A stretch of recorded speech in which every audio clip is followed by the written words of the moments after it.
Hey, what's going on, guys? Welcome to the stream, man. How is everybody doing today? Hopefully doing better than me. I feel like I've been dragged through a hedge backwards. Feeling a bit rough today, chat, man. I think I've got the lurgy. My throat's killing. I just feel a bit shat, actually. But we're trying to get back into the flow of content at the moment. So we push on. We push on. Hopefully everybody is good today, guys. A little bit later. I don't have to get Rosie from work though today, so we are good to go. We're good to go. So we're gonna do a long trail today. I think we might be able to wrap things up today, yeah. And then we can start chapter 13 and continue on. And then we've got what? Is it Babel before 14? Is it? I think so, yeah. So yeah, we're gonna do that today, and then I think tomorrow we're gonna play some Endfield. That's the plan anyway, because I still need to finish 1.1. We're going to grind that out. We're going to get 1.1 finished before we start chapter 13, basically. So maybe a day or two of streaming Endfield, finish that, and then move on to chapter 13 so we can lock in properly, right? We can wait for the next patch pretty much, or the next big thing in Endfield, and I could get all the busy work done off stream then, can't I? So yeah, I think that's the plan. And that's the plan. Finish 1.1, and then we'll lock in to some chapter 13, boys and girls, some chapter 13. But how is everybody doing today, man? Hopefully you are all good. It's good to see you, man. It's good to see you. So yeah, man, we're really going to be gaming a bit today. There's a couple of things I want to check out. I want to look at this post from Rua, because apparently they're going in after these false claims, these DMCA claims that have been going on. I also wanted to have a look at a couple of little bits of gameplay here. They're only little short clips from Azur Promilia, because been a bit quiet on the Azur front for a while, hasn't he? I've been a bit critical of the game, so I'm curious to see what this gameplay looks like. It's like a mini each clip is so small little bit of a gameplay, and then I'll have a look in React Smash. I think there's a super video. We might check that out. There's an Endfield lore guide. Maybe we'll watch that another day, and then yeah, man, I think we're good to go. I think we're good to go, boys and girls.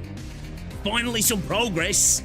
Yeah, we're gonna get locked in now. We're gonna get locked in now. Streams are gonna be coming in thick and fast. Next Monday and Tuesday, we should be able to have some chunky streams as well, because Rosie goes with my sister to like a book launch thing again. So my sister's going to pick her up straight from work, so we don't have to pick her up from work, so we'll be able to stream and we don't have to worry about finishing. And then the next day, because she's not in work, like obviously she'll come back in the morning, so we can just stream again because I don't have to pick her up from work again. So Monday and Tuesday next week, I'm actually looking forward to it. Should be a good time, man. Should be a good time. So yeah, I think we start grinding again, boys and girls. I think we start grinding again.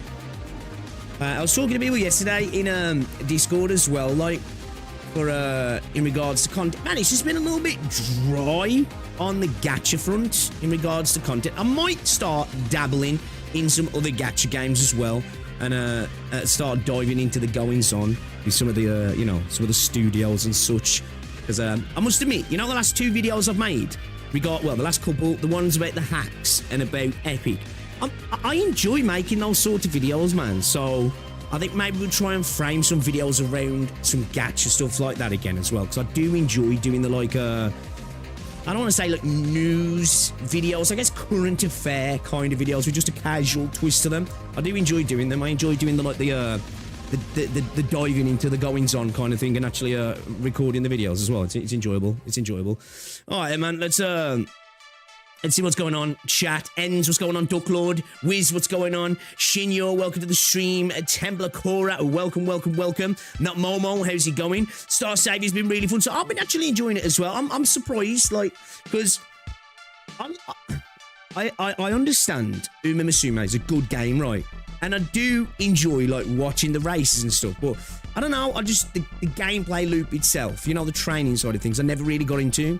So when I started playing Star Saviour and I saw that, oh, okay, that's a part of this game as well, I didn't think I was going to enjoy it. I feel like for me, with the actual gameplay itself, it just works a bit better with me, personally. You know what I mean? So I've been enjoying it, man. I've been enjoying it. Yo, Terror of the Peaks, how's it going, man? Welcome to the stream. Yeah, it's been a good time so far.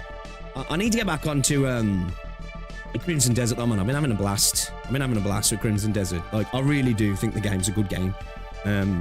I think if you're going in for like a story experience, you're gonna come out like feeling a bit underwhelmed. But if you're going in for just a cool adventure with an excellent sandbox, I think you'll be a happy camper, man. You'll be a happy camper. You'll have to come back to Uma eventually. Yo, what's up, Ken? I don't know, man. I don't think I ever will, you know. I don't think I ever will. But I get it, though, you know. I'm not hating on the game at all. I realise its quality. You know, it's just not the quality for me, if I'm honest. Alright, man, let's get started. Go outside. So, probably the worst day to actually be freaking streaming this, because I told you I don't feel very well, but we're gonna get into it, man. We're gonna get into it. We're gonna make our way through it, man. We're gonna make our way through it. Makes sense. Media isn't really known for the story either. Yeah. Crimson Desert receiving quite well reception as well. Yeah, Duck Lord, man. I think, like, don't get me wrong, it's got its issues like any game. It's a good game, man. It's a good game. I didn't really like it. Uma's gameplay loop, so I immediately uninstalled Star Savior. Fair. That's fair. That's fair. Wolfram and BA are also waiting for you to catch up to the AK story. I did actually boot up BA today. But yeah, we'll see. Like I said, we're gonna, after today, I'm hoping we can get Long Trail done today, right? We're gonna do 1.1, finish 1.1. I don't have to finish everything because I don't mind, because I actually really just enjoy playing Endfield off stream as well. I really like to stream it, like, but it's one of those games I just enjoy chilling on Endfield. Like I'm a big fan of Endfield. I am, in terms of a gameplay loop. So yeah, YouTube's being dodgy again.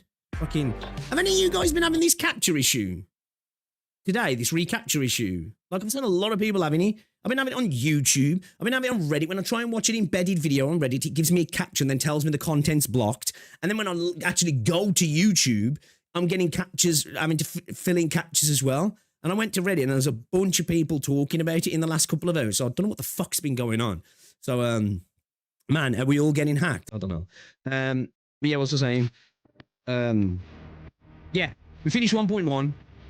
I'll do like the busy work probably off stream because I do enjoy doing that. My factory, you know, little bits and pieces. Might do some of the end game on stream maybe. I've only got one stage of Umbral Monument to do to trim the medals for the right side. And yeah, probably do the cryptic shit on stream as well, because I really enjoy doing that on stream actually. It's nice and chill.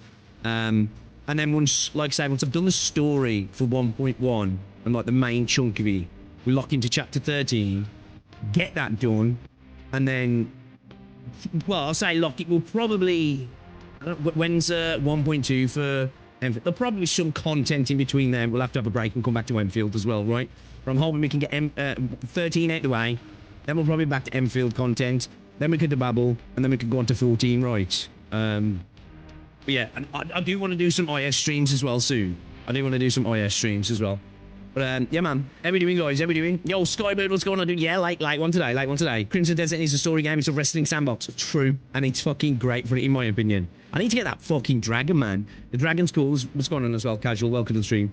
Appreciate you guys stopping by. Hopefully you're doing well. Yeah, as I say, I do want to do some more videos like I've made the last couple of days, but maybe a little bit more around the gacha space.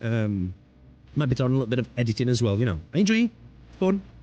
I actually quite like looking into the stuff. Maybe we'll do some studio deep dives and such, man. You know?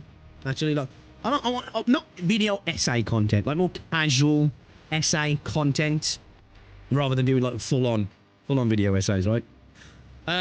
Okay, done with my evening chores. Time to watch some Pixel Peak. Yo, nice relaxing evening now. Yo, Dr. B. What's going on, dude? How's it going, man? Welcome to the stream. Why are you chatting on stream? Because I ain't got it on this. Actually, yeah, I have. It's because... There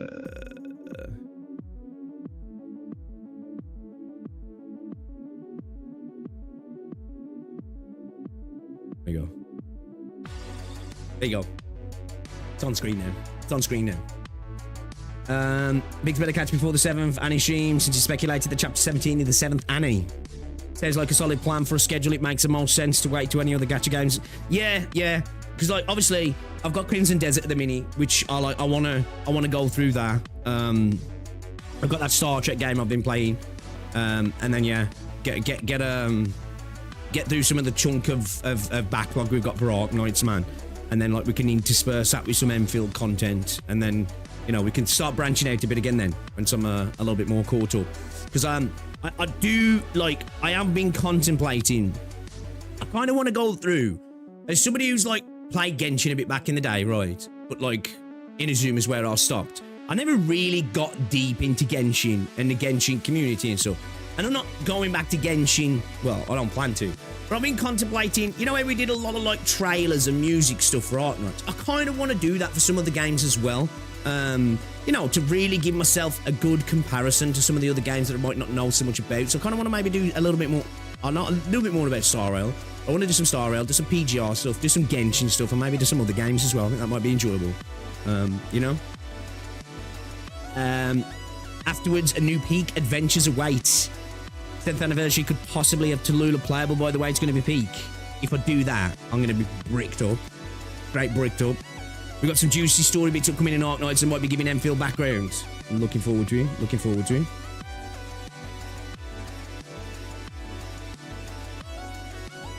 Yeah, what's going on, Nacho? I'm good, man. I'm good. Thank you. Thank you for asking. All right, then. Shall we have a little look-see at what's crack-a-lacking before we get into it then, guys? Because I've only got a couple of things to look at, really, so might as well do it, man. So let's get going, shall we? Let's get going.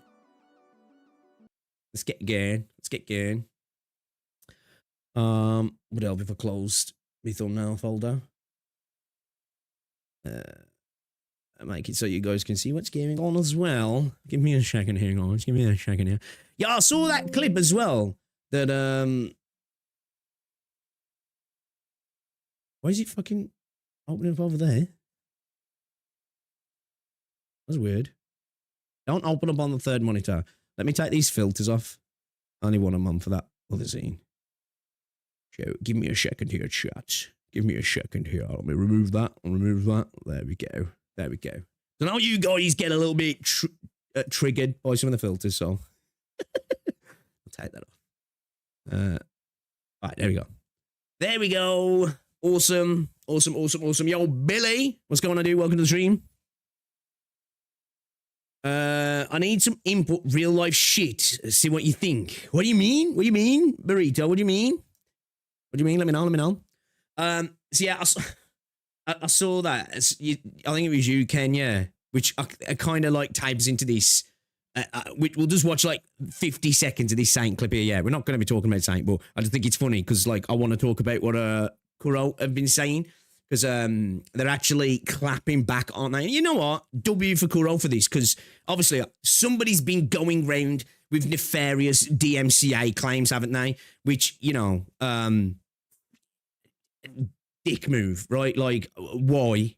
Some people just, like, some men just want to watch the world burn, don't they? And like just going around and clapping artists left, right, and center. And obviously, people straight away were pretty sure that, wait a minute, this wasn't. At first, I think some people were like, yo, Kuro's DMCAing people for making art, fan art. And then quickly, people were like, yeah, okay, this isn't Kuro. This definitely isn't Kuro. But I just thought it was funny because Saint went straight to, well, it's obviously Mr. Pokey's fault because, of course, that's the kind of dude he is. He opened Pandora's box, and the only reason this is happening is because what Mr. Pokey did, right? Because, again, it's this dumb argument of yeah, it all comes back to Saint because he's the center of the world, right? He's the center of the world. Of course, he's so important that random people have started DMCAing artists because Saint got fucking hit with the with the copyright strike from Mr. Pokey. And again, like, don't be wrong, we don't want to see a world where people are claiming constantly on people's content, right? But at the same time, you know, I think there is a little bit of an unofficial handshake that should happen sort of thing between reactors and people's content who's getting reacted to. Now, that doesn't mean you have to agree with it or you can't be critical and even critique the people themselves and sometimes even be a little bit harsh, right? But I think there's levels to it, right? It's a symbiotic relationship, and if you want to keep it going, I think the respect kind of has to go both ways to some degree, and we know with Saint, it doesn't, right? It just doesn't. Now, I'm not agreeing with... I would have liked it where Pokey didn't necessarily do it initially, but I understand it. I genuinely understand it, and I ain't even mad, really. And the idea that people are saying that it's going to set a precedent, that it's going to change the reaction landscape, I just don't think it's going to. I honestly don't. Honestly, I'm not saying that it would set a great precedent. Of course, logically, I don't think it would, right? But I don't think it's going to change the React space, personally, because most people aren't just going to throw out claims and strikes nefariously, right? Because there's the potential to counter it, and then next step is court. Most people aren't going to want to do that, and most people can't afford to do that either. So I think the status quo will just continue. People will let it slide, bad actors might do it, and then some people who think, you know what, you took shit a little bit too far there, might actually hit you with a strike. Who knows? But I really don't think, I honestly don't think it's going to change too much, and I think the case, whatever happens, it'll come and go, right? It'll come and go. What is it, like tears in the rain, right? Like from Blade Runner. Give it a fucking couple of years, because it's probably going to take, what, a good 12 months or plus to get this court case settled. Nobody's going to give a shit outside this space, man, honestly.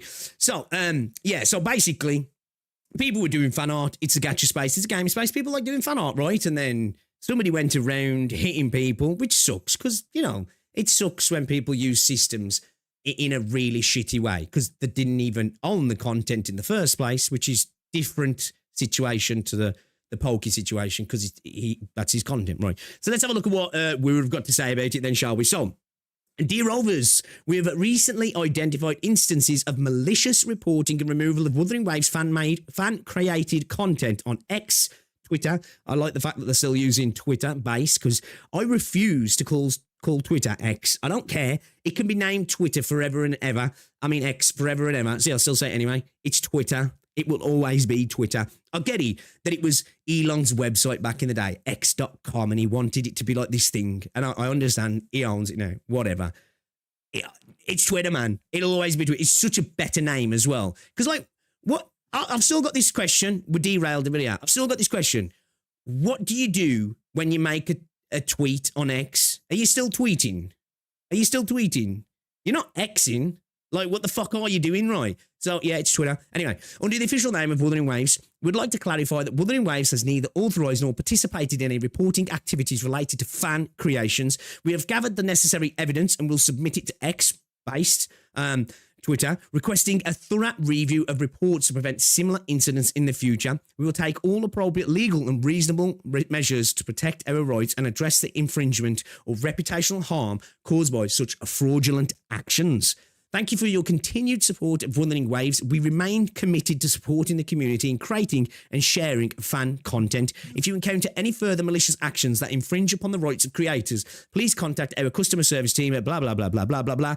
We will do our utmost to accept. Because, like, at the end of the day, as a game and as a community, you do want a thriving fan art community, right? Obviously, some of shit gets weird, right? We've all been on the internet, right? But, like, it's a part of community, right? You usually know when a game or a community is doing well, right? Because there's like a thriving fan art community, right? People enjoy something enough to create their own ideas and their own versions of it, and people enjoy consuming that content as well. So, like, it's definitely something that they want to protect, because it creates conversations to continue around the game, right? And with a live service game, that's what you want. You want conversations to be continually being had about your game. That's how you keep it in the minds of all your players and keep new people coming in as well, right? So definitely something they want to get sorted. You know what? Props to Kuro for taking quick action, right? For taking quick action, because it's not good for the community. It's not good for the game. And yeah, man, the fact that somebody's out there you know, doing that's just weird for me. Again, it's nothing new, but it's just like I say, it's that age-old thing of, like, you know, some men just want to watch the world burn. What's the reason? I don't know. I felt bored. It's probably what it is, right? Somebody just been like, fuck them all. So yeah, and obviously you can see, you know, people are happy down below.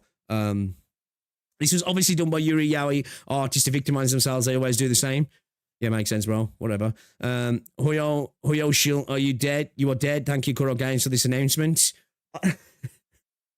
But who knows who it is, right? Maybe it is Hoyo Shield. It just always fascinates me that when anything negative happens in the Wuthering Waves space, it's them damn Hoyo players, man. It's them damn Hoyo players. Yeah, you know what? Hey, look, good, right? Good. It's good to see. It's good to see. You got Sticks here saying, there we go, official confirmation from Wuthering Waves themselves. Go get them, Kuro. Get their ass, Kuro. Okay, all right, let's not get too corpo here, guys. But you know what? It's good. It's good. It is good. But yeah, W to Kuro. I hope this stop it happening. Right? They're Boogeyman for real, right? It is. Yo, easy. What's going on, dude? The term Emong tried to coin was posting riveting, eh? What's that? By the way, the copyright board said Pokey's claim is valid and could go to court. Oh, really? Okay, interesting. I didn't know that. I saw that Fox was talking about it, right? Like, I'm not gonna lie. I'm honestly not that interested. If I'm honest, I would like to, I guess, get a heads up of kind of the basics of what are going on. For me, the whole situation, it's just been kind of funny to clown on Saint because he's a little small dickhead, basically. I don't know what else to say, but yeah, I ain't too bothered. Like, you know, I think they're both silly for spending lots of money on something so frivolous, if you ask me. But hey, whatever, up to them, innit? Up to them. All right then. So yeah, there was that. Anyway, somebody posted this as well, which is cool to see. Cool to see. We've got the current top 10 games on Bilibili as of yesterday. Chat, as of yesterday. And what do we see in here? You guys can't see it because my fat head is in the way. We've got the OG, the big daddy, big bunny over here, Arknights at number 3. And we've got Endfield at number 7 as well. Hypergryph eating actually pretty good here as well. In with some of the behemoths. ZZZ killing it. ZZZ just had an update or something. Because ZZZ's at number 2. Which is really cool to see. So, well, let's see. Second, Zenlis, Genshin, 5th, Arknights Enfield at 6th, Star Rail at 7th, and Wuthering Waves at 11. So, you know, a dead game, apparently. Everybody quit. Everybody quit. I'm hearing from so many sources that they've got this verifiable, official, unofficial, unverifiable evidence that everybody's quitting. Because if you look at Twitch, you can tell that everybody quit the game because if you don't know, guys, by the way, if you really want to see the success of something, okay, this is verifiable proof, demonstrably proof. Guys, if you want to be ahead of the game, what you need to do is need to go over to Twitch Tracker, right? You need to look at what's being watched the most, right? And that means that is the most successful thing there, okay? Right? That's the only metric you need. Well, there's another metric, actually. I'm lying. You need to go to Google Trends as well, because that's another metric that proves how much somebody's playing it, right? Because, you know, who knows? Maybe people are searching for things less, but, you know, that actually means they're not playing it as much, yeah. It's a fact, guys. It's a fact. It's a way to prove the end of service, the need for a soft relaunch, and how ass a product is. If you didn't know that, these sort of things don't matter, right? You know, the biggest market in the world for gacha games, you know, actually being on there, they don't actually matter. It's all about the metrics of a live streaming site and Google Trends as well. Because, you know, it's all about the search results, right? That's, because, you know, I'm on Google every day because I'm a fan of Enfield, right? I'm on Google every day searching Enfield. What is Enfield? Is Enfield good? Is Enfield bad? How to Enfield? Nobody does that, right? But yeah. Hey, good to see, right? Good to see. Because Asmongold, actually, that's a point as well. Yeah, I forgot that. Yeah. If Asmongold says he's not playing here, that's what matters as well, right? That's what matters as well, because end of the day, you got to look to those authority figures, haven't you? Yeah. Did you see that? When Saint saw that Asmongold was like, you know, I'll play with it, he was like, Dude was getting bricked up, you know. Bro was blowing loads in his pants. You know, when you see him do that mouth thing and he's like, yeah, dude was he was getting hard, man. He was getting hard. It was so cringe, so weird to see a grown man so excited about the subjective opinion of another man. You know? It's actually crazy, that is, to me. Imagine being that deep in the tribalism, that deep in your agenda, that deep in this idea that I have to be right about everything. Well, Asmongold agrees with me. Well, he doesn't, but it kind of thinks the thing I like's better. Ah, man, you know? Weird. Like, so cringe. That's what I say he's a lolco. That's what I say he's a lolco. You know? Bro, he's just straight up lolco, man. You know? I'm glad that now, since I started calling him a lolco, it's become seen as like, yeah, actually, yeah, he is, isn't he? He's a lolco because it's just true, right? It's just true. Hold on, let me get chat on this. What's it as well? I haven't got chat on here. Can you hear me and everything all good on this scene? Because I made a new scene. Where is it? By me. There we go. Can you hear me all good on this scene? Yeah? All good, yeah? Everything gravy? Everything gravy? Don't forget that Asmongold said he hates Endfield. I know, yeah. Who gives a fuck about the Goblin King things? Exactly right, exactly. It's just such a weird thing as a grown man, isn't he? Like, he's actually cringy, but we all know he's cringy. It's not a new thing. Anybody who's not brain dead knows Saint's cringy, right? You know, like, I could never do that, man. Like, that's the thing you do when you're like a kid, isn't he? When you go, oh, my idol agrees with me. You know? I don't know. I'm not saying he's his idol, but it's just a really weird thing. Weird energy. But Guy's a weird guy. Guy's a weird guy. Right. We got a couple of videos that people have popped into React Smash as well that I might check out. I think I might check out this super video. See what the Italiano's got to say about the things. Calling Asman a man is not an adjective I would use for him. He doesn't game and actually sucks nowadays. Who are we talking about? Saint or Asmongold? I used to like watching Asmongold. To be fair, I don't really watch streamers that much anymore, right? I actually used to like watching Asmongold. I did, like, especially when he did like his mount offs and stuff in WoW, even though I never played WoW, right? And I did like I do like watching him play games, really, but yeah, he doesn't really do that anymore, does he? He's like full on in the political sphere, right? Which, hey, you know, each to their own. But yeah, honestly, like, the only person, there's a couple of people actually. I hang out in CJ streams when CJ's live. If I'm not doing stuff, I actually do watch VXV from time to time because I love to see Mr. Heart of Gold, right? Yeah, I don't really watch any other streamers anymore, if I'm honest. Honestly, I've really not been watching much stream content for a while now. Like, I'd just, like, do you know what my feed's been full of a lot recently? I've been watching, like, a lot of space videos again, like, you know, like, actual proper stuff about space. Not, like, sci-fi stuff, actual, like, real stuff. I've been watching a lot of stuff like that, and, yeah, it's kind of been, oh, actually, I tell a live. Do you know I've been watching a lot of recently? I've been feeling a bit trolly. I've been watching a lot of Proximity Chat and Ratgrave. I don't know if, yes, Flicks, yeah. A bunch of different channels, actually. What's the other one as well?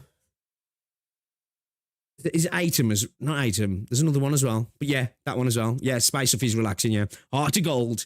Political Griffin is the new meta. Yeah, look, don't get me wrong.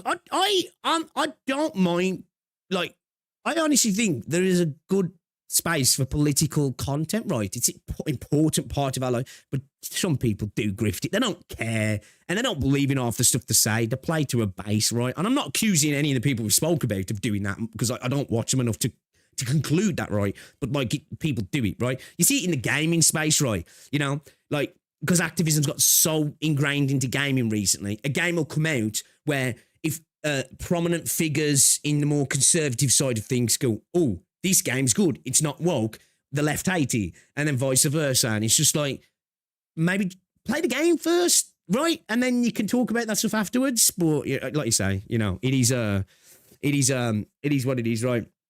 Do you recognize the game that's number one? I don't know. What is he? Is he Pokemon? The fuck is he? I don't even know. What is number one? I don't know. To be fair, Diamond Dog. Astrum, yeah, that's the one, NJ. Yeah. That's the one. So yeah. It's just not for me, man. Like, I like most people, I have a political viewpoint of the world, right? But when I make gaming content, I'm not here to talk about it, right? And I think recently I saw Cap kind of making that mistake. She did some political streams. I think too often as well in the political space, because especially modern politics, a lot of people see like religious ideology that don't like to shift, you know, that have a viewpoint that they believe they're right and everybody else is wrong. And then you just get this clash. And I watched this and it became kind of that, right? Like, you know, it was just it seemed like it was just hours of arguing with chat. And I think when it comes to a gaming stream, like, man, you come to do this shit to get away from it, right? You know, if you're gonna go want to watch political stuff, you go watch political stuff. You don't come to gacha streams. That's the way I'll see it anyway. You know, that's the way I'll see. Yeah, great to see, man. All these games doing well. Love to see. We've seen that, like, WoW, I think Endfield, I think ZZZ as well. I think these have all been doing really well on the PC space as well, haven't they? So that's cool to see. People treat politics like foot. Yeah. This is my team, and I won't deviate from it, right? You know what I mean? And you should never really view the way the world's ran like that, right? You should, you know, obviously you've got your core moral beliefs and stuff, but, you know, I always like to try my best to be open and listen to people as much as possible. You know, I'm always going to have points where I disagree, but yeah, man, it's ain't the place to talk about it for me. So I never really dabble. Man. That's why game politics like an Arknights is much better. I can advocate for sarcasm, genocide without defending. Right, exactly. True. Yeah. That's why I do love geopolitics in fantasy stuff, right? That's why I love world building, because you can get into that, right? And you don't feel like, you know, well, whatever happens doesn't affect me, you know, where real world shit does. So, yeah, let's for me anyway, I'm that type of person. Let's keep gaming for gaming, and, you know, anyway, it's up to whoever what they do with their content, right, at the end of the day. But it never goes well. I've seen a lot of people who do gaming stuff who don't go full political, you know, they just dabble here and there. It never seems to go well for them. It just never does. And yeah, it's not something I want to get into.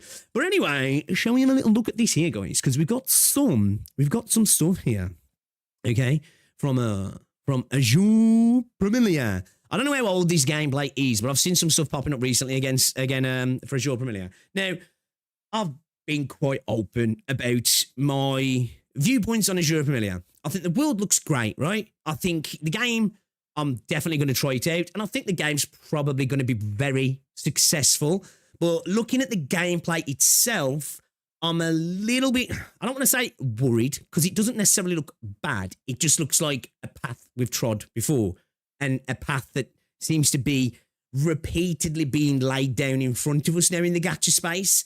And I'm a little bit worried about that, right? You know, that everybody's looked at the Genshin blueprint and then, oh, let's add a bit of quick swapping in, and then that's the new blueprint for the action adventure game in the gacha space. It's easy to monetize, it's easy to build synergies and systems around it. I understand that, but it's a bit concerning that we're going to have 20 big budget games that are all this fucking same, basically. And I was a little bit worried about a little bit of clutter and visual stuff going on. So let's just have a look at this here. We've got Ruby and Anais, or Anius gameplay, and we've got Cathbell gameplay here as well. So these are just little short videos, but I'm just curious because, you know, it's a game that's on the radar for me. And, yeah, man, should we have a little look then, guys? Should we have a little look? This is Ruby and Anis gameplay then. Let's go. Let's press play. Let's have a look. I don't know how new this gameplay is, if I'm honest. I don't know if this is loud enough, not that you need to hear it, 'cause I'm sure you can't understand it. It's like, look at the environment, right? It looks nice, doesn't it? It does look nice, you know? it's a pretty world. It's more the gameplay side of things, right? Because to me, this does look like, you know, the world of Genshin, but more modern. And that's not a bad thing at all, right? You know, I was hoping we was going to get that from Seven Deadly Sins, but actually, we got the world of Genshin from 2014, if I'm honest, really, rather than 2026. So maybe this will do the world like, you know. It looks yellow. Well, we are in a field of yellow, I suppose, yeah. It looks like an autumn environment, I guess, a little bit, doesn't it? I've played these games before. Facts, right? Facts.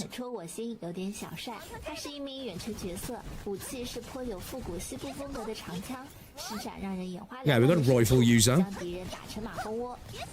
So she's, well, it looks like a blunderbuss as well. She's got a rifle and a blunderbuss. But I want to see more rifle users in gacha games. Oh my god, she's got 2 fucking, man, they ain't rifles, they're heavy cannons. Holy shit.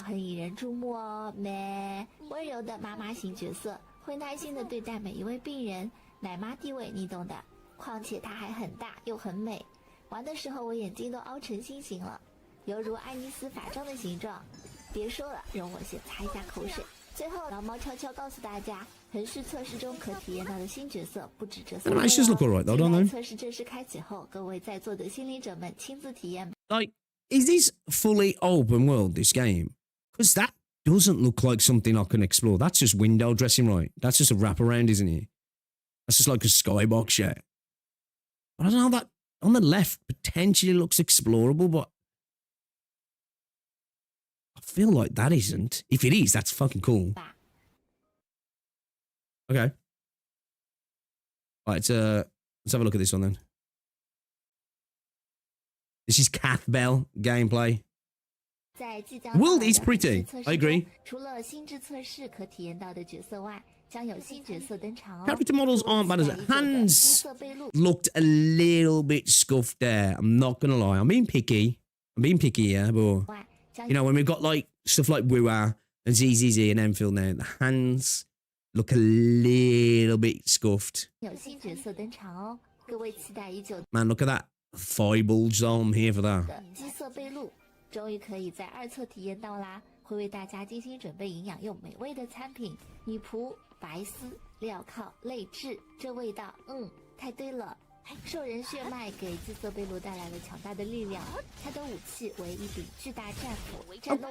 Okay, I really like that animation actually. Okay, I'm here for that. That actually looks kind of cool. The way she hit it into the ground then and dragged it like.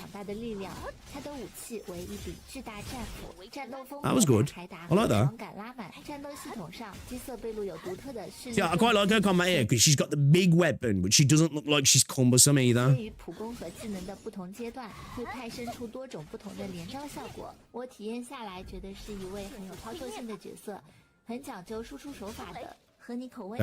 full punch attack. Guess this is her ult. Okay, what do we reckon to the ult there? I'm guessing that's the ult, right? Do you want short? Do you like short and sweet animations, or do you want ones that are a little bit more, you know, fancy? I mean, that's perfect for me personally. I don't know if that was an ult though. It seemed a little bit underwhelming to be an ult, right? Maybe it was just a skill. Yeah, again. The problem is here is that we're not seeing it with actual combat, right? It's just them kind of watching. Because before, when we saw some gameplay where they were fighting a boss, it was a lot. There was a lot going on, right? It was a lot going on. What game is this? It's Azur Promilia. Never. Azur Promilia. The characters look too kawaii. I need some women in this game. Yeah, fair. There is a lot of those sort of characters, actually, by the looks of it, in Azur Promilia. At this point, I just want an optimized game. Am I asking for too much? No, you're not. I think the more games that you use Unreal, the less likely that is of happening. Hey, oh, what is this? A late stream? Yeah, man. We're doing a later one today. We're doing a later one. First short thoughts to keep you afloat. Agree. Especially if you're in a more action game, right? I think if it's a turn-based game, it doesn't matter so much, right? But I think in an action game, especially if the game's going to keep the timer going as well, nothing worse than having a big-ass ult animation as the seconds tick down in a fucking timer-based mode, right? Mongol Star Drive and NTE next month. Yeah, I'm actually looking forward to Mongol Star Drive. I've played in both tests of that I've been able to get into. I quite like it. I do quite like it. That's another game that kind of like gives me like so it's sort of like a Dragon Questy kind of feel, more linear. Yeah, I like it. I do like it. The combat's it's just okay. Or you know, the cutscenes and the character dialogue in that game are actually genuinely quite good. Like I found myself a couple of times in that giggling. I think that because a lot of gacha games they usually play quite I don't know, when it comes to the comedy side of things, right? I think they worry a little bit too much about comedy, so they usually go down the over the top type of comedy because it's kind of, I think it gets lost in translation sometimes. But there's a couple of scenes in that where I was like, okay, all right, this is actually directed quite well. Actually, I quite like Mongol Star Dive and NTE. Of course, we're definitely going to be playing NTE. Do you know what? I got somebody commenting on me the other day. I think it was on my video where I reacted to Cookie's video about 1.0 of Endfield. And of course, I disagreed with Cookie on a lot of things, but I also agreed with him on stuff and totally got where he was coming from with other stuff and not so much on other stuff, right? I'm sure you guys saw that video. Somebody commented on that video and they were basically saying that, oh, that's it now. The game's fucked. You tards bigged the game up. You even bigged the gacha system up. What you got to say now? And I was like, well, I'll stand by everything I said anyway. We're talking about somebody else's opinions here. And then he was like, he responded with something about, yeah, I maybe managed to keep a little respect for you if you stayed away from NTE. And I'm like, what the fuck are you talking about, bro? You know, some people are so dented in this space. I was like, when have I shit on NTE? All I said about NTE was the car physics ass. Other than that, I've been looking forward to NTE. And I was just like, I responded to him, I was like, bro, you think I give a fuck about your fucking having your respect? Like, I'm gonna play NTE because I ain't the one out here shitting on every other game than the one I play. Like, what you want about, you weirdo? I like they have wind animation on the grass. That's nice, I guess. Yeah. There's stuff that we should expect nowadays. All right. I'm just not seeing draw outside of playing one-handed. So much for finishing Long Trail later tonight 2 days ago. YouTuber Young Yate, he's voicing one of... Oh, is he? He's been doing well, right? Because didn't he go on to do something for Yakuza? Is he doing Kiryu in Yakuza or something like that? Or one of the characters? Honestly, I don't like alt animation, especially when you chain alts. It's too much time that you spend on watching cutscene. That's fair. It's fair. I don't mind simple alts. I like Elden Ring's combat, and that didn't require a big fancy alt combo string. Just give me interesting combat, no timers, so I can strategize how I want to take down a boss. Yeah, I think satisfying combat will do the job right. Pix will eventually come over to my side on Enfield. I don't know. I'm an Enfield simp, man. I am. Like, don't get me wrong, I'm cognizant of its issues, but I really like Enfield. I do. Outside of Arknights, it's my second. Well, at the minute, it's the gacha game I want to play the most, right? But Arknights is a better game. But yeah, I think if I had to like try and be as objective as possible, right, in what I think, let's say my top 5 gachas. Let's go for my top 5 gachas here, right? Okay. And this is in no particular order. Actually, maybe we'll put it in order. Let's go in reverse order. Let's go from 1 down, shall we? So number 1, it's Arknights. And I think at the minute, it's kind of a clear gap, right? It's quite a clear gap between Arknights and number 2. I think at number 2 for me, it probably is Enfield. That might be a bit of recency bias. I'm cognizant of that. Like, it might be a bit of recency bias, but I think Enfield is number 2 for me. Then I think number 3 might be Reverse 1999 for me. So I think I'll go Arknights, Enfield, Reverse 1999. I do need to get back to Reverse 1999. Now there's 2 here that I want to add into this personally. I think I'll go Wua at 4. and then I think I'll go, oh, shit. It's hard, right? Because one for me, like, I loved, like, the start.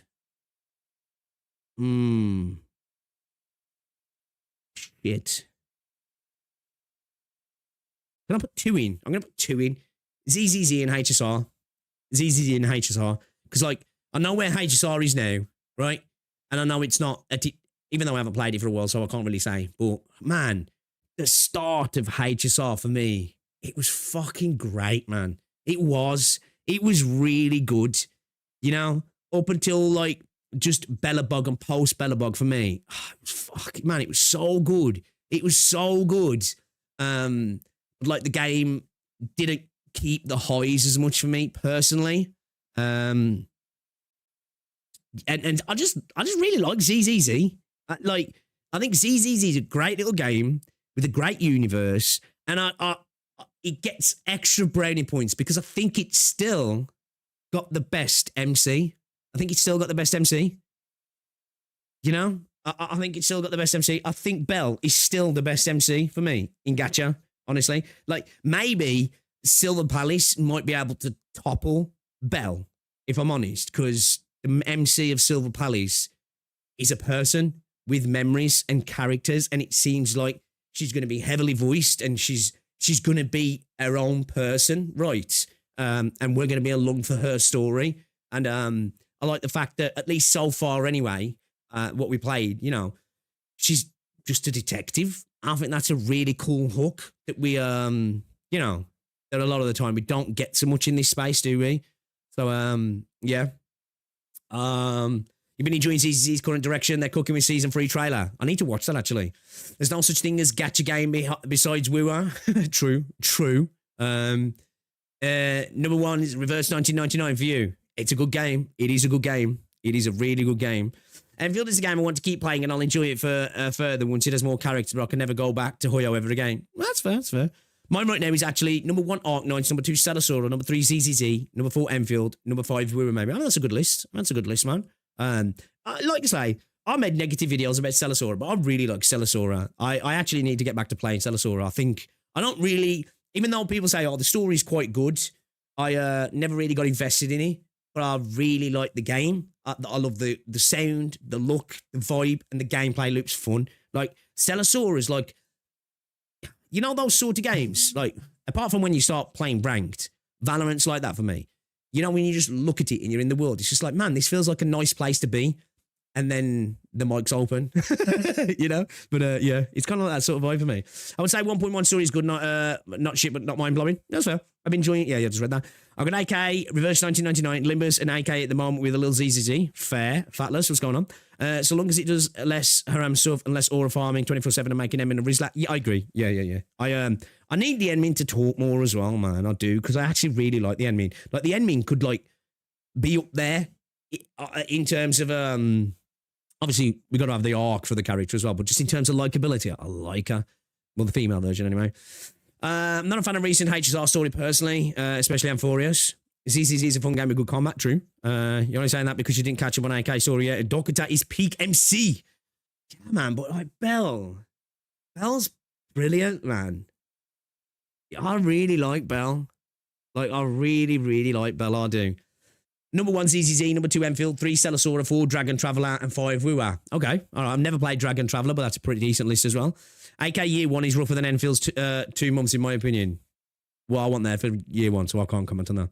That one cutscene where Bell's hand is shaking. Yeah, dude. I loved her anyway, but that cutscene, fucking, I think it was brilliant. It was actually, okay, that was funny. You know, not often do I, like, sometimes you can laugh at gacha games either because it's silly or, you know, I'm vibing with chat or something like that. But that was genuinely one of those moments where I was like, okay, that got a belly laugh out to me when I first saw it. I think that was brilliant, I do.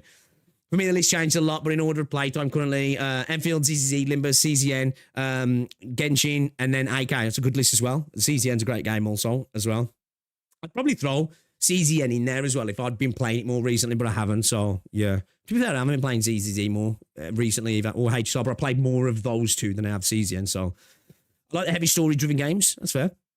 I need more actual MCs and less self-input. Thank you. Yes. Fuck self-inserts, man. I'm not here for it. Like, I guess I don't mind it if it's like a game I don't care about. But like, honestly, for me to really care about a story in a game, it's not exclusively true, but in a general rule, I just want an interesting character that's on an interesting adventure.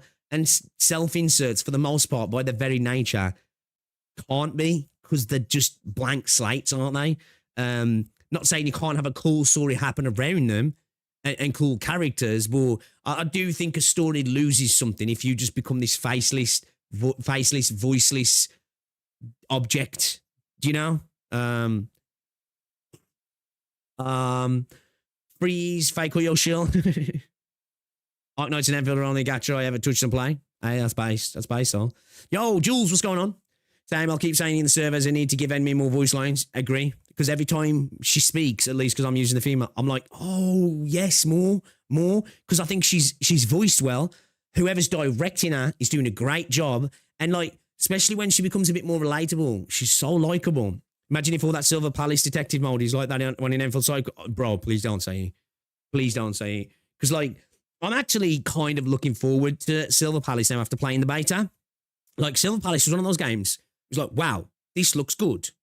But then I was like, I don't know about the combat, and I'm a little bit worried it's not going to be anything what we're seeing here. But I must admit, combat was better than I expected. Still needs work, but it was better than I expected. And, man, I like the world and the setting. It's right up my street, man. That sort of like... sort of steampunk, fantasy punk kind of setting like that. I'm here for it, man. I'm here for it. Top 5 would probably be Arknights, ZZZ, Blue Archive, Nikkei, Cesian. It's a good list. It's a good list, man. Vix, do you want Bell to be like playable MC or get super players remain like spectator or? See, like, I haven't played really since 2.0. So, personally, I don't mind them having a bit of a bit of something, a bit of little special sauce in them. But that was one of my things where I really liked about them too. They were just meat bags. They were just normal people who had a skill set, were really good what they did, and that facilitated them working with the people who were the powerful people, right? And I actually really liked that about Zenless Zone Zero. Apart from having a really good AI system with us, we was at where we weren't like chosen ones, right? It could have really been anybody in that position in a sense, at least until like, where I was up to in this. Again, I haven't played properly since 2.0, which I need to get back onto ZZZ, man. I really do. Because like round like 1.4 for me in ZZZ, I really enjoyed it. I think some top tier gacha content, man. Some top tier gacha content. Bix, do you want... I was read that. The new patch ZZZ have a lot of fun cutscenes. I need to get back into it, man. Maybe we do some ZZZ streams again. When we get out of Wayfair, the story got so much better. Really, did he? Because I must admit, I want to say it was bad for me personally, but like round 2.0 and what I was playing at 2.0, it felt not as good as like the earlier patches for me personally. ZZZ started super strong for me. Do you know what I mean? Like super strong. ZZZ feels weirdly grounded despite it taking place in a post-apocalyptic world with superpowers. I think as well, like, it's because the MCs are really relatable and the place is a relatable place, isn't it, as well? Although it's set in this crazy world, it's quite a relatable thing. Top 5 stories. Oh, in Gacha, well, I think for me, I gotta put fucking Arknights at number 1, definitely.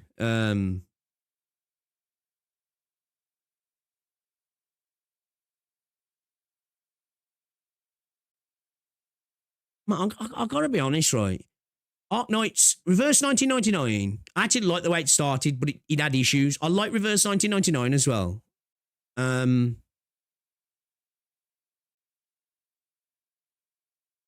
I'm not gonna lie, man. Like, most gacha game stories really don't massively do it for me. I don't even know if I've got a top 5. Honestly.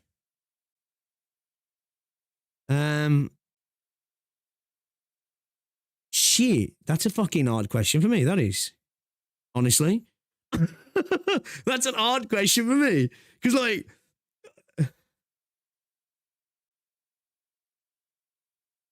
I personally, I really like the premise of Genshin. But I don't know if it was the execution of the main story for me that I just never got into. I'm not saying it's bad, it was just for me.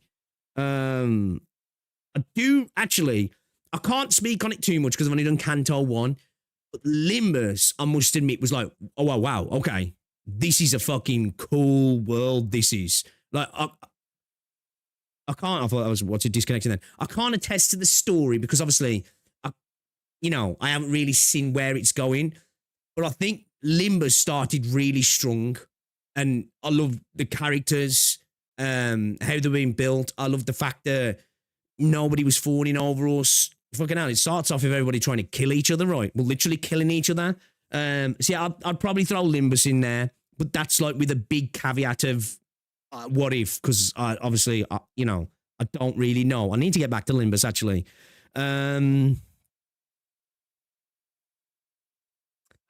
Like, Wimmers had its moments here and there. Like 1.1 I liked, but other than that, and this is like, I know people think I hate WoW, but I for a good year, almost a year, WoW was daily for me. It was my game. I was loving it. I fucking enjoyed it, right? But the story just never really, I got hit with the aura moments. It was like, whoa, okay, we're aura farming again. Love Jinsey. Wife for life. Yeah, man. Yeah. I don't think the story's great. I don't think the story's great, man.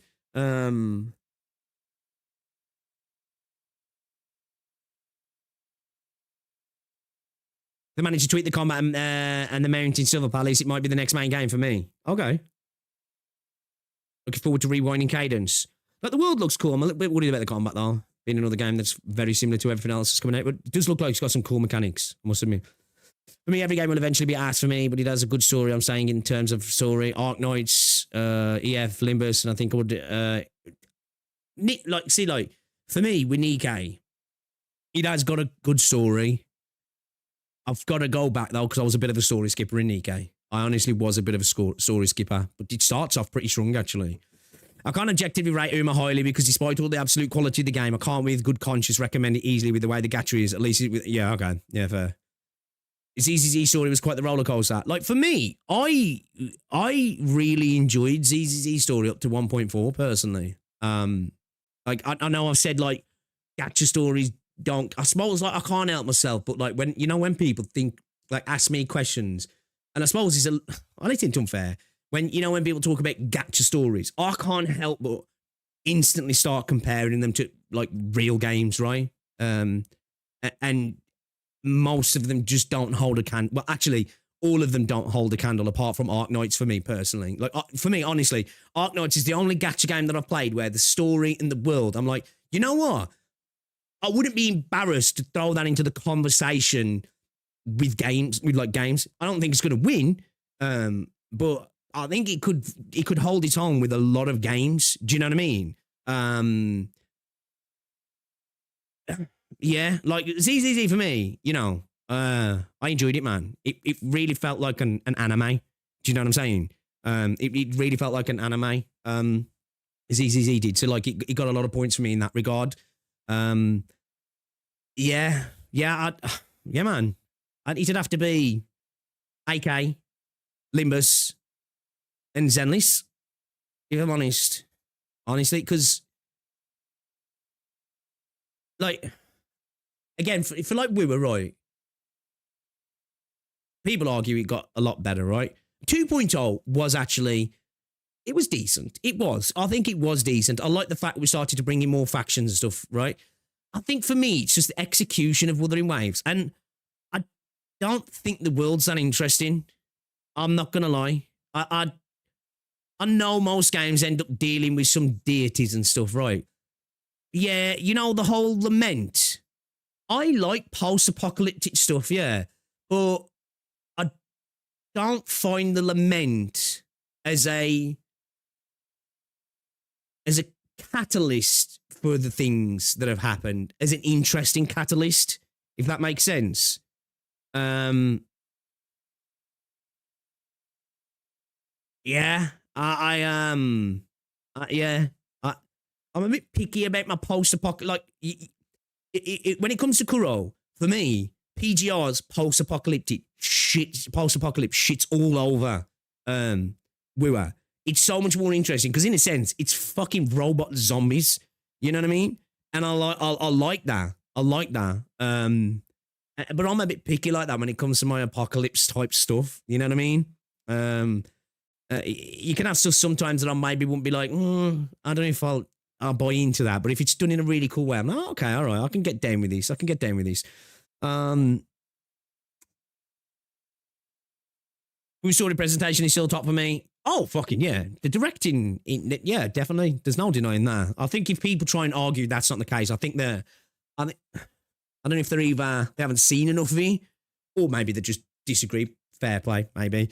But I think it feels like it's almost an objective thing. Now, I suppose you can have an artistic view on it, right? But I think it's almost subjective that Wua does that good because it's high quality, isn't it?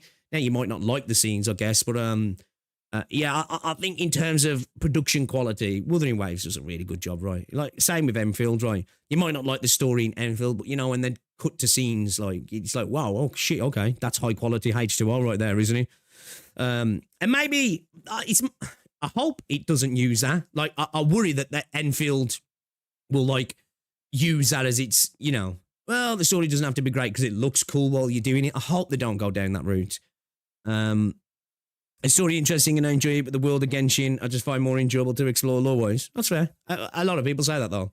I hear so many people say that when it comes to lore, you know, Wua doesn't feel post-apocalyptic, more fancy, not gonna lie. Yeah, you're right. I don't know. People who play Wua hate it when you speak about Wuthering Waves in a post-apocalyptic sense, but it is, isn't it? It might be a post-apocalyptic world, right? But it still is. The lament was global, wasn't it? There was what? How many global laments was there now? 7 or 10? And like up to 10,000 more local laments. This is a world that's, in fact, like, let's give it an analogy. It's been peppered with like a dozen or so cataclysmic meteorites and then regularly getting hit with small city-wide, region-wide devastating meteorites like throughout its history, right? So like, you know, it's not that it's just a world that's just like chilling. I just think it's because obviously, and this is fine because you want different visual aspects to a game because the game's doing that. I think a lot of people like to go, no, it's not post-apocalyptic. It's just you know, Wang Long was on the frontier. It's like, well, yeah, but you're not wrong, but at the same time, to wipe away the fact that it is a world that's been through a cataclysm, but it has, by its very definition, you know, we live in a post-apocalyptic world now. We've had extinction events, like 5 or 6 extinction events in this world, so you could argue that. We've rebuilt, of course, and I suppose I know that is the argument with Wua, but still, you know. Post-apocalyptic doesn't really mean the world is destroyed or something. No, you're right.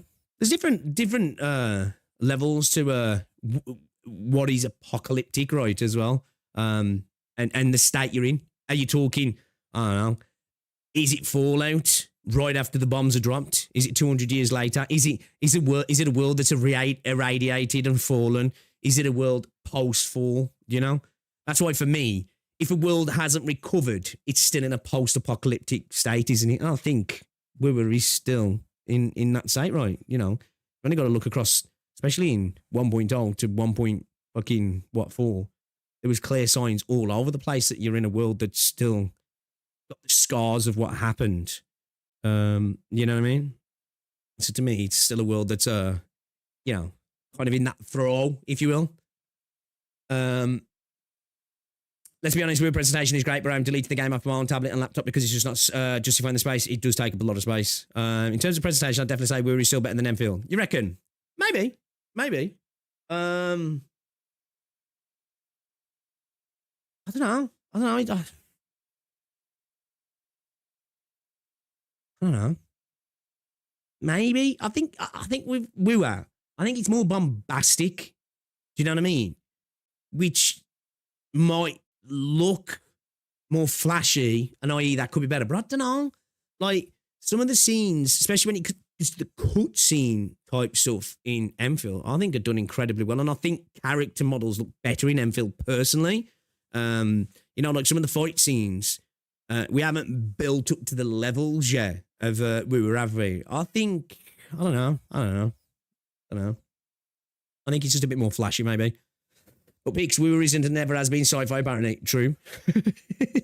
I know you got to be careful on your descriptors you use for Wuthering Waves, because, like, I don't want to trigger the mob like before.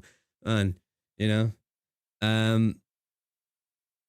I like Tang Sorry. Hopefully Rossi gets a lot of time speaking Italian with Wolfguard. Agree, yeah.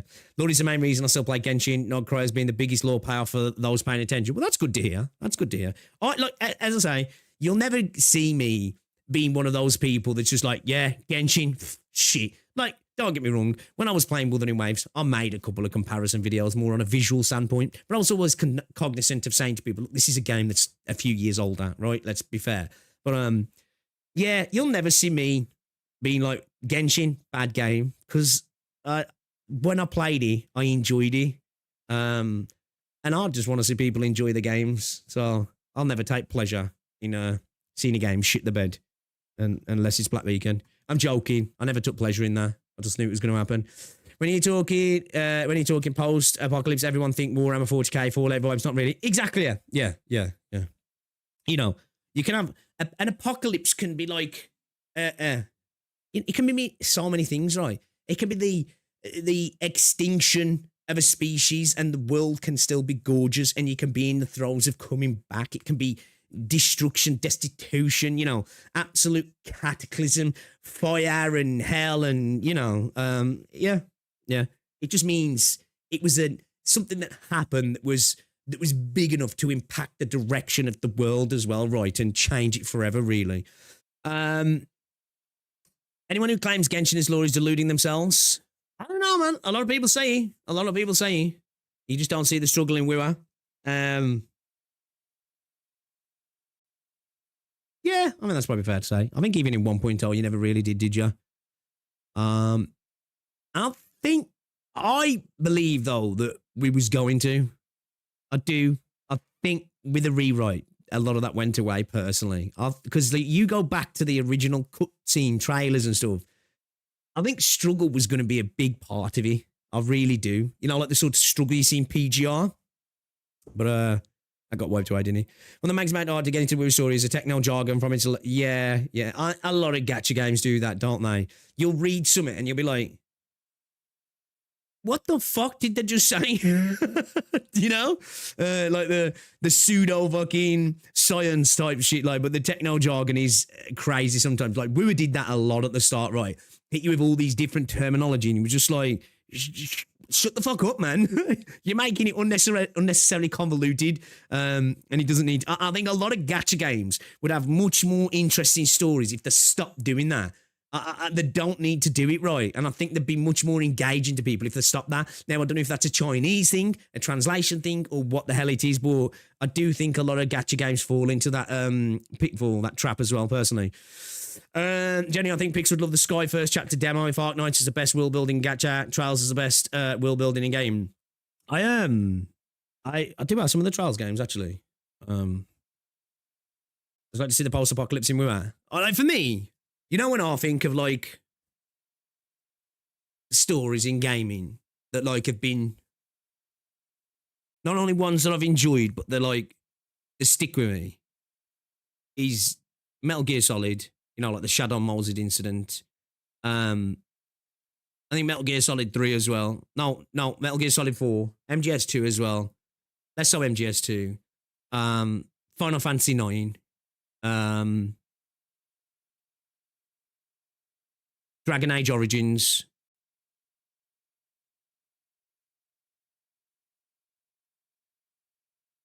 Mass Effect as well. Mass Effect 2 for me. Mass Effect 2 for me was just a special game for me. Last of Us as well was a great experience. Dragon Age Origin was so good only for the sequels to be scuffed, for real. Yeah. Yeah, Metal Gear Solid, the PS1. What's he? MGS2 in 2026, Age Like Fine Wine. Yeah, they're great games, man. Great games.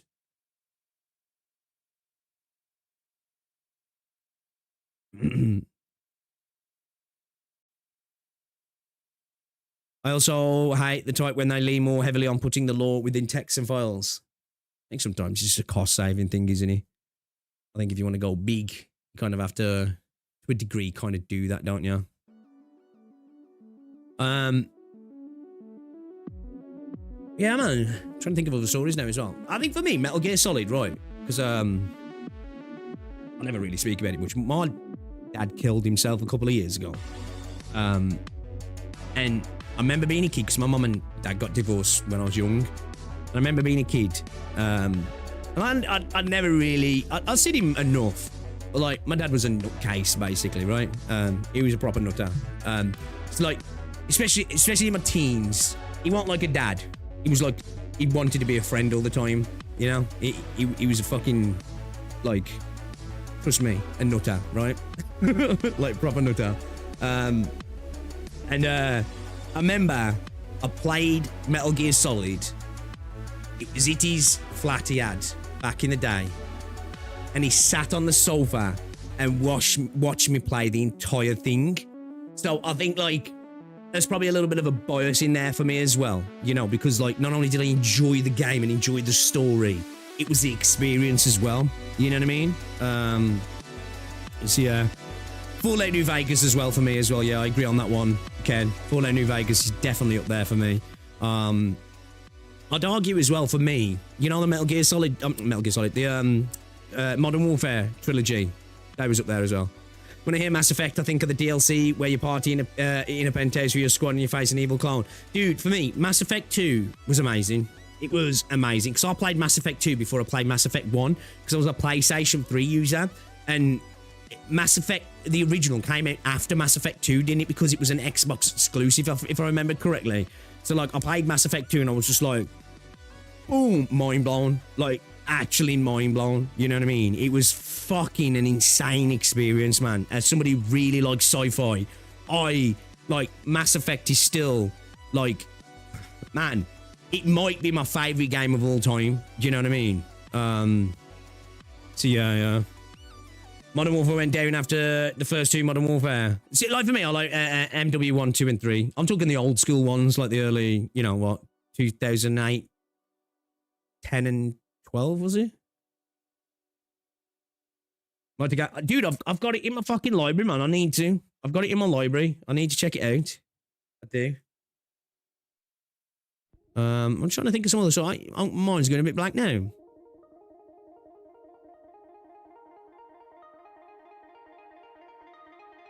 Yeah, my mind's gone blank. There's definitely some other games. Yeah, Andromeda was, yeah. Mass Effect 3 wasn't, like, bad, but yeah, it was shit ending. Modern Warfare 3 was good, but Modern Warfare 2 was peak. I think it was, probably was a better game. For me, I preferred the multiplayer in Modern Warfare 3, I did. I love Specialist. I love running Specialist. I love playing Infected, especially before they introduced throwing knives and stuff. I love Moabs, you know. I was a sweat back then, though. Like, I was a sweat. You know what I mean? Like a proper sweat. But yeah. I enjoyed those stories, I did. I enjoyed them. A lot of people look down on Call of Duty, but, like, I think some of the old stories was fucking goated. You know what I mean? It was actually genuinely fucking good.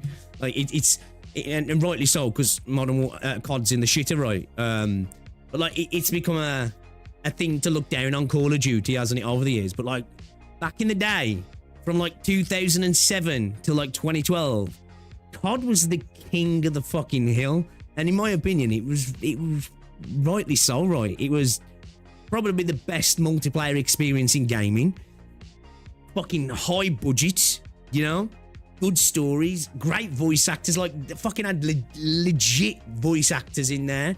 It was the shit, man. Like, going back to the fucking, the days of, like, map packs, getting fucking excited for map packs, like, fucking shit was exciting, man. Like, COD back in the day was, like, for me, an exceptional part of gaming history. Honestly, exceptional part of gaming history for me. Like, you know, it was, I'd be out with friends, we'd doss around, come home, play COD all night, you know, play Call of Duty all night fucking long, man. It was fucking good times, man, COD was. The campaign in the old CODs were really good. Played lobbies with Arknights and Arknights. I was two of the kings of quickscoping. I used to play in a clan back in the day for like Modern Warfare. The only really big content creators as well that I know that I've ever played against was I played against Ali and Vixar. And that was in Crisis 3, I think. I clapped Ali in the one game, but Vixar bent me over, basically. Because those two was trying to go off in that game. I think they was trying to get footage, you know what I mean? And when I was in there, a couple of times I got a couple of kills. And I was like, that's somebody, you know. And then I got hit by Vixar, and I was like, oh shit, these two must be in here. World of War is an absolutely fantastic, terrifying experience that pays so much respect to the real life events of back then. StarCraft 2. I never played StarCraft. COD was slop until they started. Yeah. For me, like, a lot of people see Black Ops 2 as the pinnacle. I think for me, like, I cared less about COD post Modern Warfare 3. I actually enjoy Black Ops 3. I did. I played it quite a lot. Yeah, I did enjoy the Modern Warfare 1 and 2 remake, I think. Yeah, never been the same. Yeah, bro, that was my shit, man. COD, World at War, fucking stopping up late with my cousin Ayres. He comes into chat sometimes, and his dad, fucking till like 4 o'clock in the morning on zombies, man. Fucking shit was fire. It was fire, man. Good times. Good times, man. So I'm saying, COD's always got a special part in my heart in that regard. Alright, man, we've been fucking waffling for ages, haven't we? This is a long video, yeah. Alright, fuck it. Let's get into the game. Let's get into the game, man. We're getting into the game, guys. We've been waffling. We've been waffling, lads. We've been waffling.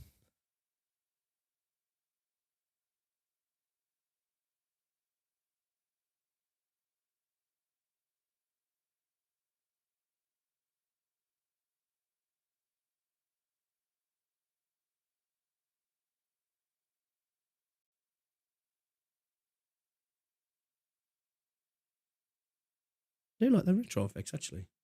Kind of cool. Kind of cool, like we're on an old TV, man. Old TV. Where's my Italian? We'll probably watch it tomorrow.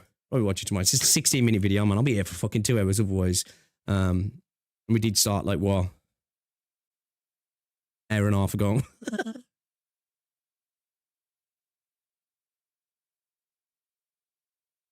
Watched like 9 hours long StarCraft cutscenes combined into a movie. It was so fun to watch. Man, I need a fucking Warhammer 40k fucking show, man. Like, does anybody know what's happening with the Henry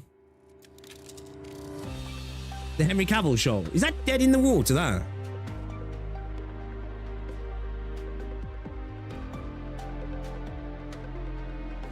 My worries as well, if they did like a Warcraft show, they'd ruin it. Because they're remaking, they're doing, I don't know if it's a remake, they're doing 2 Lord of the Rings films as well, which has got me shitting my pants, man.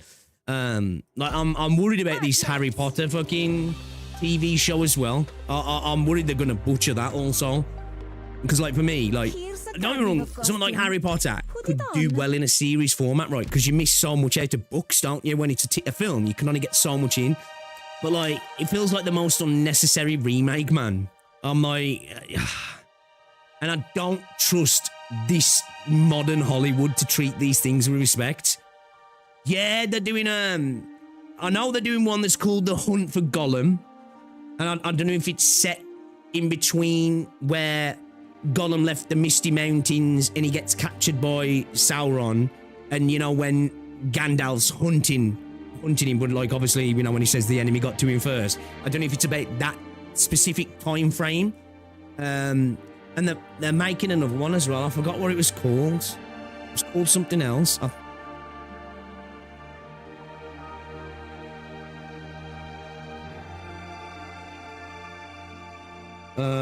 Yeah, the Lord of the Rings, The Hunt for Gollum. It's been directed by Andy Serkis, but still, you know. Oh, dear doctor. That's it. Stephen Colbert's supposed to be writing one called The Shadow of the Past. Do you know? After Rings of Power. You know? It's like, bro. Like, that show was a travesty, an abomination, a insult to everything about Tolkien, right? Absolute insult. And everybody involved in it should be ashamed of themselves, in my opinion. And I don't say that often about shows, right? Because it's like, yeah, it's whatever. It's a fucking TV show, right? I don't even say that about Star Trek, even though I'm like, look at what they've done to my boy, right? You know, it's like fucking The Godfather. Look at what they've done to my boy, you know? It's like, okay, whatever. When it comes to Lord of the Rings, that shit pissed me off. Like, proper. You know what I mean? Just like, I don't know how anybody involved with that thought any of it was a good idea. Problem is, you've got too many people in modern Hollywood now who believe they can do better than the source material. And for me, it's not even about, sometimes it is, it's not even about political activism and stuff. It's just you've got too many writers now who are like, Tolkien, I think I can improve on that, actually, you know? Yeah. But watch this space. I could do better than that. I can do better than that. The people love the source material. Well, wait till they see what I can do with it, because I've got some cool ideas. Some things never Like, yeah, nah, mate. No thanks. You know? No thanks. Hi, I'm Spot from Operation Reserve Team AC. Like one of the most beloved characters in Tolkien's works. Hated. You know? My name is Plume, formerly of the Pontifica Cohors Lateran. They are, aren't they? Like, don't get me wrong, they're not perfect. The movies aren't, right? You know, certain things will change a little bit and certain things are omitted. Of course, you have to do that with a movie, but Peter Jackson did amazing things in the trilogy. The Hobbit was a bit... In terms of modern Hollywood, probably would be considered fucking goated, right? But, you know, it was yeah. Yeah. Like, I loved Smaug. They did a good job with Smaug, but other than that, I really didn't like the Hobbit films. But yeah, man, the original trilogy, like, it's a good job that happened when it happened, right? Because, yeah, I don't think we get anything like that nowadays. I really don't. It's just missing passion these days, passion for the source. Yeah, and you get so many people though who say they're passionate about the source and then they bastardize it, like, and it's like, do you really care about it, or is your ego more important? And then, you know the thing that I hate sometimes? You get people who come onto these it's like if they're working with video games and stuff, and they're like, have you ever played the game or read the story? No, because we actually think with not doing that, we could, and it's like, so you don't even, how can you fucking recreate it then, man? If you didn't even respect the source material enough to engage with it, you know what I mean? That shit pisses me off. Gets on my tits, that does, when I hear them say that. No, like, respect the material, man. Respect the fandom. You know what I mean? Respect the fandom. The atmosphere Yeah, dude. here Yeah, Halo. is Fuck that shit as well. surprisingly good.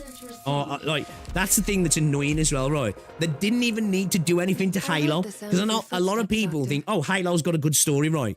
You know, if we're talking lore, you know, Halo has got some of the most insane, cool, fucking sci-fi lore that there has been.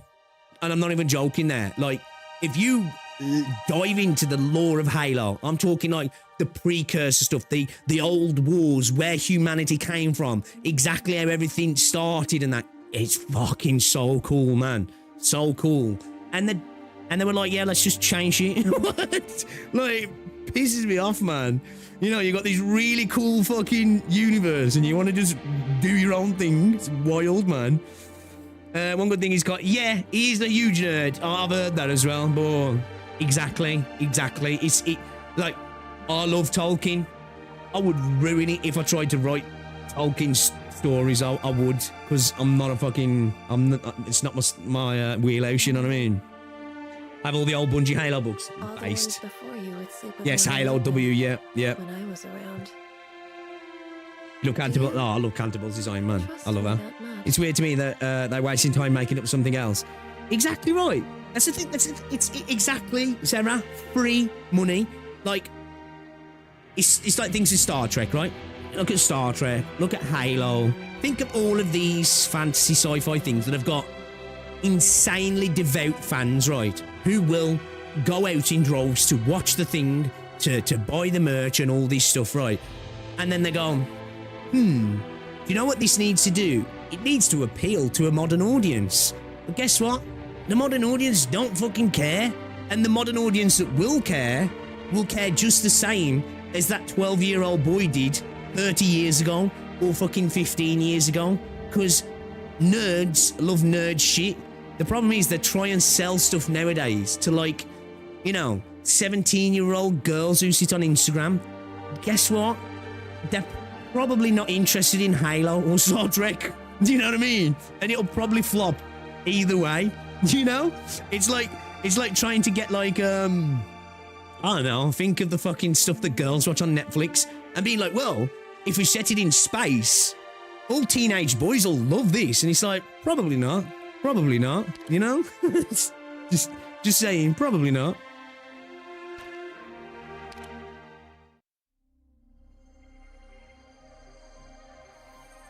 I haven't watched the Borderlands movie, but I've heard it's bad, though. To be fair, the little snippets I saw of it did look rough, but I haven't watched it.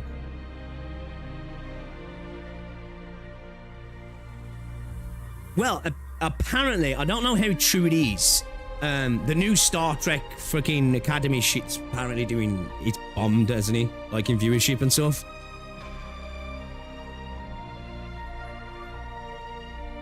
"17-year-old girls now more like 70-year-old executives who just want money with no soul." Well, I think what it is because it's been proven for years now, right? Women drive the spending in the household, right? Even when you can argue that maybe in households men are still bringing in more money, although that's balanced over the years. The majority of the spending in a traditional household, even younger, it comes from women, right? So I think in the head, they're like, well, if we can get girls hooked on this at a young age, they'll spend. And then, most of them ain't interested. The thing is, the girls that are interested in stuff like Halo and Star Trek and Lord of the Rings, they're interested in it for what it is. They don't need it to change to facilitate girls. Do you know what I mean? They're into it because, guess what? They like that shit. Like, if you're a nerd, it don't matter if you're a dude or a girl, you like nerdy shit, right? And you like it for the same reason as both sexes do now. You might get something different out of it regarding characters in it and stuff, of course, right? But if you like TNG as a woman, you probably like it for the very same things as a dude does, right? And that's where I think the world of Hollywood doesn't get that, and they think that they can turn a whole new audience who are just not interested into it. It just really doesn't work, does it? Let's not forget the girlies who carry Gundam. They're making new Stargate, and I don't know how much they can fuck up the air because Stargate SG-1 was fucking goated, right? Goated. So do you know what I'd love to see? I don't want them to do it again because I think they're ruining it, but I'd love to see Babylon 5 get a HD remake or remaster, should I say, and just have the special effects modernized and just like fix the scenes to make them look better, right? You know, Gate was always the best star. The mythical modern audience, right? Yeah, as if like humans have really changed that much. We haven't, have we? You know what I mean? It's like like the 90s as well, like the late 90s, right? Well, the 90s throughout, really, and the early 2000s was so fucking good for sci-fi. You was a sci-fi nerd back then, you were eating so good. Like nowadays, man, you know? Like when you think of like recent, and that's stretching it a bit in terms of sci-fi, I can think of like, you know, Firefly and The Expanse. I'm trying to think outside of that. What is that? Probably is other stuff that I'm not thinking of right off the top of my head now. I'm talking like traditional sci-fi. You know, not like drama shows with a hint of sci-fi. Like actual genuine sci-fi. We didn't know how good we had it. True. Them days sitting down and watching Deep Space Nine and stuff, and You got Stargate and then Voyager and fucking Babylon 5 and shit, and being like, man, I can't wait for the next 10 years or so when special effects get better. It's going to be so cool. And yeah, here we are now. Orville as well, yeah, Orville's good. Orville's good. Funny how Orville started off as like almost like a tongue-in-cheek parody of Star Trek and became better than the new Star Trek. Crazy, right? Crazy. Oh, I love Buffy. Buffy the Vampire Slayer was the shit, man. Was the shit. I can never really get into Andromeda. I watched it because like I like sci-fi, but in terms of because it was Gene Roddenberry as well who did that, didn't he? It was never his well, at least the show wasn't anyway. The Andromeda was scuffed, but I watch it anyway. Facts. That's what I'm kind of like with sci-fi, you know. Unless it's like modern Star Trek, I'm like, okay, this is a bit shit, really, but I'll watch it. I'll watch it. Every episode of Black Mirror coming into reality aware. Yeah, man, Buffy the Vampire Slayer was fucking mint back in the day, man. I had a proper crush on Sarah Michelle Gellar when I was a kid. Alright. Once upon the land, there was no meaning in looking up. There was nothing worth looking at up there. Nothing worth looking at up there. Nothing worth exploring. That place was the domain of those who indulged in fantasies, those with their heads in the clouds. But now, each and every person lifts their heads, looking up the beam of light connecting heaven and earth. Do you know what? I need to go and watch some fucking Babylon 5 or something later now, I do. Or some fucking... Yeah, I'm going to do that later. Yeah. Done. Done. Yeah, Dune. I still haven't watched part 2 and part 3 is coming out, but Dune, yeah, the remake's fucking good, man. Yeah. Yeah, Hercules and Xena. Love Xena, Warrior Princess, man. That was the shit. Yo, the 90s and the early 2000s was fucking good, man. So good. You know when Sci-Fi Channel used to be goated? But now, each and every person lifts their heads looking up at the beam of light connecting heaven and earth. Looking up at the once untouchable sky. Are we getting a closer look at the beam? Among the stars, within the artificial constructs that appear so small before the torrent of light, brews the human ambition of this current epoch.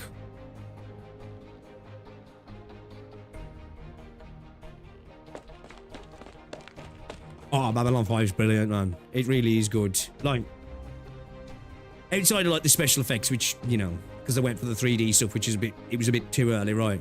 Man, the political drama in Babylon 5 and the acting. Fuck, so good, man. So good.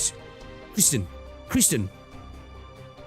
Sure enough, you set this plan into motion a long time ago. Everything you did was did for the DoD was a fancy show. Huh. What's the principle behind all this? The efficiency and stability of this high-end energy confinement field? Never heard of anything like that before. If I recall correctly, you boasted that you were the foremost expert in high-energy physics when you joined Ryan. One of the foremost experts. Oh, shooketh. He's never seen this power, has he? Bear with me a bit today, guys. My throat's shagged. My God. Thank your lucky stars, Saria. There's nobody like Kristen in your field. It's just not fair. And yet she doesn't even bother to publish these results. The hammer is currently charging. According to the military's Horizon Arc project, once the charging phase is complete, all of this energy will be focused and undergo excitation a second time to deliver a powerful wide area strikes. Sure. How much longer will it take? Kristen turned the project dossiers into scrap paper. All I can say is it won't be long now. This is our last chance to stop it. As well as our last chance to stop her. What are you still standing around slack-jawed for, Ferdinand? Time isn't on our side. Saria, take a look at the densimeter over there. The needle seems to be fluctuating a lot. No, I'm not talking about the needle. The wobbling is a normal phenomenon of high-energy confinement fields. I'm talking about the unit of measurement. You could take a guess how many times larger this unit is than the one on the instruments in my lab. The energy it absorbed just now is enough to power every single one of Colombia's nomadic cities for at least 6 months. And it's showing no signs of stopping. And we're now in the center of the laboratory carrying this tremendous amount of energy. Even if Nasty is a genius, you can't create a receptacle that stores energy in amounts beyond the realm of cognition. In other words, no matter what direction it ultimately focuses the energy in, Once second-degree excitation begins, this lab won't be safe from the consequences. Her end goal has never changed. If her ultimate goal is the sky, and the sky can only be contested with this amount of energy, what exactly is up there? It's none of my concern. All I know is, this is a reckless experiment, and it's doomed to fail. Faria, there's nothing stopping you from packing your bags, finding a nice hillside with a great view, and enjoying a drink while you watch this fireworks show that may well go down in the annals of Colombian history. That isn't going to happen. What about you? You were never the risk-taking type. Me? Looks like my old friends are coming, and they'll be here sooner than expected. You're right though, I'm not taking any chances. The technical manual has the location of the escape pod, and I know where it is. I'm not particularly interested in seeing the one who fired me, and it's not like you need my help. An opportunity to document high-energy physics phenomena of this magnitude is rare. I don't intend to pass it up. Maybe you see a new paper from me in the journals next quarter. I promise, it'll be era-defining. Unlike Kristen, I don't tie all my intellect to personal grievances. The fact that she's consigning all this knowledge to the grave, knowledge that could transform Terra's entire academic landscape, it's something I can't abide. Trying to get a little bit more of a viewpoint of Ferdinand as well, right? Like, you can be an arsehole, right? But like, you know, do what you need to do. Saria, we don't have much time. Stay safe. A little bit more depth to him, right? Ferdinand? It's been a while, Colonel. I'm not surprised you survived, but if I were in your shoes, I'd pretend to be dead. Get the hell out of Dodge. Go to Victoria or Lathanen. With your skills, you can always pick up a teaching job. I didn't expect to hear those words coming from you. Let me say this one more time, Ferdinand. It's over. I've already spoken with the Vice President. The DOD's defeat is absolute. As for whether or not this whole situation can be salvaged, or who controls my fate, I actually don't care that much anymore. Let's save some dignity for each other, Ferdinand. Get out of here, and I'll save a crossbow bolt for myself. Huh? What was that? Sorry, my mind wandered for a second there. Also, you're blocking the radiometer display. I was more interested in the experiment, really, isn't he? In his eyes, that's how he's seeing it, right? This shaft here runs a lot deeper than I expected. I'm afraid the military simply failed to fully understand its structure. Right here is where the transmitter's response is the strongest.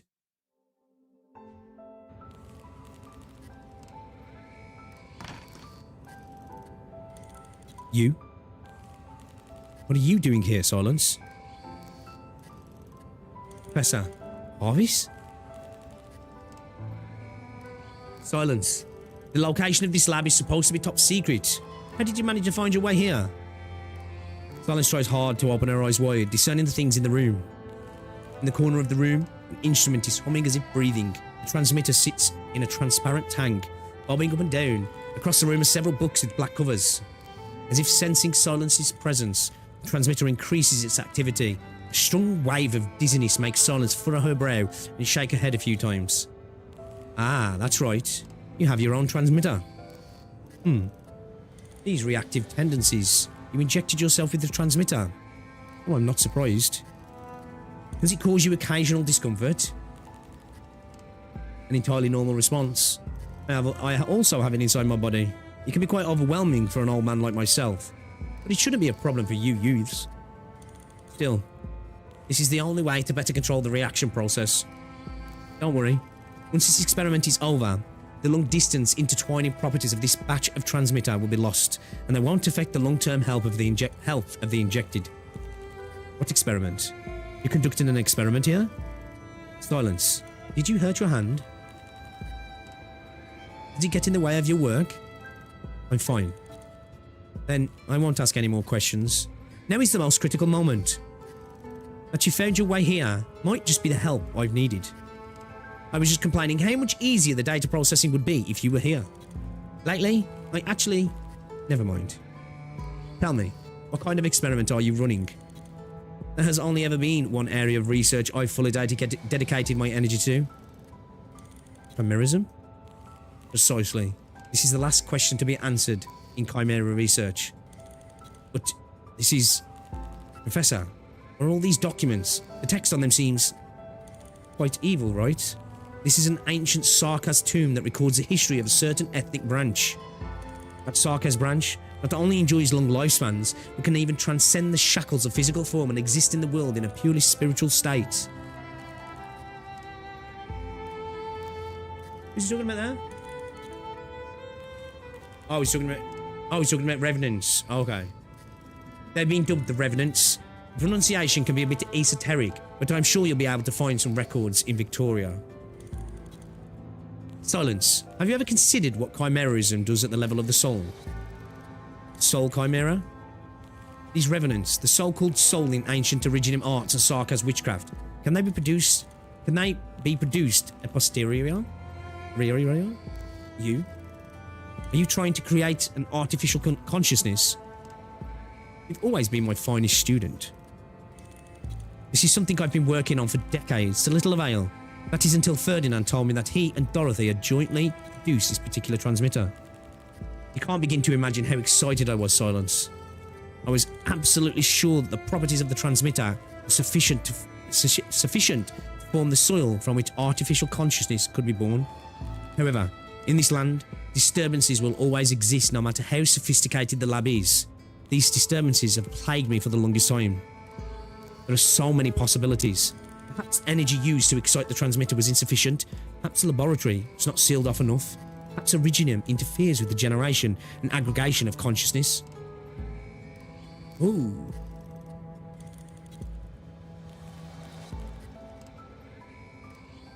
Well, that kind of makes sense when you think about it, because what we know in Endfield, right?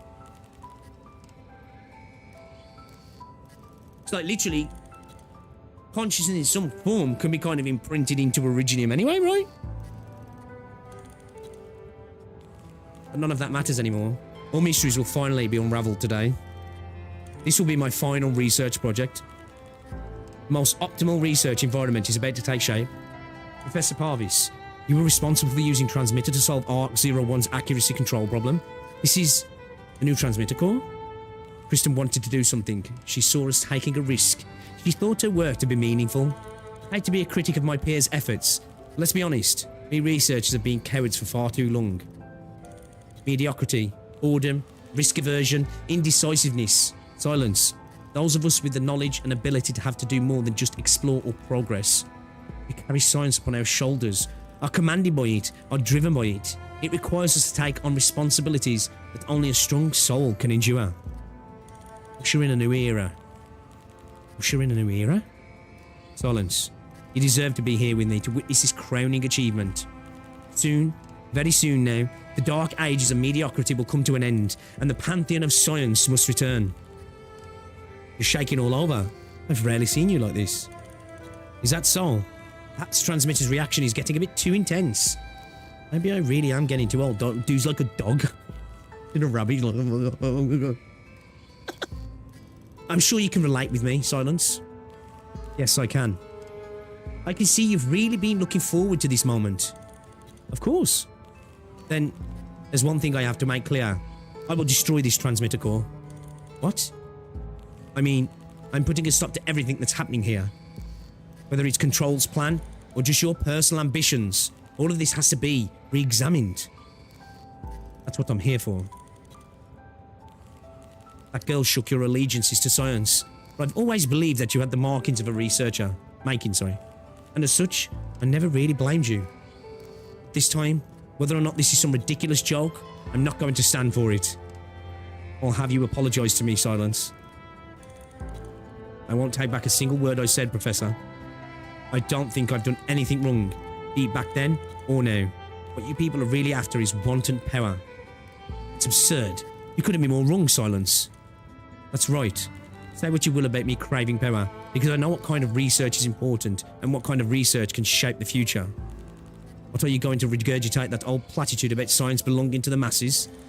No. Let me tell you, Silence, that science belongs to the Ubermensch, the Supermen. Mediocre can go elect their politicians and kiss the feet of their betters. But only science is above their meddling. What about you then? Are you part of the Ubermensch you aspire to? The ship has already sailed for me. But if the consciousness I create is rational enough, grand enough, then it can.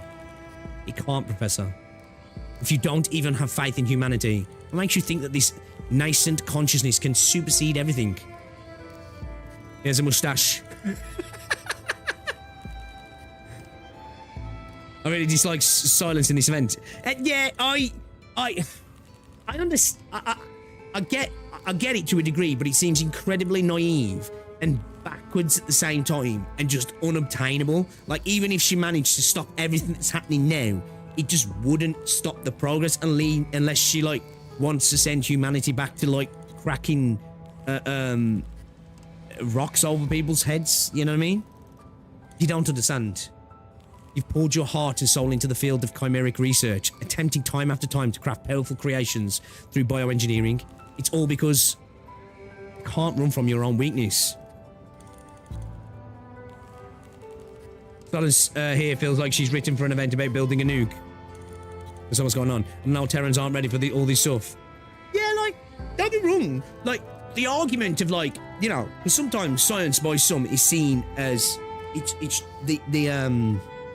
the means don't matter, right? You know, the end does, and we've seen terrible things done in the name of science, right? You know, we've definitely seen things done in the terrible name of science, but the idea that it can be stopped, you know, it's just like, it's just not going to happen, is it? It's human nature, right? It's human nature, isn't it, to chase progress and reach for the stars, to fight for the unknown, to learn, to elevate, whatever. You know, it can be a slippery slope, of course it can, you know, but it's just something that you can't stop as an individual, right? Unless, I think, you really, you know, drastically reduce humans down to something lesser than what they are now. You can't continue on the status quo without progress, I guess, can you really, is what I'm saying. Me? Silence. I won't allow you to throw baseless speculation around like that. This is my last hope to break free from mediocrity.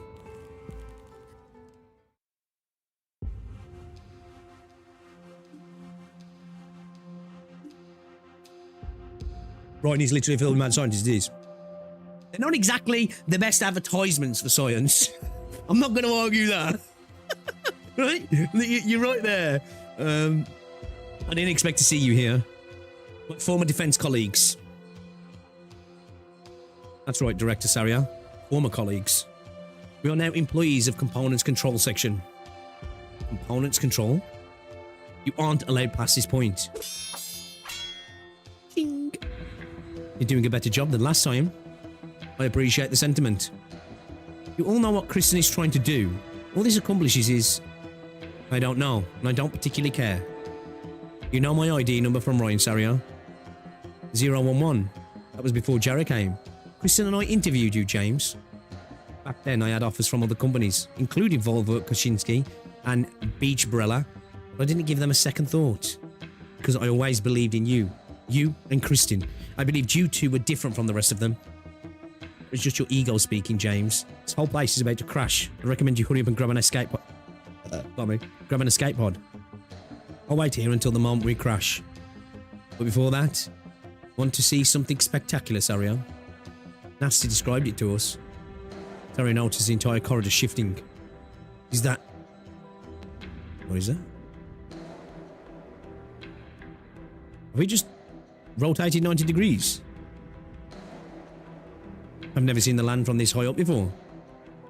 Hammer has begun an altitude adjustment. Out of the way. There's no time. What did we just do? Looking at the image, it looks like we've flipped on our fucking side, right? Or we have, yeah. No, we haven't. I can see the ground down there. It's just that, yeah, okay. I thought we flipped on our side then. It's just the artwork. Damn it. What's going on? This blasted thing's spinning.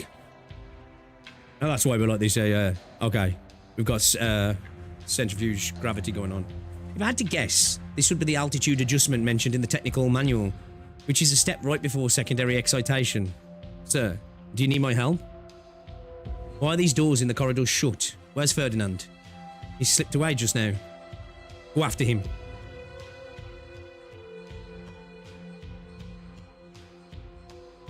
Are there no defense systems here other than the partition doors in the corridor? If I had any say in it, this place would be stuffed full of power armor. Freeze, Ferdinand. Got you. I need you to leave me alone, Colonel. Every minute here is precious, and dealing with you would waste all my energy. I thought we were peas in a pod, Ferdinand. Sober rationalists who would weigh the pros and cons before making a decision. Looks like I had the wrong read on you. Come with us. The beam excitation reading is 1.22, a constant. Should be introduced here to renormalize the entire formula. What the hell are you talking about? I'm laughing at you, Blake.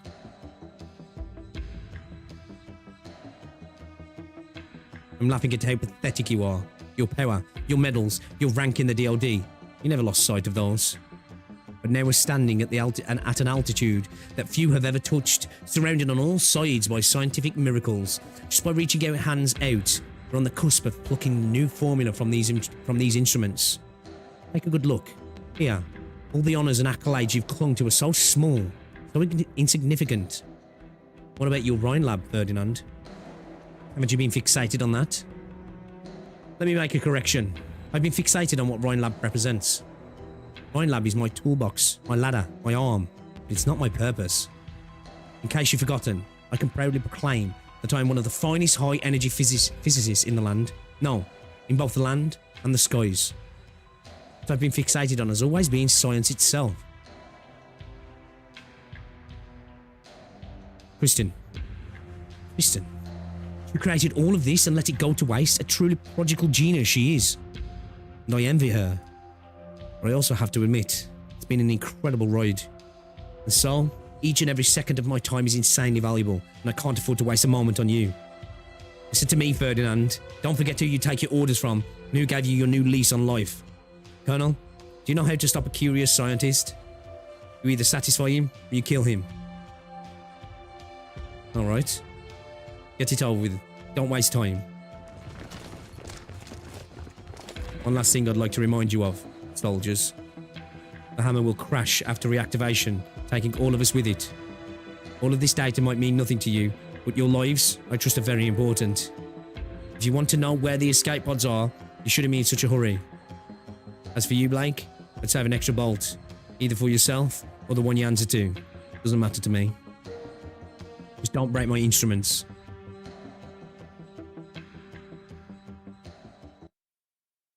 Ooh. Okay.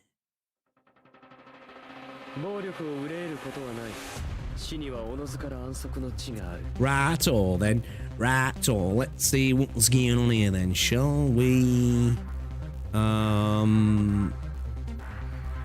Yeah, it's actually shit. Where was I going? Yeah, can't go that way anymore, can I? Yeah, okay, cool.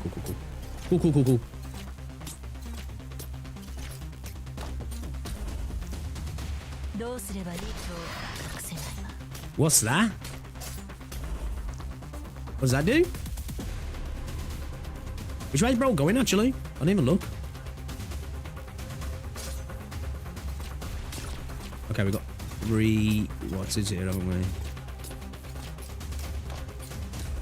What's the time?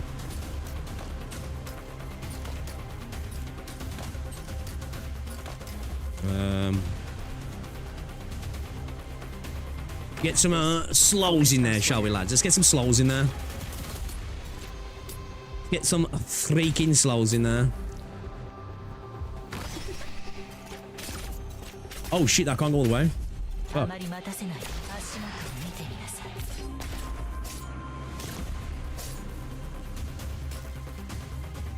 will cough up some useful information. Cookeries.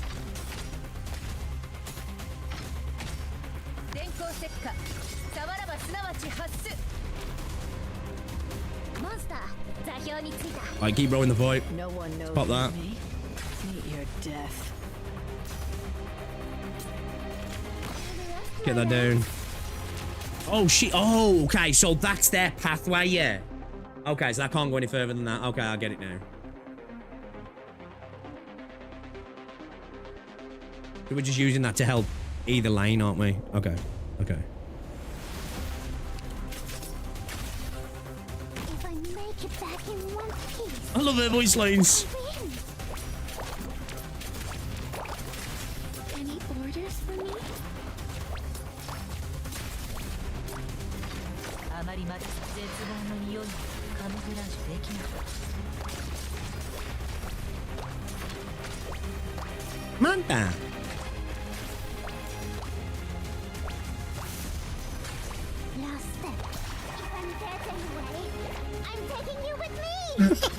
If I'm dead anyway.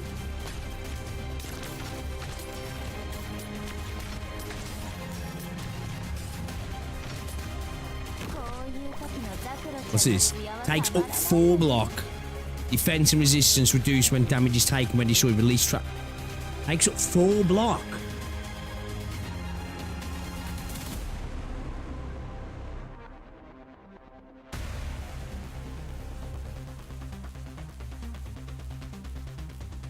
Okay. So long as you're here, have some hot super food. Oh, is bro going that way? Shit. I am your shadow.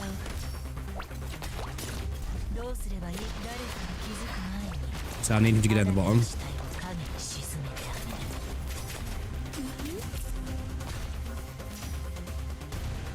Your weapons are right at your fingertips.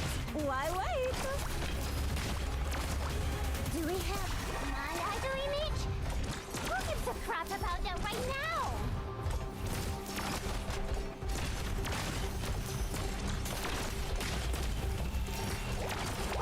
Look, Zara. This spotlight shines on us. Follow me into the shadow. Right, blast bro out, shall we, quickly?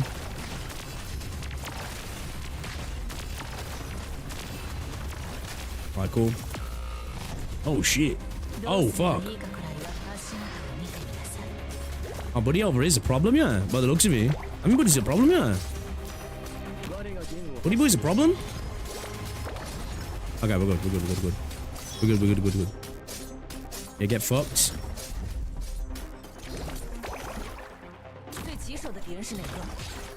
Alright, cool.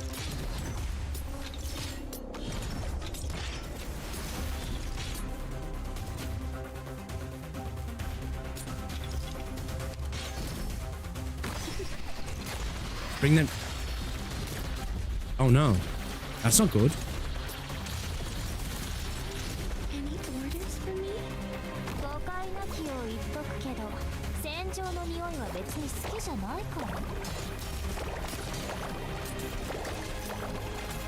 That's not good. Quickly, no sooner a low key.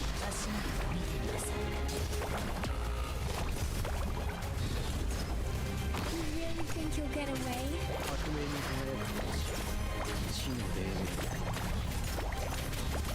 Hey, you. Oh, she gonna be able to block it, is she? Son of a bitch!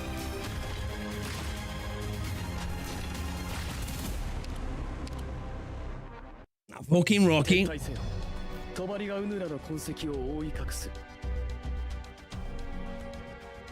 Okay.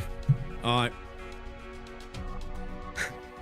I thought I was chill then. I thought I was chill. Let me, what's the deal with those rockets? Can I be like operated with 3 or more block? Okay. Might be Kuro, man. We don't need that, but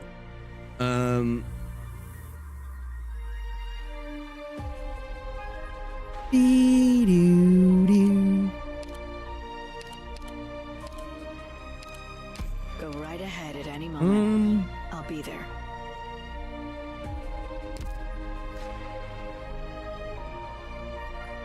Okay, top line's fine by the looks of it. We need a defender here, don't we? And a defender covered by some DPS as well. So I think maybe we get like you or Kuro in here. Maybe have Lappy facing this way. Get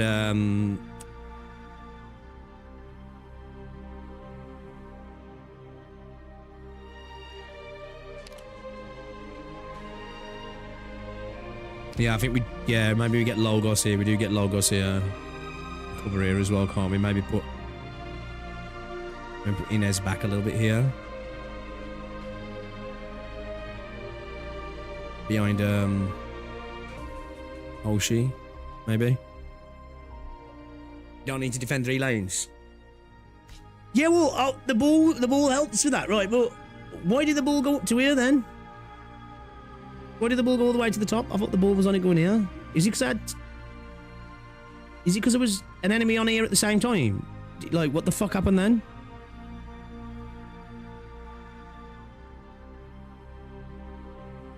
Like, the ball was just going here to here, but then he went all the way up to here. So this lane was open then, wasn't he? And all 3 lanes were open.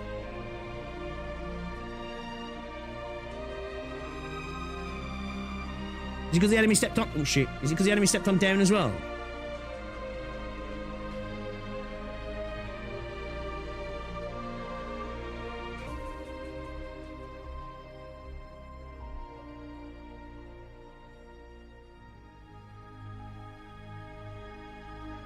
Okay, maybe I need to protect it a little bit then, yeah. If I'm doing that, and then I can control the... Oh, the push the ball, did they? I didn't see. I don't know. I just seen it get to the top and I was like, wait, what?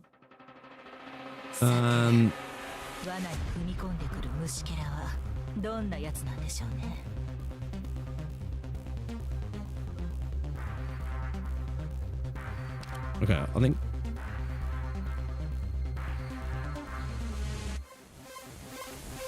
Oh, let's see. Let's see.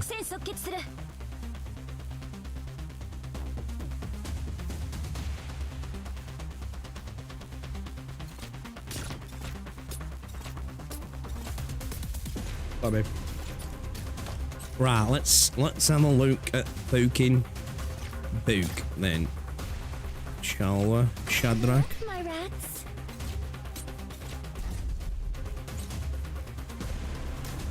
Yeah, we can have it there, can't we? We don't have to worry about that now. Focus elsewhere.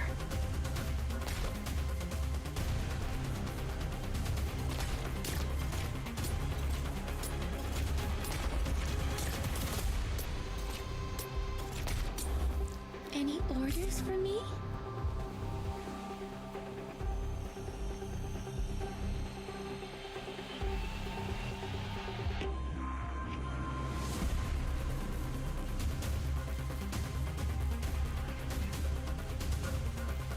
They will cough up some useful information.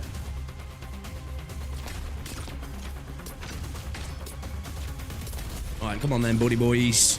Come on then.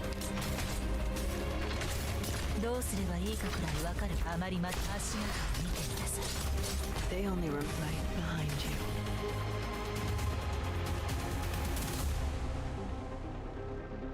If I make it back in one piece. Ah, I think we...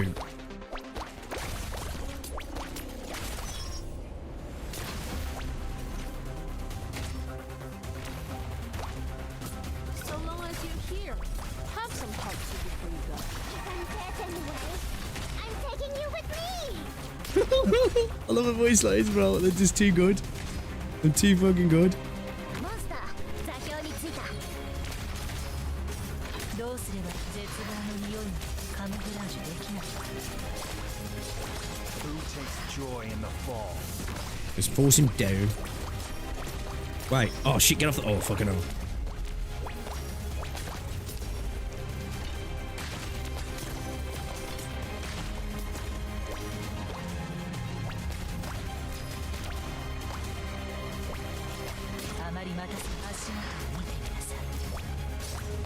No one knows my name. Fuck. They only remember me. Meet your death. No need to cover up.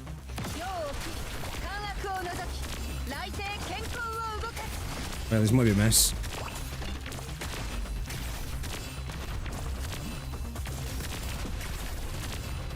She's getting hit hard there, isn't she? Look, Zaro. See the game we humans are born playing? look narrow. This spotlight shines on us.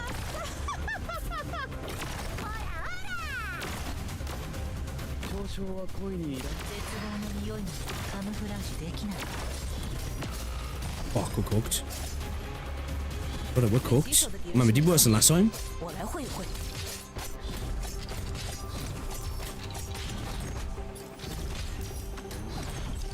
Oh shit, man, we did way better first time. Okay, alright. 撤退せよ。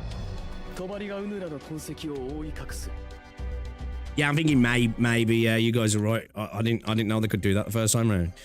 Alright, Quarter needs some support here then. I don't know, maybe we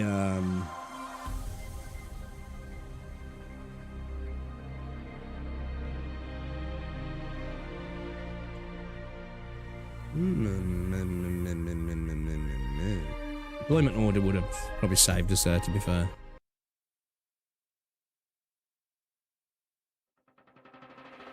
We'll be fine if we stick together. Put a little bit further forward, actually. レンチなき者は収めがたし。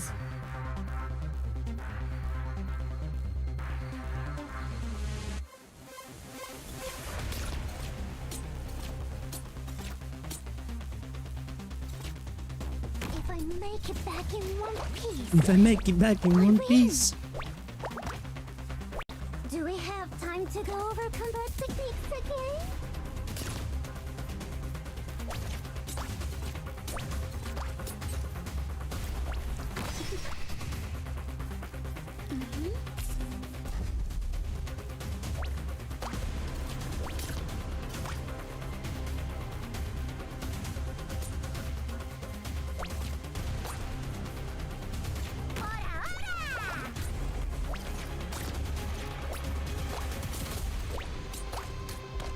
Yeah, I should have spammed Inez's skill. We should be alright though.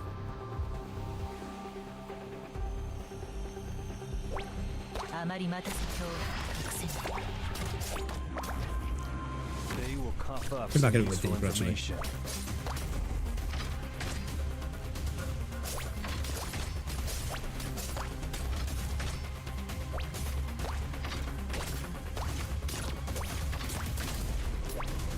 Probably should have waited on Kuro, man. 携帯を変更中。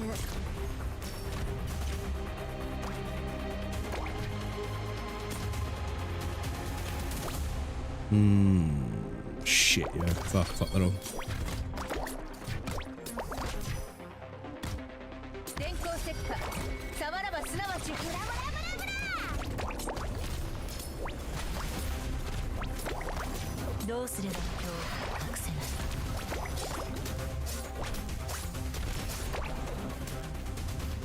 No one can see me.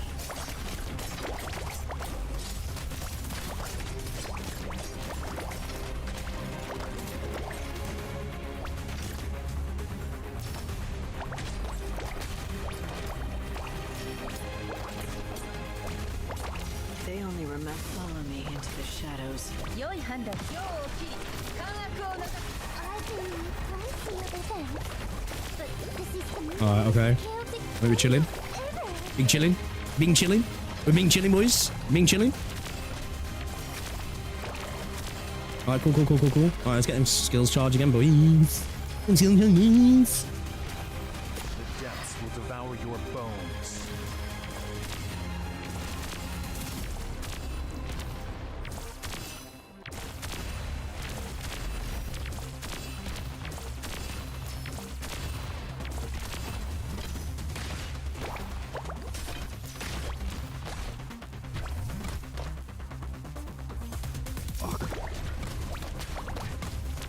Doctor, I won't back down. Lost. If I'm dead, 誰かに気づく前にあなたの死体 Might just go through. 沈む。 Maybe. Oh, man. Lavin's taking a beating. Lavin's taking a beating. No one knows. You're not gonna fucking beat it, boys. Come on, not gonna beat it, boys. Oh my god, boys. Okay, bot's dead.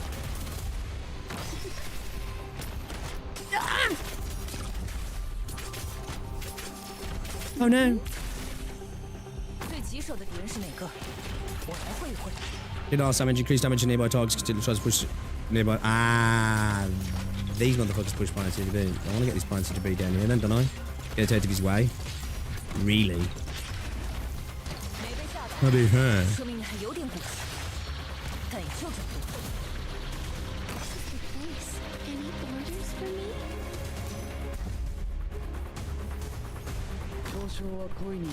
Well, actually, that might have been a bad move. Oh, no, it's alright, it's alright, it's alright, it's alright, it's あ alright. まり待たせる。 We're cooking. I think we're cooking. I think we're cooking, boys. フランジュできない。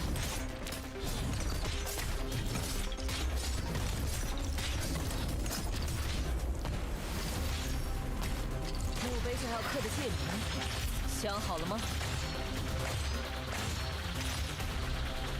So long as you're here, have some fun. You stepped into my domain. No one knows my name.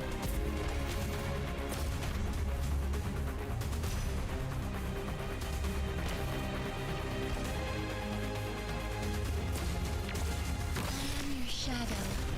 Nice. I'm here. Your weapons are right at your fingertips. Why wait? Cool. Let's go.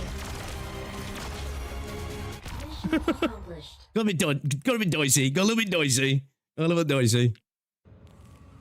Yeah, first time we would have had it if I don't know that them could push the ball because I wanted to drop the ball at the right time. I mean the wrong time, sorry. And we could have timed it a bit better. I think we would have cleared that first one, but yeah, you live and you learn. I've been memorizing the basic structure of the central nervous system lately, over and over again, from top to bottom. Isn't that one of the assignments they give you in an intro biology course? Yes, it's one of the absolute fundamentals. If I were to ask this question to any of my students, should they be stumped for even a second, I would drop their grade down to a C. But these days, I haven't been able to recite it from memory, not even a single time.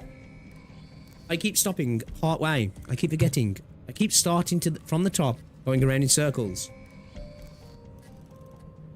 Every morning, I sit from 5 to 7 at breakfast, at the breakfast restaurant across from Ryan headquarters, and I give it my best shot.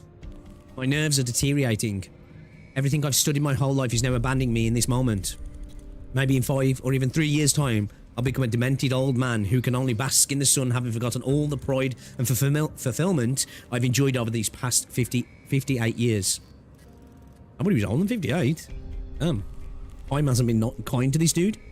Silence. I refuse to go out like this. Professor, my fate is already sealed. Now get out of my lab. Don't you dare touch it. No.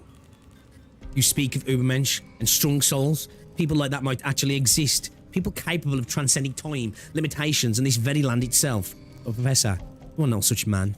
Damn. You're just a fat old geezer. Your words are of the weak, mediocre masses you so ridicule. They are the desires of a human. Transcending time, limitations, and this land itself. In the myths of Minos and Kajag, gods are the bestowers, masters and deciders of all things in creation. But science is by no means a god. It is just a path for people to traverse. It needs to be examined from time to time, repaired from time to time, and retained from time to time, and reined in from time to time, sorry. The fruits it bears should not be the grandiose vision of megalomaniacs, but precisely the mediocre expectation of the masses. No. No, get away from it, Silence. It's over, Professor. What you need is rest and recovery. After this, I'll take you to the hospital. Damn, man. Just in there smashing shit up. Just came in like that X, smashing your PlayStation and your TV up, saying it's okay. I'll take you to the I'll take you to the job centre later. He's like, no! The transmitter hub has been destroyed. Be it your experiment or Christian's plans, without the transmitter there shouldn't be... Transcending this very land. Yes, perhaps I made another tremendous achievement that even I did not notice. I just happened upon it, without investing much time into it. As a matter of fact, it didn't even arise from one of my own projects. That doesn't matter, does it? Of course. Why hadn't I noticed? We've all been drawn in by her, from the very beginning. We've always walked the same path. The old man stares blankly at the display panel on the monitoring screen. The giant man-made ring suspended atop the sky's zenith is illuminated by the beam of energy gathering within its majestic platinum. Perhaps because the transmitter hub was destroyed, or perhaps because the scouring of the beam was too intense. The hammer starts to shake slightly. Why has the transmitter signal not stopped? Let me ask you, Silence. If you have no way of becoming a leader, what shame is there in being a follower? If I admit my weakness and indecisiveness, then it is a perfectly valid option for me to follow a truly strong soul, is it not? This was meant to be my backup plan, but now, what are you doing? I've suffered mediocrity for too long. I can still catch up to her. She too must shine. All my hard work, all of my pursuits must have meaning. At least this is much better than becoming a vegetative old man. The energy density is already sufficient, as long as... Professor Parvis, what are you doing? Silence feels the transmitter's influence on her fading. At the same time, the consciousness of the elderly Caprinate in front of her is rapidly dissipating. When the Transcendent One sets out on her journey, I do hope that on her long path she won't mind being followed by a timid hitchhiker. At least I can become a part. Silence. Look. Are you merging your consciousness with the transmitter to make up for the hub's destruction? No. What the fuck? Trap these data. What's going to happen if the phases are thrown completely out of order? How do I stop these responses? Professor Parvis. This is completely futile. Your consciousness can't be preserved within the transmitter. This transmission will only destroy your nervous system. A faint sigh, perhaps a slight chuckle. Parvis' body has become an empty shell, no longer host to any conscious will. All his attachments, all his cowardness, dissipated without a trace. Professor. Within the monitor, the trembling of the hammer seems to gradually calm down. He completed the experiment in the most unexpected way. No. How could this... Silence. Silence. Silence, are you in here? So you really were here. Step back. I'm coming in. It was like, ooses. I finally found you. Had me scared to death, Silence.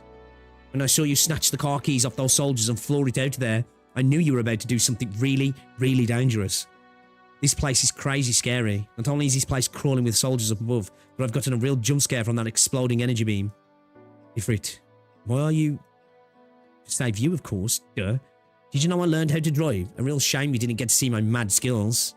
With my driving skills, I might even get bumped up to elite up. What's wrong, Silence? Where's Parvis here? Why isn't he moving? I don't know. In the end, he achieved his goal. On the other hand, I haven't really achieved anything. I was thinking, could I be more decisive? Could I be more determined? Ifrit, how am I supposed to stop people like them? Such powerful, brightly shining souls. Will I never be able to reach Saria or Kristin? Stop joking around already, Silence. Ah man, she's gripping her up. Oh yeah, it's because she dropped to her knees as well, didn't she? Ifrit frenetically grabs Silence by the collar. This isn't the Silence she knows. You're the strongest woman I've ever seen. Osmontis is pretty powerful, and so is Blaze. All of Rhodes Island operators have their own special skills. But you're the best out of all of them, Silence. It's because you've done so much for me. So much that to be honest, I don't even know where to start. I pushed through everything. You and Saria both. You both overcame it all. Don't show the Gacha growl this image. I know what you're trying to do is really huge and really complicated. The guys you're trying to stop might also be really powerful and really hard to deal with. So that's why you should let more people help you. They have so many helping them out. So you should have to. So should you have to fight all by yourself? Obviously, you have me and Saria too. We're here by your side. Bro, I love this Silence. This version of Silence, man. It's so fucking... I really like Silence full stop. Like, obviously, our OG character. I just like the character as a unit. You know what I mean? But I love this design, man. Like, this design would go so hard in Endfield. Like, so hard. Like, Silence looks at the kid in front of her. Compared to 3 years ago, her complexion is much more robust. Her body is also stronger, and her entire being brims with vitality. The girl's health is product of her own. The girl's health is the product of her own efforts. It's just, when did she get so tall? You're right. I need to get ready. I have to keep going. And you? It's because of you. The shaft's output phase may be nearing completion, and it won't be safe in this building. Come, Ifrit. Let's get out of here. Also, someone's waiting for us to pick her up.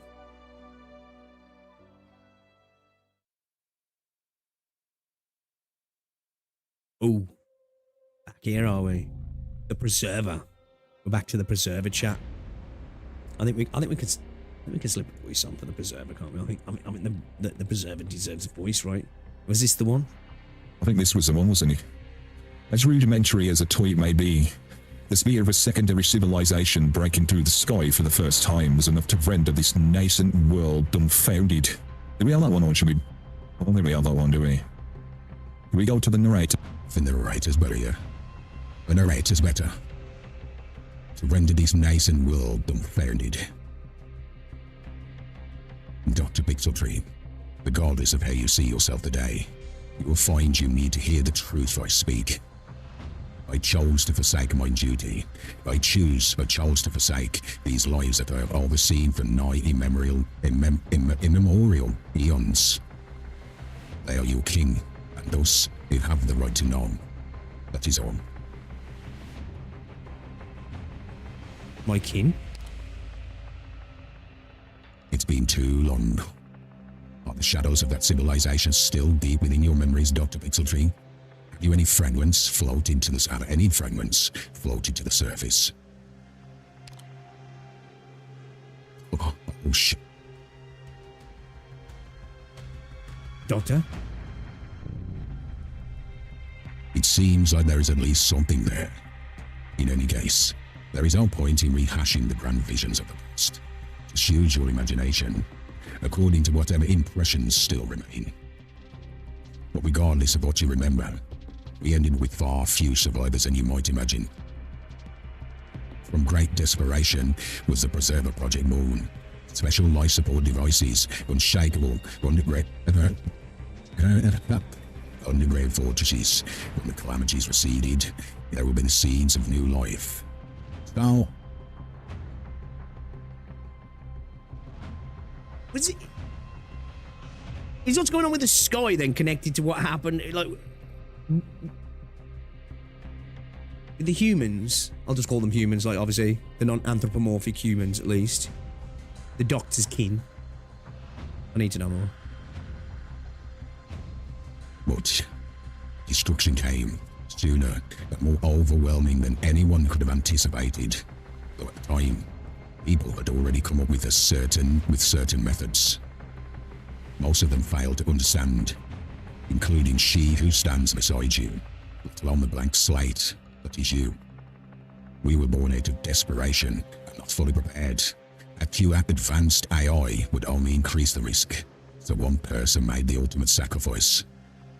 This one volunteered to remain permanently trapped in a cage of consciousness within an electric cloud, forever locked in an immovable sarcophagus deep underground. Xenos? Was that in? Your consciousness. This moment in every sarcophagus is a person yet to wake up. Is it me? Or is it him? Me? It's got to be me, right? It's the AI, right? It's not about me, right? Correct. But none of them will ever wake up again. They lost that ability long ago.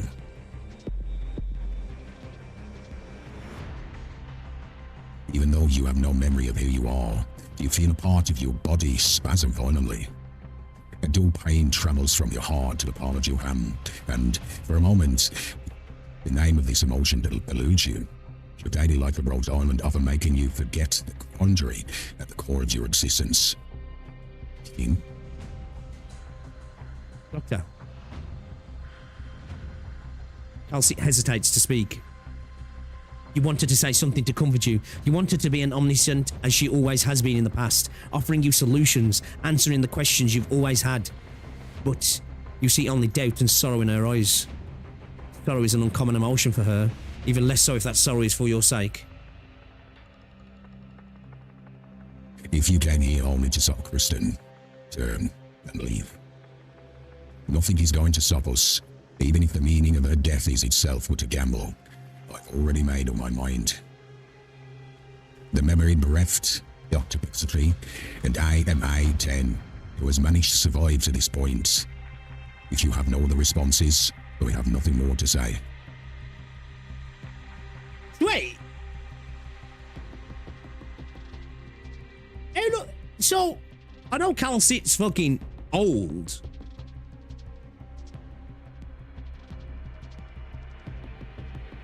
Reading.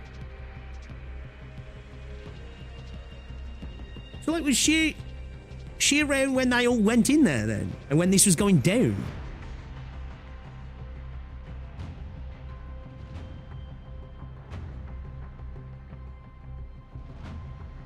No. No. What is it you want then? Do you wish to recall your memories and the truth, or do you insist on stopping Kristen? You can't accomplish any of it. Your amnesia is hardly so simple. You're just being pushed along numbly, thinking you've acquired faith and new ideals. Ignorant hope is but the harbinger of despair, something we know so very well. Why not enjoy your hard-fought renewed lease on life, and instead insist on broaching the truth? Really know anything about this land?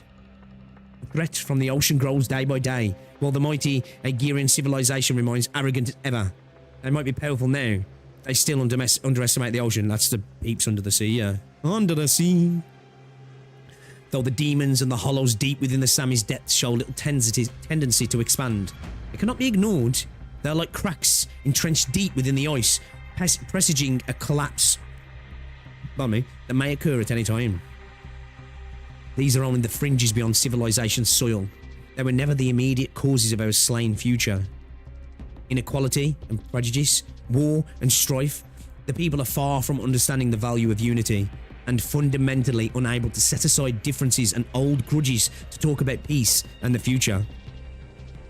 Even when catastrophes descended, the cogs of Ursus's war machine did not stop turning for a moment, and the peasants of Casimir's were not exempted from brutal punishment and taxation. Unity is an eternal dilemma. Even today, there are those who cry for wars of old, yet refuse to face the suffering, as well as those who died in vain. They may not even be able to see these words. It's too soon. They are still too weak. A few lucid individuals do not represent the entire nation. Columbia will soon seize their desired advantages from Kristen, expand their appetite, and extend their hypocritical forks and knives towards Bolivar, Sami, and the Sargon. What Kristen did is a far cry from a feat of strength, scoping at the future of humanity. Even a slight deviation, and all of this will become but a clarion call for the next round of conquest. Is that what you, AMA-10, Calcint, think of Terranur? Fine then. I understand. For one who has warped with civilizations born of this land, your opinion holds referential value. Since you each have your own reasons for not wishing to budge, then let us test each other using the Asia ways. Compared to pure rhetorical persuasion alone, I will need some more basal behaviors to evaluate your quality and revise the plan. Provided you are qualified. I accept. Debate.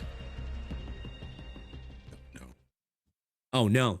You need some YouTubers in here in a fucking podcast right now. That's who we need. We need to poison the well. Allow me to explain in advance that the things you brought up are not outside my knowledge. Through Columbia's databases, I had heard of this history, but I must reassess whether the two of you have the qualifications and the ability to warrant discussing larger plans together, whether or not terror can remain in the hands of people like you, or whether you have the right to debate the future. So,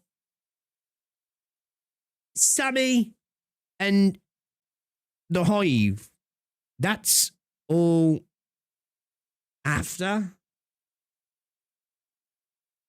his kin then? Because he's talking about that like, well, I had to learn that through that, right? That wasn't something that information that was given to him by the doctor's people, right? It's like that stuff's post their civilization, right?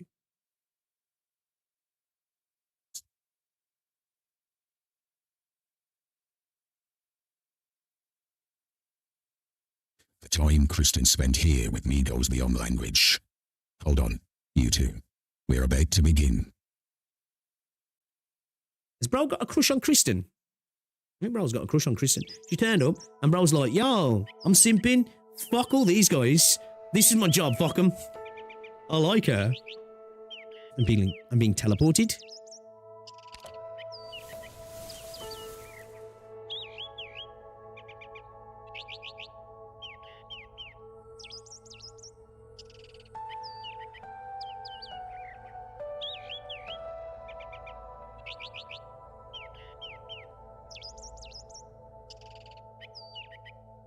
Dr. Pixeltree. You really don't remember me? Priestess? Just now I was... Yes? This is just her cognitive resonance. Originally, this technology was supposed to be used to check the vital signs of those sleeping in the sarcophagi, or to preserve their dignity.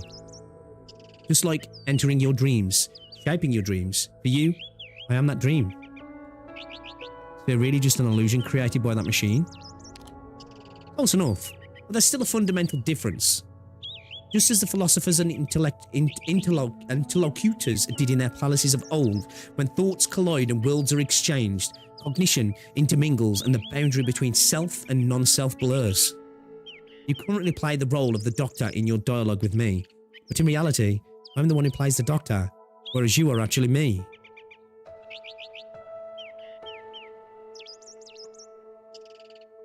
Hold on a second.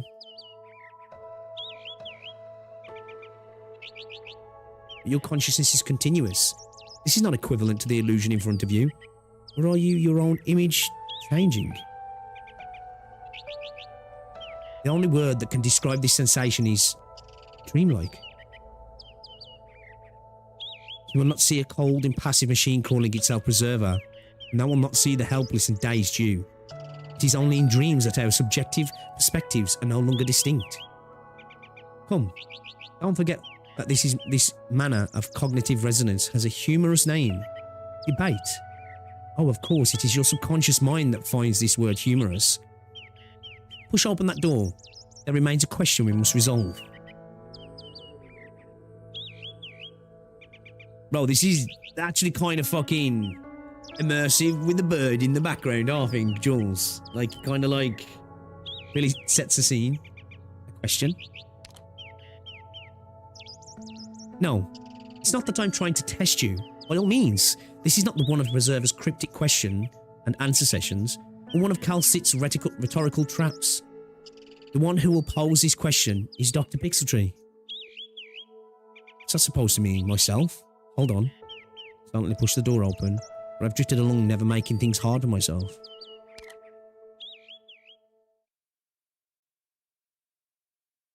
Wait. You? Yourself? After losing your memories, you quickly got accustomed to life at Rhodes Island. You've always known that Calcit was hiding something from you, but over the years, you've both been overwhelmed by challenges you face. It has even caused you to lose your will to pursue the truth. In other words, your curiosity about the truth ended with Babel. When did you start thinking to yourself, this is fine? Do you really have that same obsession in the bottom of your heart to recover your memories? As more trust was built, certain truths gradually came to light, which even led you to self-doubt. But the two of you overcame these difficulties, which is why you're here today. You know what? This is not about what this is about right now, but I fucking love Tallulah. I love Tallulah. I love her. But what about before that? Long before you took Amia's hand in Chernobog. Long before Babel. Who are you? What are you? Where are you going? Best money. Seems ages since we've seen Amia. Doctor, who are you? I'm Dr. Pixeltree.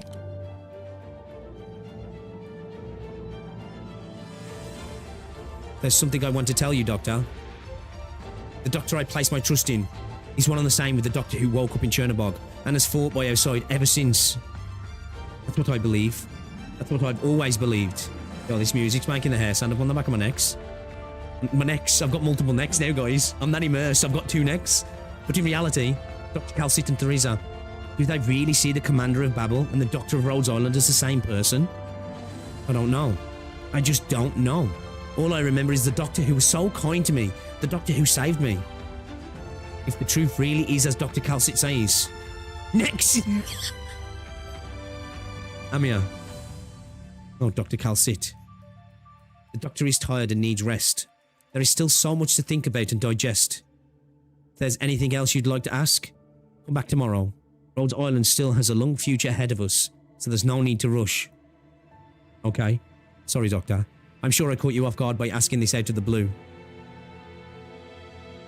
Actually, I also want to know. Don't dwell on it too much. There's not much time left before we reach the outskirts of Londinium. Londinium? The next thing on the itinerary is a meeting between of the elite operators, and we'll need you to sit in. Hurry, come this way.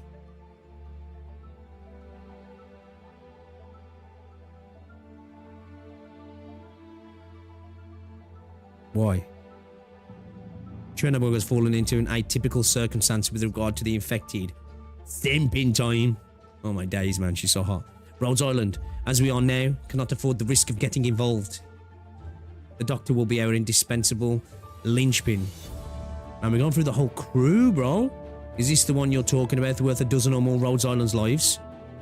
If it's worth it, then I'm on board.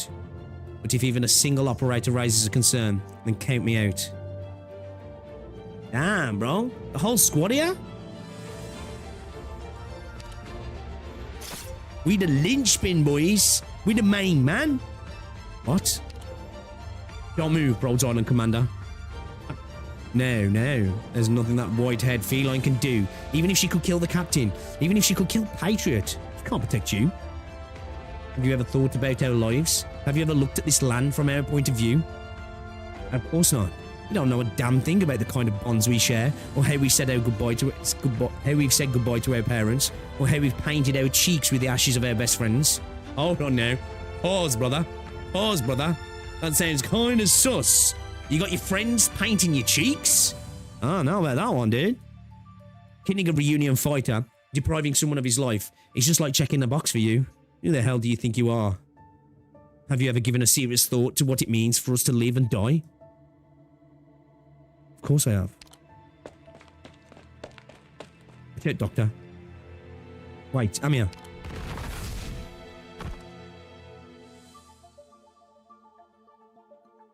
You're not always the main character of this world. Kind of feels like that when you play this game, actually. I like that. That's a line. That's a line right there. Hold up. Hold up.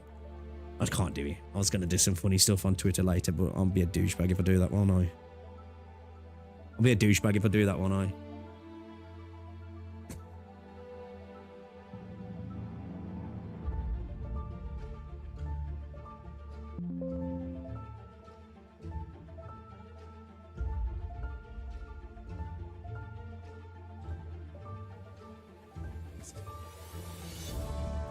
You're not always the main character of this world.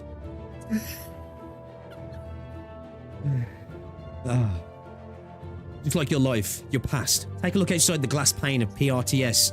You can never understand everything, or be everywhere at once. Only those who face the truth deserve to be called courageous. The ridiculous thing is, you don't have the slightest idea of what truth is. You've been kept in the dark. You don't understand it, and you're frustrated, even angry at your own ignorance. In the end, more are you than a projection of that pincer beast in a bucket around you.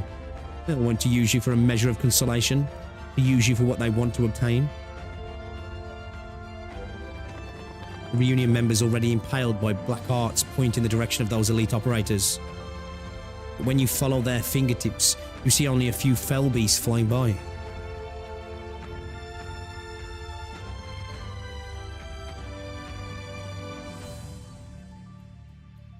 How many among them face their own destiny? How many more stood behind Rhodes Island, eventually becoming arrogant overseers? What about you? Who you think you can completely sever yourself from the past just because you've been shaped by new memories? Even if you can, how will you reconcile yourself with the new you? The onlookers know nothing about you, yet they want to become you and achieve their vulgar desires through you. You. Oh shit. Are you truly worthy of trust? Do you need to be entrusted with such a heavy burden? I don't plan on abandoning my forgotten past. I've never tried to escape the responsibilities that came with my past. Then I can only see it as insignificant. This is not a matter you can decide on so cavalierly, Doctor. Can a criminal be exonerated of his sins just because he lost his memories? If a good person loses her memories, does that erase the good that she has done? For you in particular, your lost memories are not so simple. Perhaps you yourself are not aware of what you have lost. What manner of answer then are you able to provide?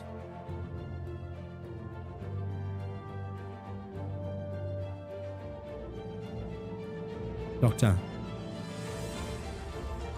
Hand? Take my hand. Bro, Doctor's hand looking kind of fucking... looking ghoulish.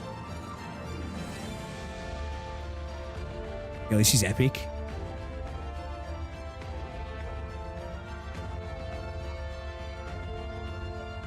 I'll find the meaning within it.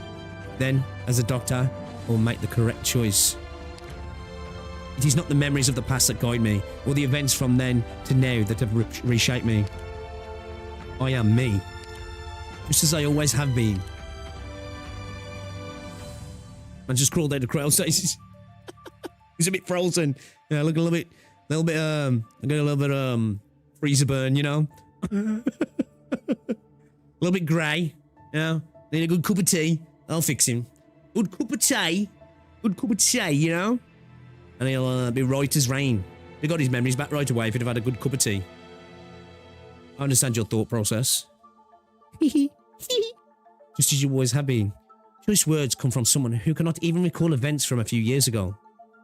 Even when you come to grasp the truth, be it past or present, it is because you simply know it, not because you remember it, right? You are a completely new person. Don't worry, you are also the version of yourself closest to your true nature, because you gained a chance to pursue hope once more. Ooh! That kind of goes back to like what we spoke about with reconveners, and specifically the conversations that like Lavatine had with the Enmin, right?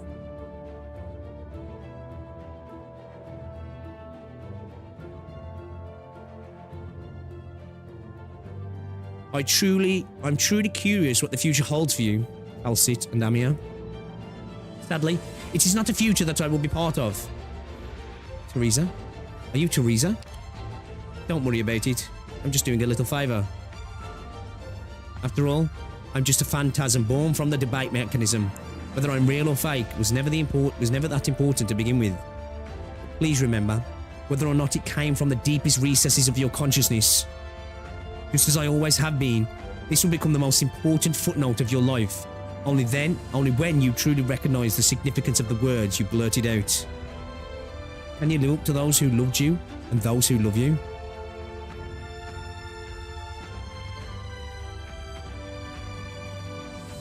We should all grasp our own destinies. That way, there will no longer be any such thing as preordained destinies in this land. You are the only antidote, but also the poison that can destroy everything. What truly hinders is neither originium nor catastrophe, neither sea nor sky, but rather ourselves. Believe in Amia. Believe in Calcit. The dark, endless night is quickly approaching, and you almost become our soul ray of light. Till next time. Finish it off. Finish it off. The enemy's and in next choices, episode. Forcing them into unwitting traps. A familiar style. You really don't remember anything? Sooner or later, you'll have Bro, to the face yourself. writing's been So firing think this, carefully. hasn't he? Bear in mind, this time, I'm ready to correct your mistakes.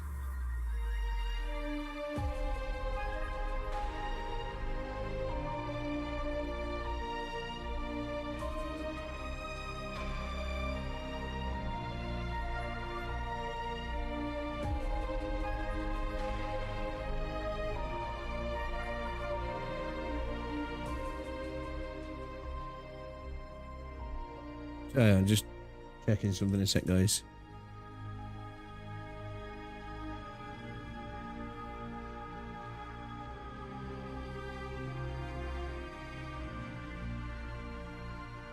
How many stages was Long Trial of?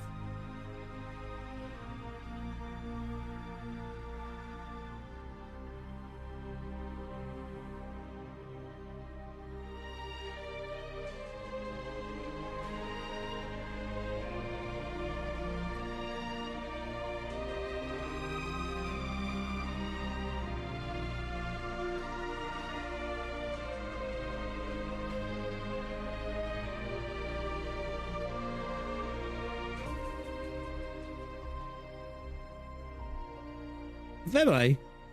I'm not interested. Like a graphic designer who's actually emailed me rather than coming into chat and being like, "Hey, Pixie Tree, how's it going? Really like your content? Yeah. Do you want to buy my graphic design work? Add me on Discord, you know." Oh, is this the final one? Is he? Oh shit.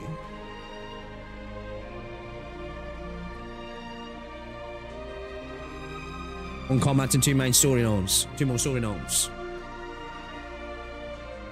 Yeah, like that line she's talking about there about no, the doctor and your memories, and even though you know it like I suppose it's a little bit different with the reconveners because they have the memories, but like they're not their memories. It's almost like they're watching their memories in a sense. They didn't experience the memories, so what does that even mean as well? Then, if you didn't experience the memories, how do the memories feel as well? And like the, you know, how that, because memories are everything, aren't they? You know, present is literally fleeting. It's finite in its very definition, right? Everything is past or future. So memories are like such a core component, and I do like that because like it definitely felt like there was some stuff here that was like, you know, connecting some of the themes and thought processes in Endfield, right? Alright, let's go. Hold up 2 seconds because Rosie's back from work, man. I just want to go and say hi.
Hazmat boys, Hazmat boys, Hazmat boys.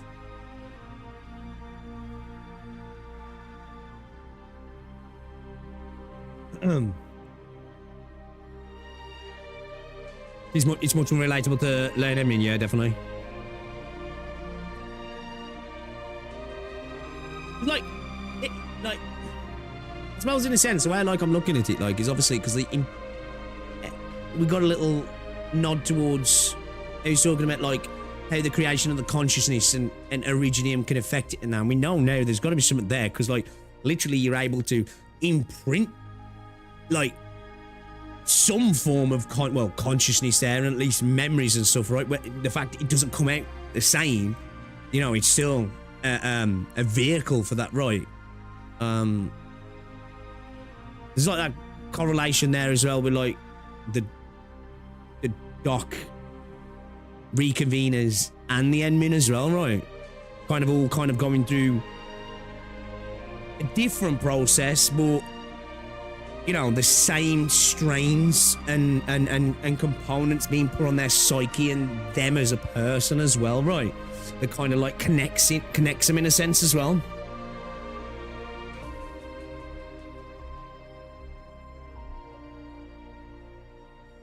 It's even more intricate in the case of the Dr. Babab will explain. Okay.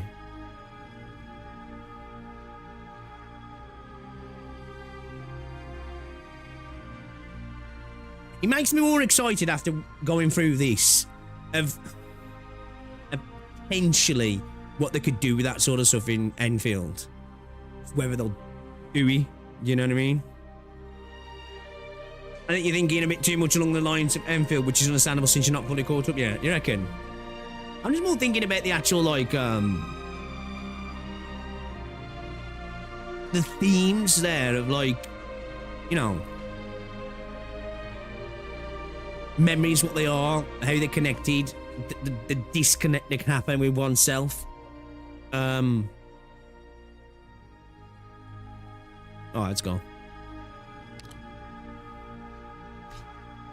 Oh, what's this?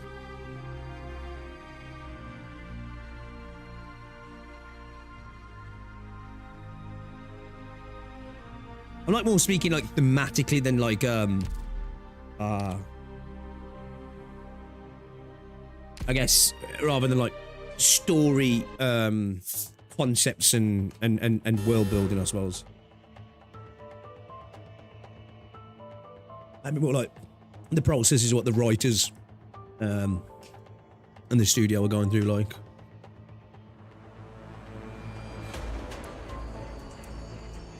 Over here. Around her. Don't let her through. Attention all forces, get ready. The feeling of weightlessness returns. Calcium crystals grow rapidly, tethering Saria's hand to the corridor floor. The second disorder. Wave is starting. Disorder? That's his magnum opus.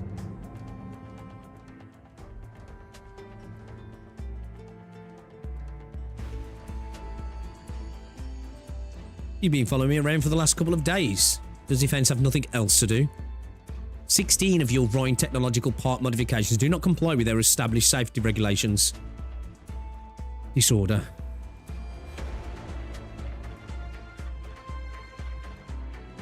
You abandon the sense of balance inside your mind. Instead of fighting the chaos, try adapting to its rhythm instead.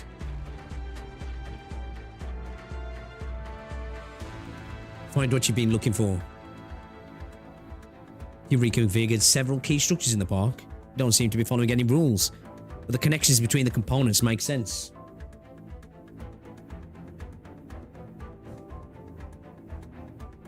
Right, boys. We'll sit down for this. We're going to sit down for this, alright?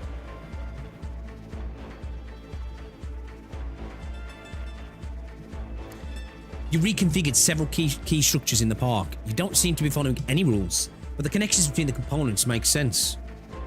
I could have never imagined that structures like these would be possible. A linear language constricts most people's imagination. If you have a specific future in mind, you must first construct a dialogue with the destination, instead of brute forcing a route.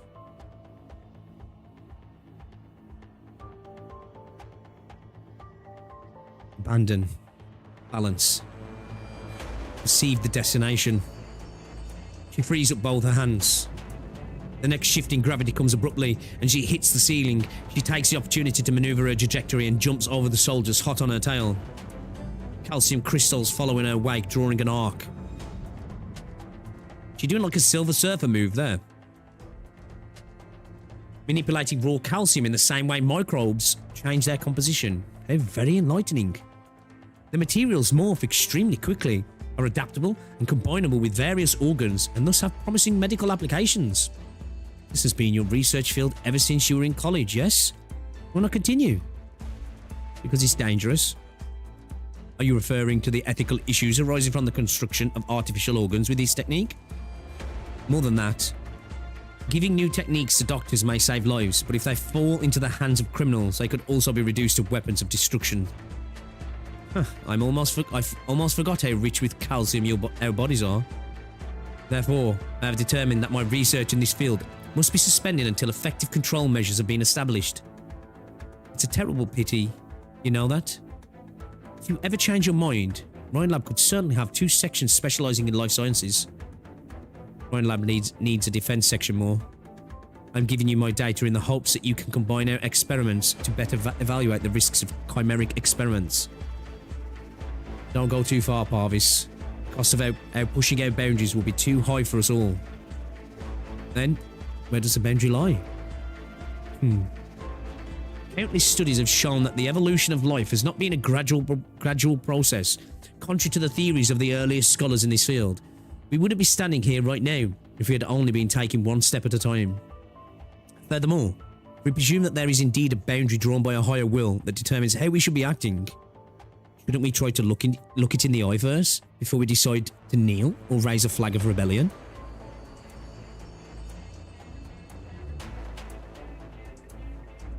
Wow, sick the way she opened her eyes then. That's actually kind of cool.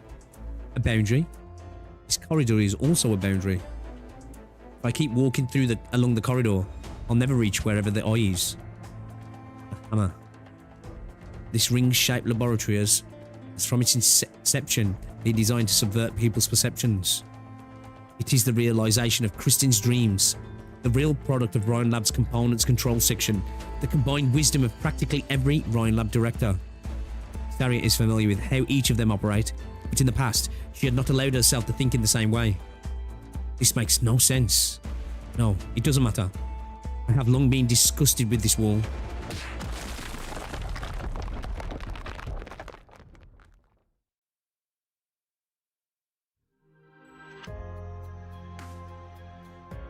The telescope we borrowed from the Stargaze Association broke down. Don't worry about it. The view here is great. You can see many stars with just the naked eye. Well, you go look for a nice place to sit down. I'll try fixing it. Wow. Oh, great superhuman Lady Saria. I'm so curious. Is there honestly anything you can't do? I recommend you check my personal course electives. I won't be able to do anything I'm not studying. You're a terrifying studying machine. Whoa, it's so cold today. Want a candy? Cream puffs? Hot chocolate? Consuming sweets this late at night is not conducive to good health. Boring. Kristen, look at that rock. What do you think it looks like? Oh, come on. It looks like Saria, right? It's so hard and yet it shines so perfectly. Like the stars.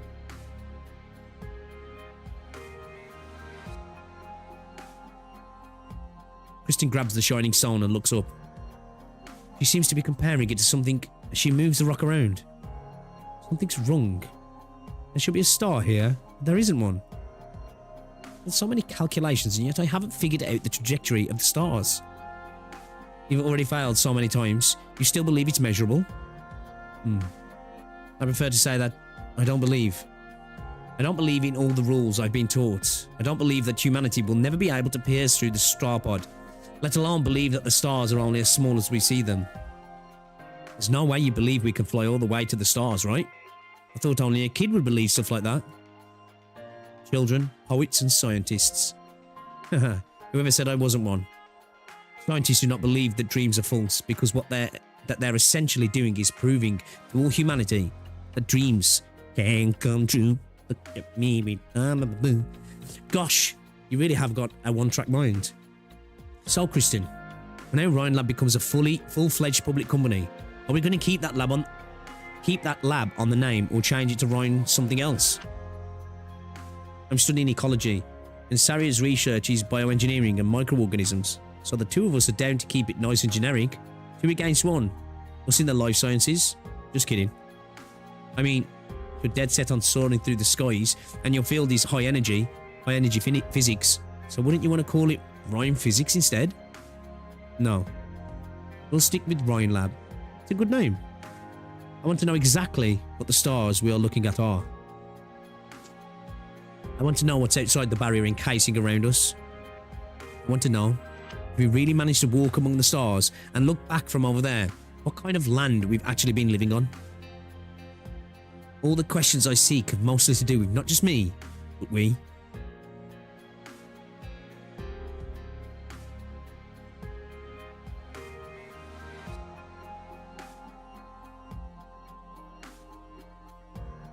Finish. Reckon we can finish Lone Trail today? Don't know, depends. And we are all beings trapped in this teeny tiny corner. If we don't, we can definitely get it done tomorrow, right? I didn't realise it's 8:05. But I still feel locked in. And we are all beings trapped in this teeny tiny corner. I do need to have a show though. Are you planning to compensate me for breaking my vivarium, Saria? You knew Kristen's plans from the very beginning. Are you talking about Arc 01? Or Galeria Stellaria? Arc 01 was never more than a front to deceive the military. A pile of scrap paper. That was never feasible. Galeria Stellaria is the real laboratory here. Or you could also say the name of this aircraft. Oh, is that what it's called? Yeah. It certainly is a name that she would come up with. Pardon me. Oh, was that literally mean? Does that mean like fucking like Star Gallery or something then? Like literally to look. I guess to look at the true stars, like. Yep, the only thing she thinks about. So you replicated your vivarium up here? Is Kristen intending to break through the barrier with it? Just tearing the star pod open won't be enough for her, you know. Without a doubt. Her fixation was never the barrier, but the realm beyond what even our ancestors have yet to reach. She truly wants to step inside that deep outer space. She wants to leave everything that can be left behind in that dimension. And that includes each and every life present in this vivarium. As soon as I heard about the Galeria Stellaria project, I started gathering a variety of plant species that might be able to survive the environment outside the barrier. I just checked, and there's 753 different types here. Just to put them all in this lab. I'm pretty happy about it. We'll be able to find our answer together real soon. You want to know if life can exist among the stars? And especially yourself? Yup. My people and I, we've been trapped in this cage that just continues to shrink. As time goes by, we can only follow what happens to water that can't be contained, wind that dissipates, trees that wither and vanish from this ever-changing land. And then, she said to me, then let's go. This land is not your home, but beyond it, there might just be a space untainted by originium that will really accept you and your people. Mere hypothesis. So far, no instrument has managed to penetrate or even approach the barrier. There is no basis to assert the possibility of originium's absence beyond the barrier, let alone the total lack of evidence to suggest that life can survive in the depths of outer space. My camera crash. Do. I might start doing that on this new PC. I swear, everything on this new PC is just balked. I know. It's just a dream. There's no evidence or data to support it, and it goes against all the scientific knowledge I have. But scientists don't believe that dreams are false, because what they're essentially doing is proving to all humanity dreams can come true. I remember Kristen said that. Yes, she's the same as ever. What about us? Saria? Have we changed at all? Water spreads out like hands in all directions, pinning Saria to the wall. Hey, let's go. Alright. Go, then. Saria's never seen water this fierce out of Milsey. It is like a waterfall, like a tsunami, as if the water is howling. Calcium crystals continuously grow from Saria's hands, but they fail to take form under the sweeping waves. She tries to find Milsey, but all she finds in stream after stream of water are the eyes of an elf hidden in the depths of each wave. Eyes filled with the serenity and grief. The water is howling, but the elf is crying. I really, really wish we could be together forever. Just like on the Starlift Night. Yo, what's up, dog? Yo, what's up, Deadhound? Hey! Fucking watch your tongue, mate. You got beef with my Krispy Kreme fucking hat, eh? That, brother. Flip it inside out. How's things anyway, man? You good?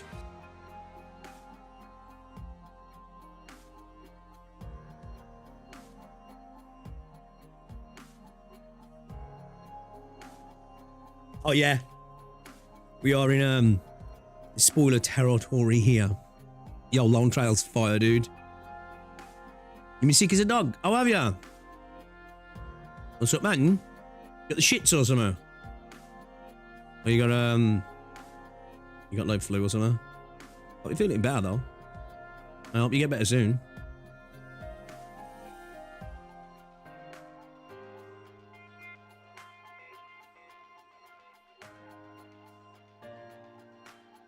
You got the flu? Oh man, flu sucks, man.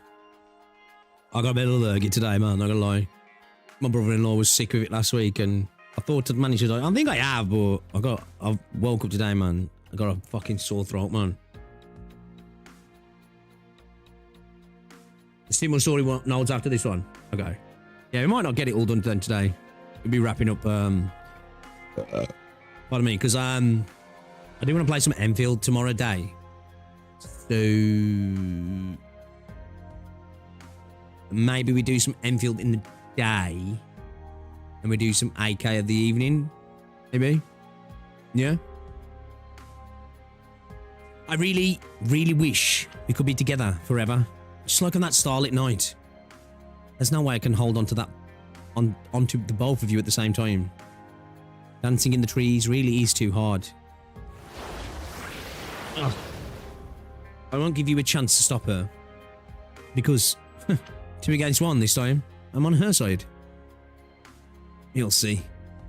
Sleep, Saria. Go to sleep. You're all black and blue, and probably about to pass out. There's no need for you to keep fighting, because our dreams are about to come true. So just close your eyes and the water will take you away from here. By the time you wake up, Kristen and I will have reached our destination. No. A solid calcium crystal does not stab at the water in vain, but into the side of the bulkhead. Sari is well aware that the next disorder is about to happen. Warning. Energy overload initiated. All secondary compartmental gravity system dams. Oh, hold on. I just want to search something quickly.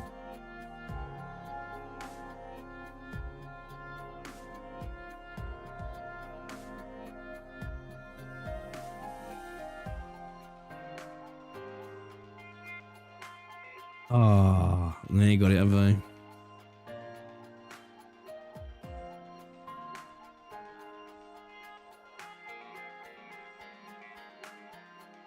I was hoping they might have no, I was hoping they might. As well as it could go wrong, I was hoping they might have you know, the Star Trek computer voice. Energy overload initiated. All secondary compartmental gravity systems and dampers have failed. Attention, all personnel. Energy overload initiated.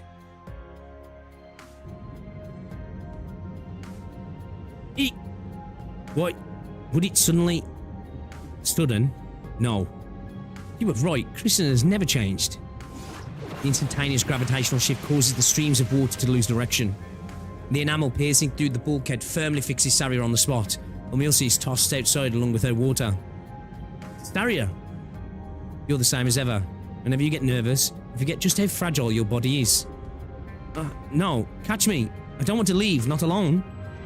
The energy overload is starting. When it's done charging, the entire platform will collapse. Even if you can get close to, or even break through the barrier, the core cabin will not last long enough. Kristen wants to save you. As do I. You... Yes, I want to bring her back. You'll see. After gravity returns to normal, leave this place. What happens next is between the two of us.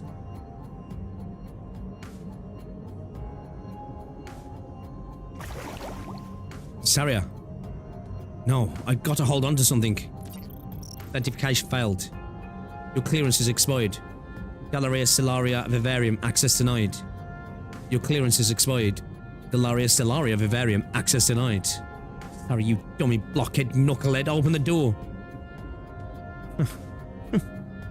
I've really been abandoned again. Saria, I hope you make it.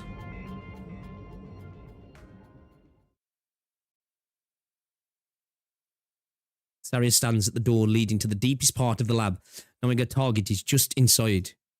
However, before she can even condense the calcium crystals on her hand, the door lock automatically releases.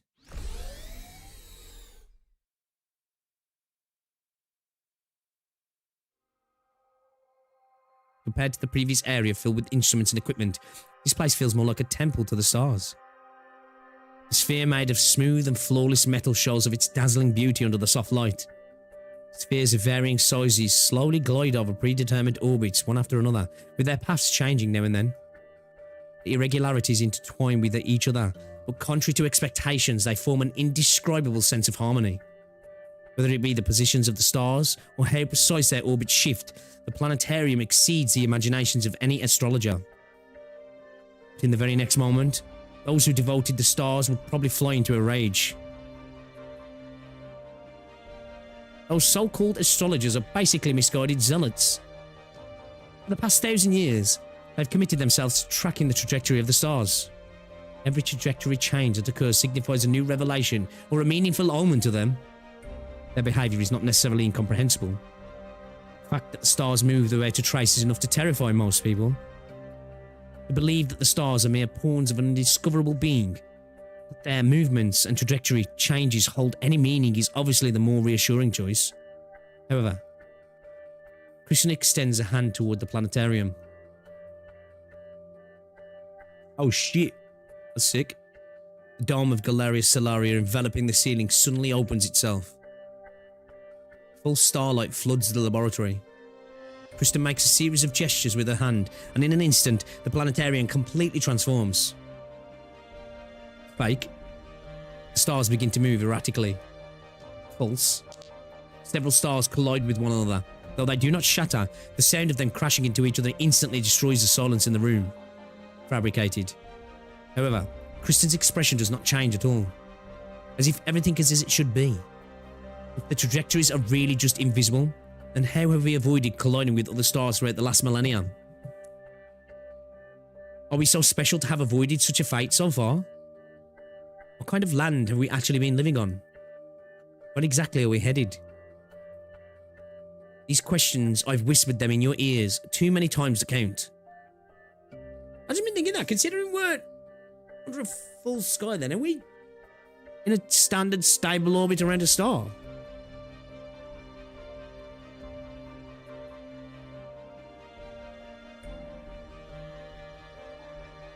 Christian's design's fire. It probably gives me like reverse 1999 vibes. Can you help me move that planet over there, Saria? A small metallic sphere passes by Saria's hand. Saria looks dope there as well. Star. Instead of touching it, she lets it fall out of orbit. What a shame. I've been fiddling with these planets before we break the barrier, and no matter how many times I try, they just refuse to stay on the right track. Stop this, Kristen. We still have time to turn back before you hit the barrier with this Galarius Solaria. Is it Galeria? It's probably Galerius Solaria, isn't it? Galleria Solaria. Isn't it exactly how I described it to you before? Pity that you had already left Ryan Lab by the time I built it. But I knew you would come back. At the very moment when my dreams were about to be realised, you would be there.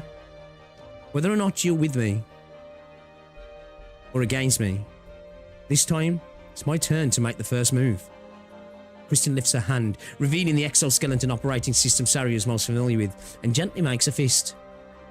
Silver liquid spews out from the planetarium behind Kristen, and in an instant, all the planets are thrown out of their orbits, rushing towards a single position at a speed too fast for the naked eye.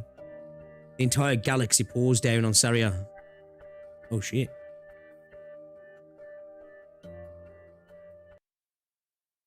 Oh shit. Keep track of my position. Oh shit. I'm ready to what the strike. fuck?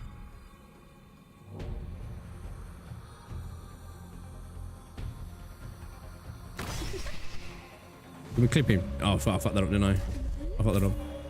Oh no!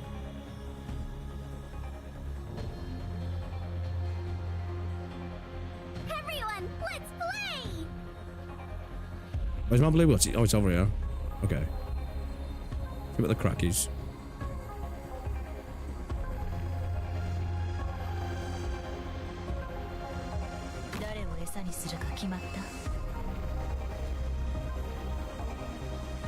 They can't pass over these, can they, by the looks of it?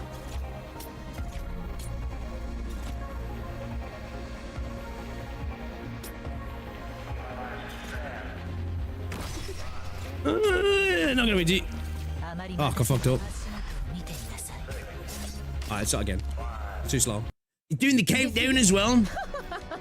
That's just the end of Act 1. Yo, this OSD's fire. This OSD's fire.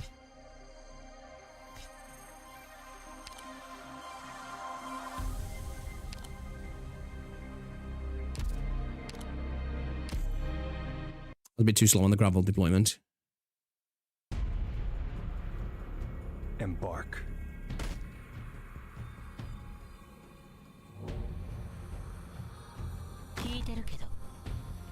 Yeah, this OSD goes hard.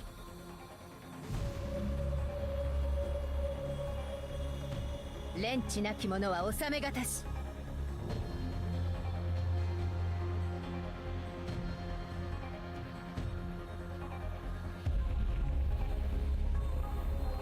really think you'll get away?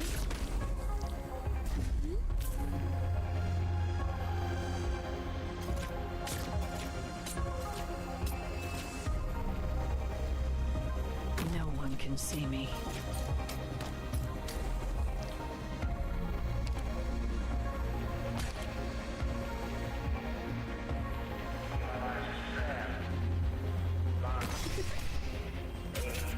Oh fuck, it's too slow. I mean too quick, sorry. No one, you stepped into my domain. Ah, fuck no, big time. Shit.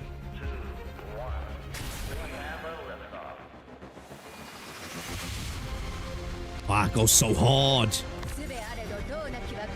It goes so fucking hard. Takes me back to watching the concert, man. When I first heard it. Oh shit. Egotist, betrayer, seeker, loner, pioneer, good night terror. Fuck. Can I put range unit? Oh, I can put them anywhere. Oh shit. Okay.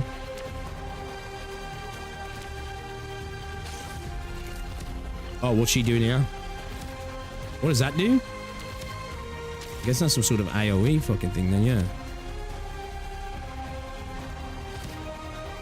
Fuck. I bet these are really for my heals, yeah. I'm trying to keep my eyes open.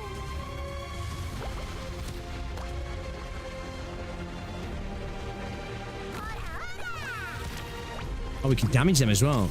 Oh, fuck. Okay. What do they do? Set the heat over a sec. Can I use them to my advantage by moving them? Do we have Wait! Behind you.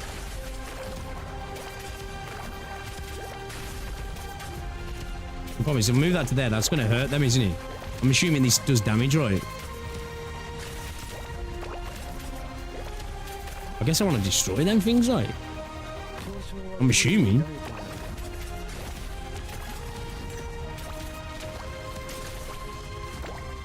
need to cover up. If secrets are public, then everybody's in the game.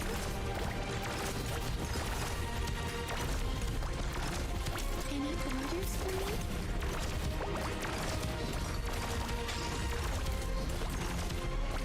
We sure have to be spotlight shines on us.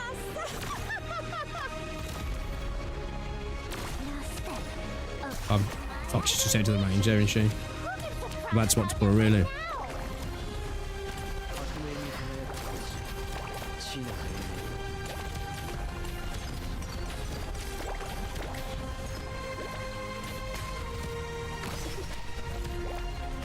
Okay, so that doesn't move that, right? So it doesn't move then. She's gonna fuck me up though, yeah. No one knows my name.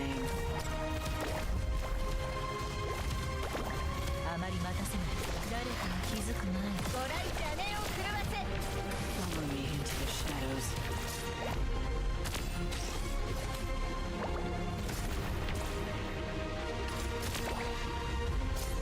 I need to know if they do damage. I'm assuming they do, right? Get what you deserve. I mean, Okay, I don't do what they do. order. What the fuck is their deal then?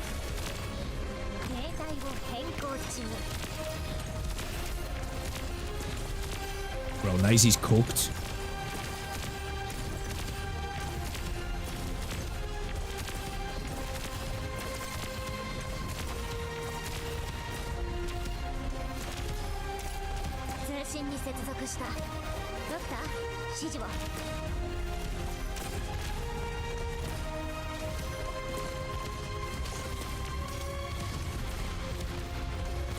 Okay, that's just...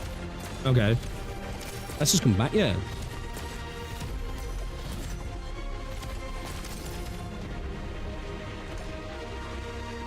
weapons are right at your fingertips. Why wait?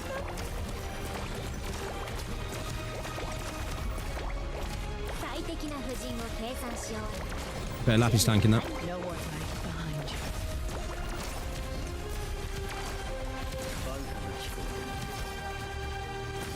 Oh shit, now we can't do anything because that won't move now, will he?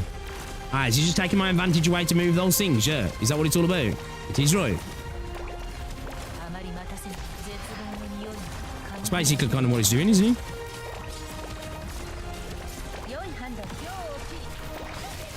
I'm assuming, anyway. I can't move them, can I, when they turn into those things?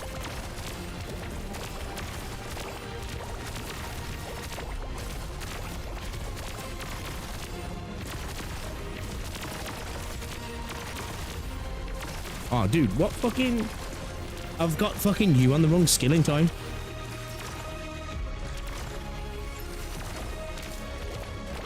Patience, friend. Keep a slow simmer on low heat. Patience is not optional. Oh, she does not care.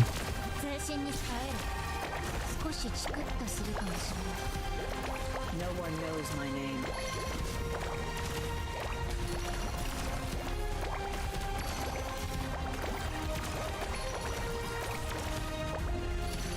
Look, Zara. See the game we humans are born I playing. think I'm cooked.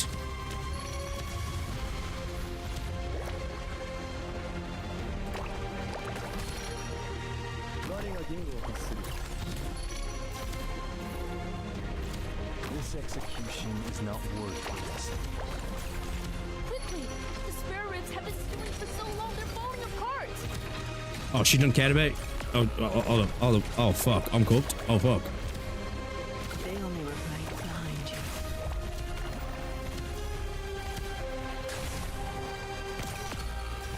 Fuck. 最棘手的敌人是哪个？我来会一会。 Is that why I need to get rid of them? I can use them against her, I'm guessing, right? But I can't use them now.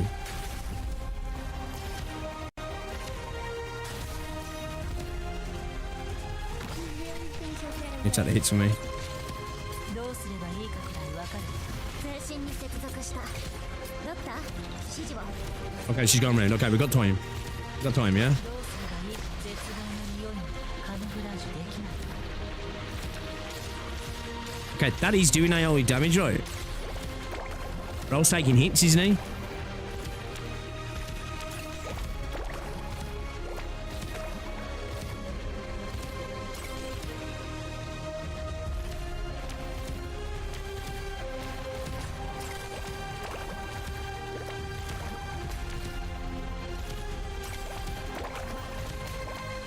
They only you stepped into my domain. Who takes joy in the fall?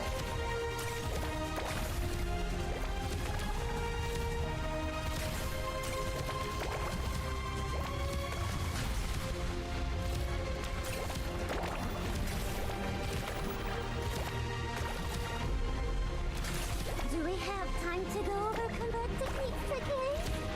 Do we have time to go over combat? I ain't gonna be able to hold that, am I? That's a bad move. I thought she was gonna come down, she's going across. That was a basic placement.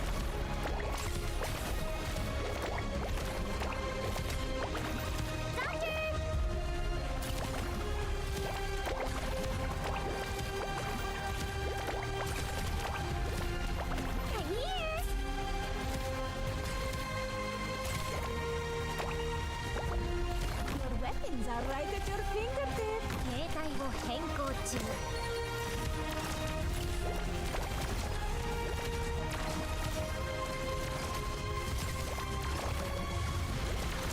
I will handle it.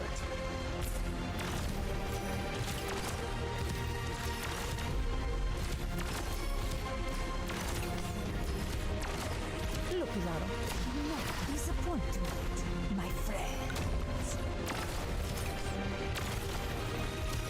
全身にすまない力を入れすぎた。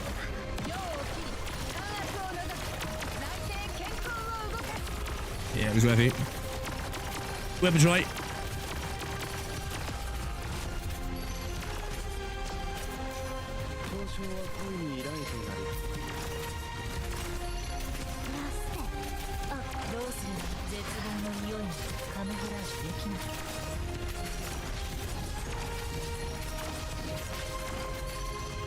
Come on. Let's go. I thought we'd fucked. I thought we'd fucked it then. I thought we fucked it. Jeez! The monster placement came in clutch. I was just waiting for that. I was just waiting to get monster in over there. So, with her balls, was she basically just turning them into like AoE damages that I couldn't manipulate? Is that the deal with that? Is that basically what she was taking away from me? So I couldn't use the balls against her. I suppose if I can get rid of those balls, they turn back into marbles, and then I can slap her in the face with marbles, can't I? And marbles do damage her. Oh, they increase her block count as well. Ah, okay. That's why she won't give it a fuck. I can destroy her balls and turn them into marbles, yeah.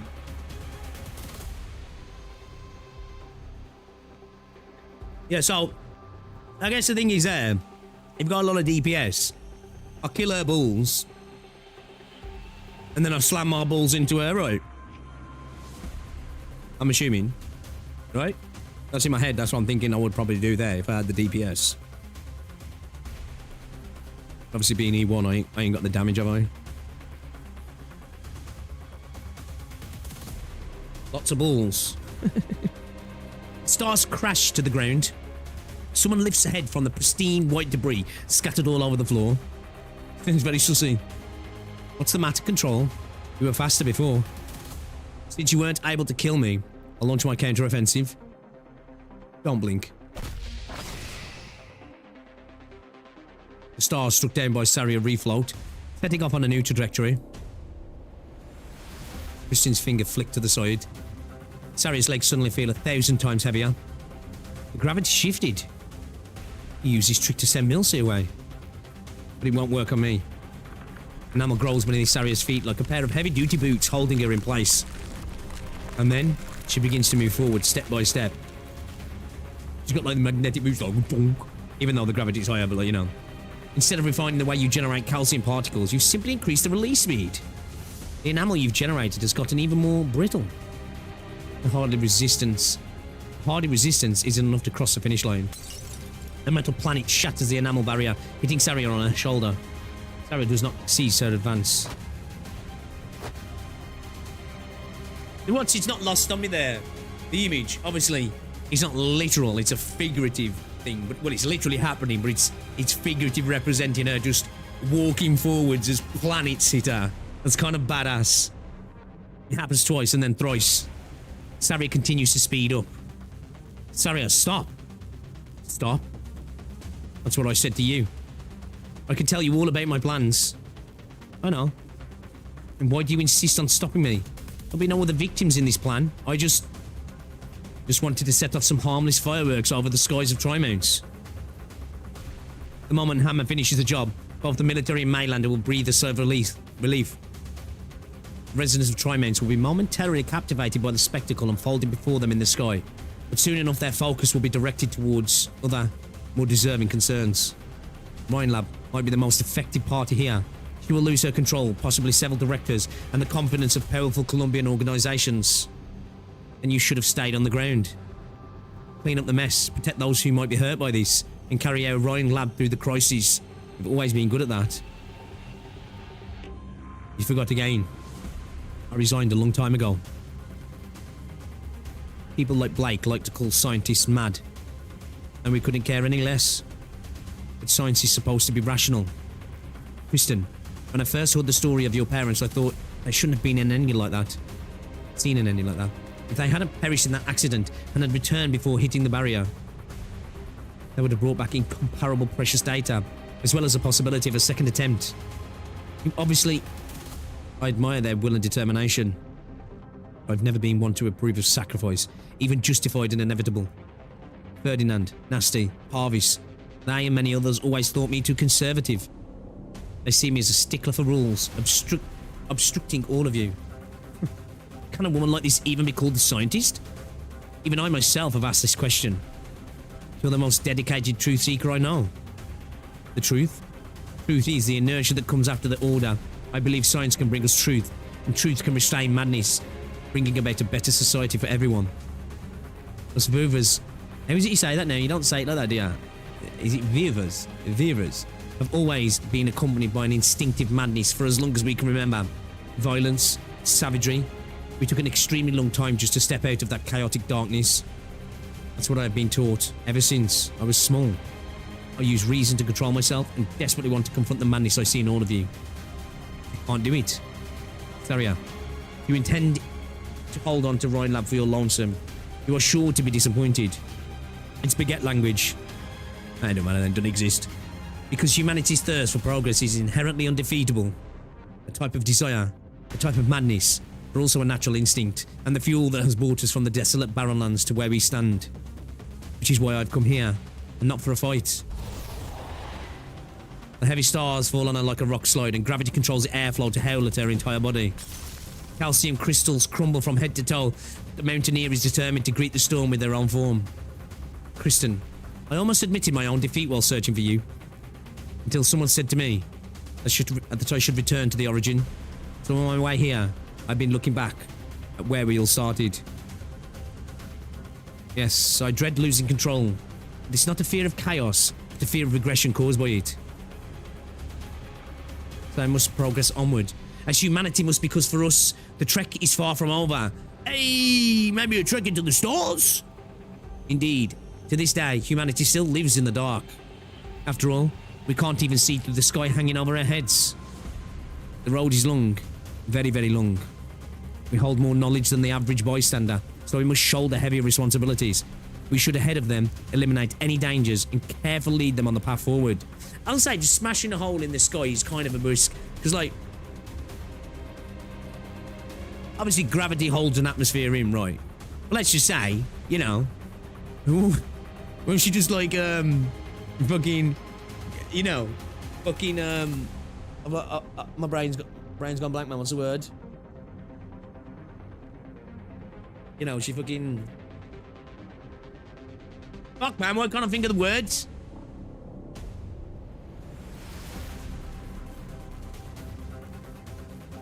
Bro, what the hell's... My brain's gone blank.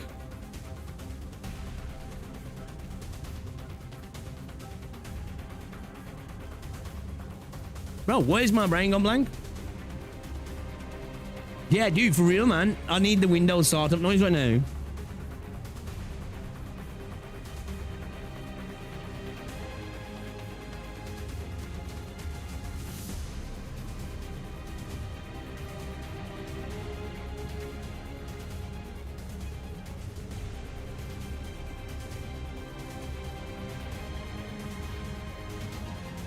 That's it, depressurization. Jesus Christ, why couldn't I think of that? I couldn't think of the word, man. You know? Like, you just fucking pops and all, it's just like...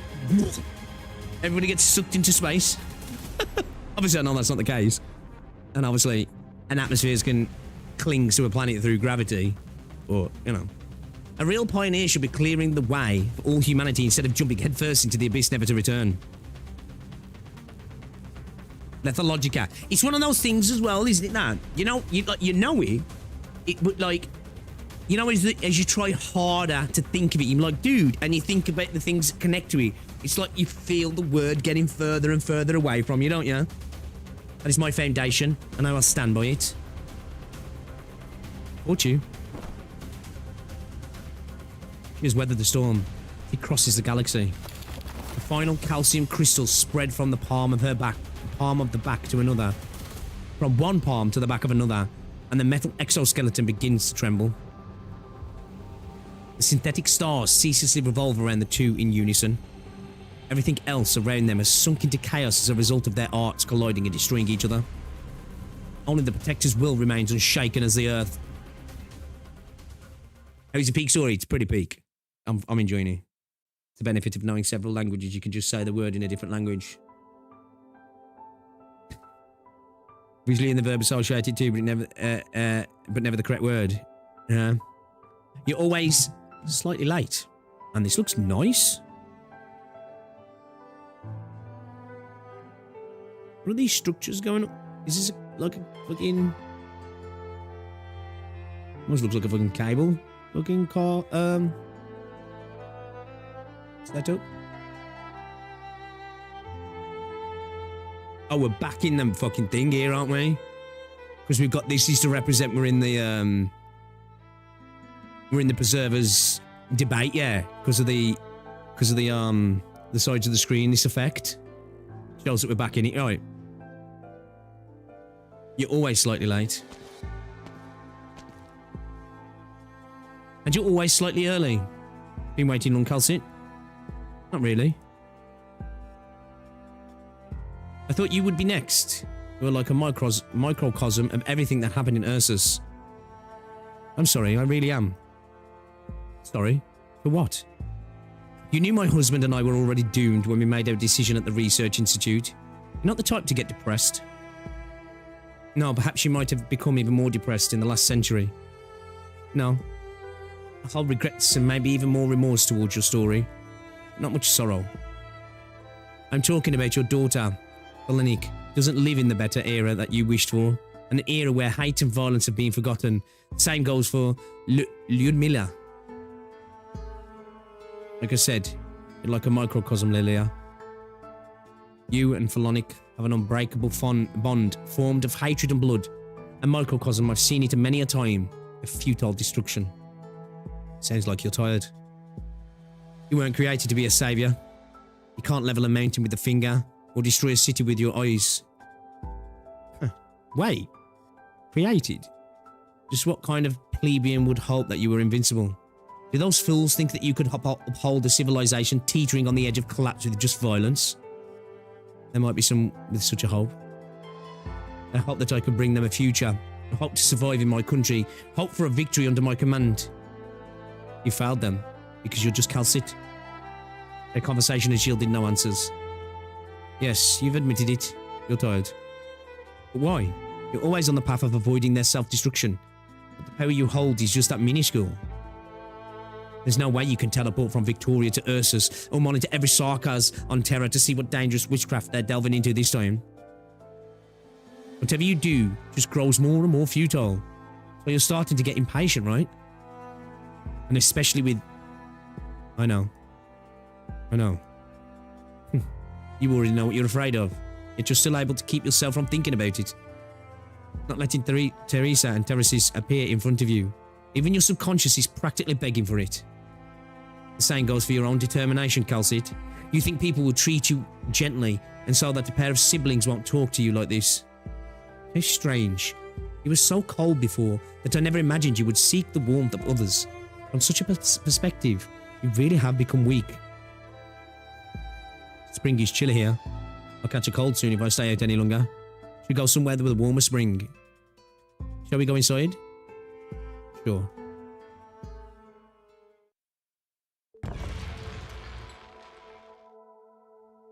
Snow? A rare outsider. Are you heading for the Sacred Mountain? Pilgrims as young as you rarely make it up here. But why don't you continue your ascent? Legs got frostbite? Well, yeah. In what she's wearing, you probably would think, yeah. Sacred Mountain. We in Kejarag? Drag. Where is that? Is that where you're from? I wouldn't consider it as such. It's one of the most spectacular mountains on Terra. I once saw a group of destitute refugees settle and rebuild their lives in that paradise free of catastrophe. Oh, it must be a beautiful place then. Terra. Sounds so small. That's where you're from? Yes. I come from Terra. And you? Toward the mountain, we're born with this one goal. Born with it. We frolic among the trees on the mossy plains in our youth and learn from the rocks, and in our prime we began climbing the mountain. We did so much groundwork at the foot of the mountain, weaving strands of dawnlight into ropes or preparing a pair of shoes that won't be contaminated by the darkness of the night. And then, we begin climbing the mountain. The road is long and full of obstacles, and we only harvest resources from the valleys. Fortunately for us, the sacred mountain is merciful and feeds us with death, so we dedicate our long lives to this mountain path in return. It must be an exhausting journey, coming all the way here. Exhausting? No. The snow does not mourn its melting. This is all from self-flattering efforts of others, while we are just climbers. What is this sacred mountain called? What should I call you? This mountain is called Time, and us? We are just insignificant lives. Time is such a grand thing, isn't it? You should be well aware of this. Will the mountain change? Has anyone reached the summit? I don't know. What I mean by that is, maybe. Try shouting at the abyss of time. The response you'll receive is a gift from the sacred mountain. Time will not give you an automatic answer, but it will respond. Our predecessors called this response fate. And fate is the echoes of the cries of life. I was just waiting, then I noticed he got his. I was like, wait a minute, is he a Humi? Have you never done this before? Well, seems like there will be a blizzard tonight. We should go prepare dinner and find a place to set up camp. Do you need a place to rest? We can go together, girl. Sure, old man. I'd like to know what there's to find. I'd like to know what's there to fill your stomach. Perhaps we'll be having despair, child. Maybe you can finish your prayers before dinner. Do your shouting before the blizzard blots everything from sight. Louder.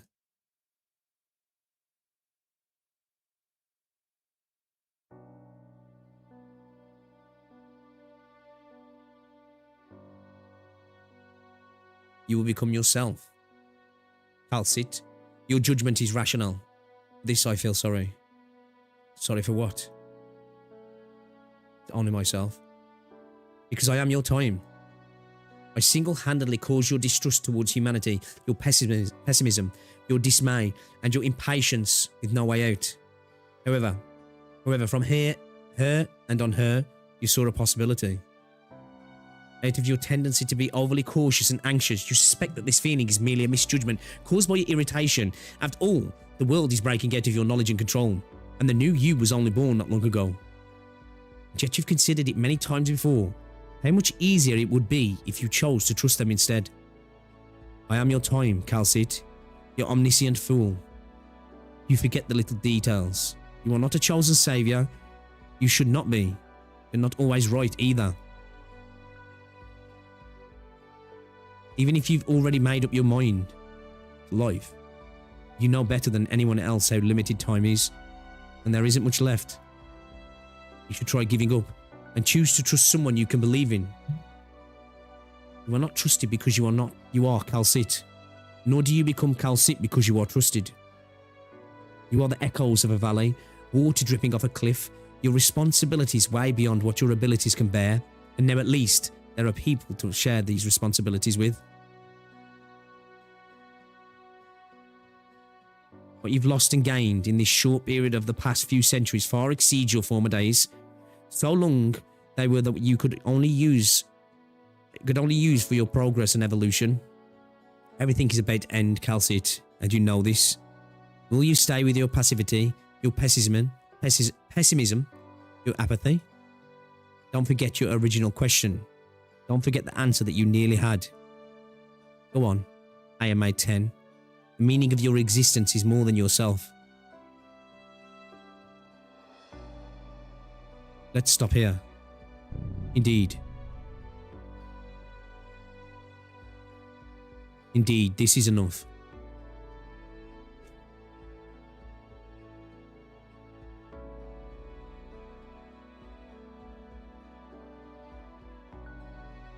And the doctor?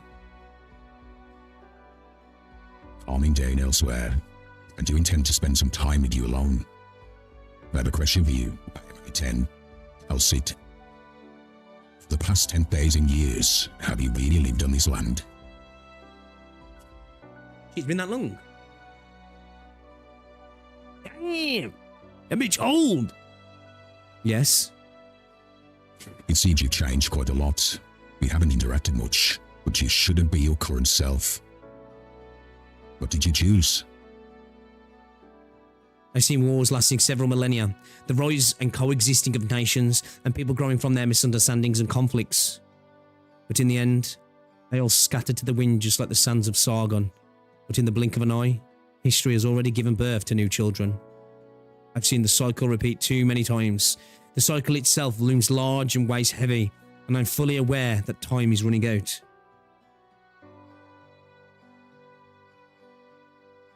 Yo, YouTube's so weird. It sent me right back to the start of my own stream. And then, I ran into a unique opportunity.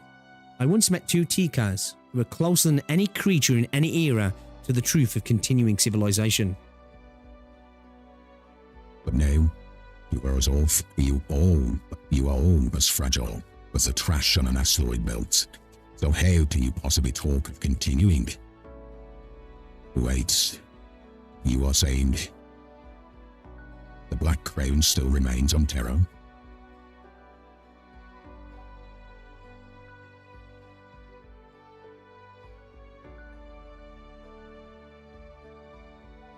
The Lord of Fiends, as the ancient Tikas called it.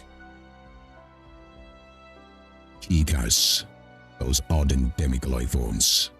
What a fluke. I thought you would have been left behind on the Black Crown. I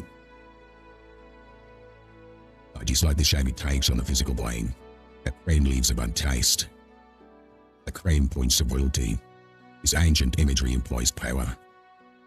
In this downward trend of collapse, where the misunderstandings of ideology and race push surface civilization towards self-destruction within an extravagant mirage of peace and unity,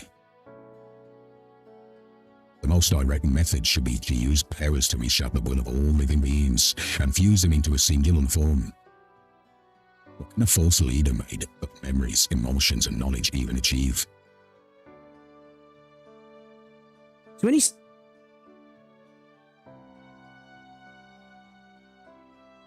So, I guess in this literal sense, it's taking sense. So what was its form prior? And where was it prior? Like, I'm thinking...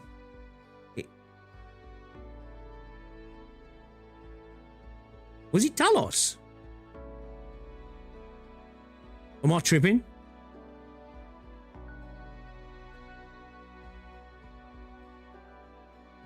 I feel like I need to read some of this, so much of this back. Don't underestimate Amir. Don't underestimate Rhodes Island. Don't underestimate us. Doctor, are you alright? Just needed a breather. Perhaps I have underestimated you. That does not affect the ending already set in stone. You want me to believe that such a tiny piece of heritage is enough to change your fate?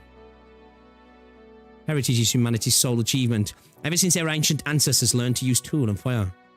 Knowledge, culture, history, so-called civilization is nothing more than that. There will be a day when the Black Crown will no longer belong to Amir alone, and we will have to fight to survive, no matter who the enemy is.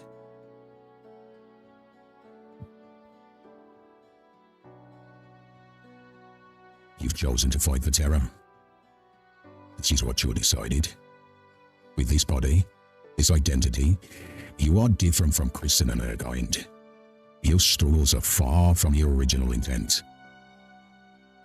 Even Rhodes Island Reserve Op teams know the difference between fighting for themselves and fighting for their others. And we've all done our preparations. This great land of terror is where I grew up. I'm an employee of Rhodes Island, a part of the ship sailing on the land called Terra. Infected is just a too trivial a proposition. Infected Originium from. Then, what about you, Doctor?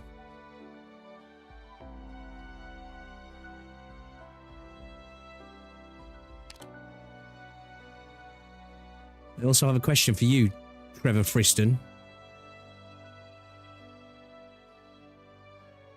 What? How has your time been in this equally long period of time?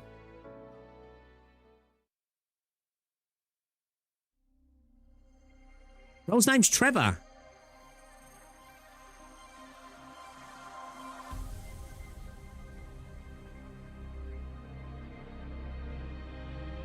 I haven't heard that name before, have I?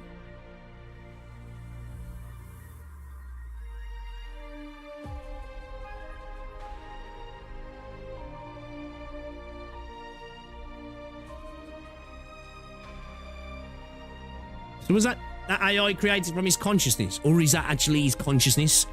It's not just straight up artificial.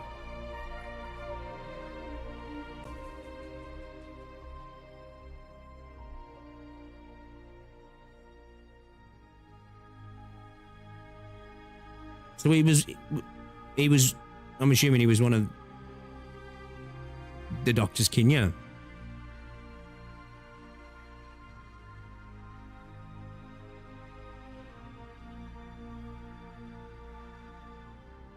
So while everybody else went into some sort of stasis, the Doctor went into the sarcophagi and he went into that.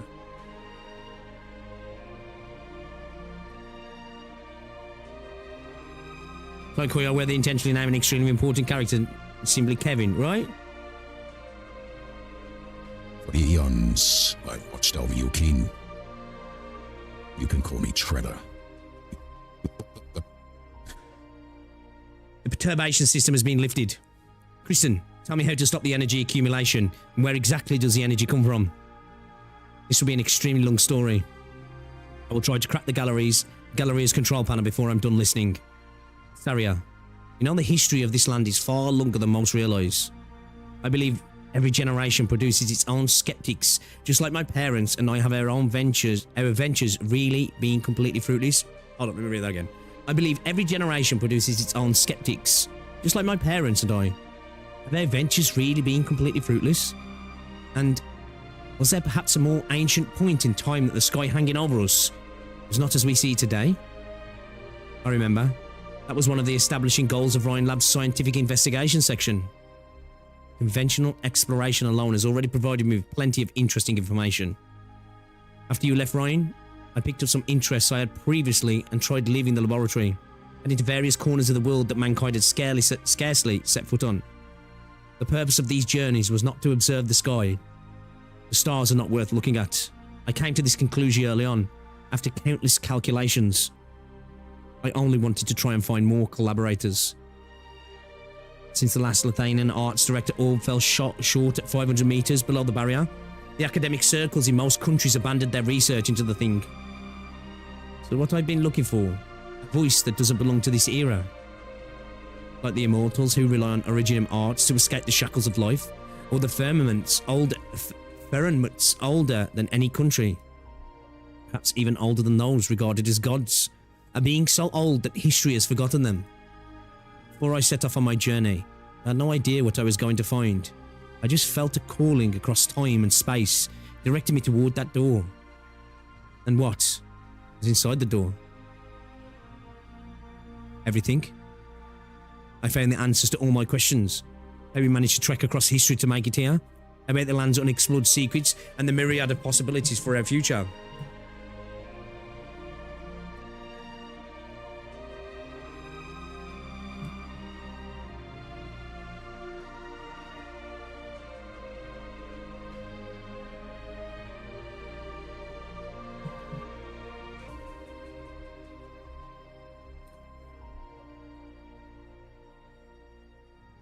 At the same time, I also saw the end of a civilization and a spirit abandoned by time.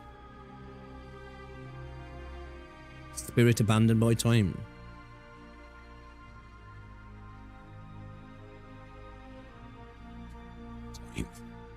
Mine is nothing but a vile joke.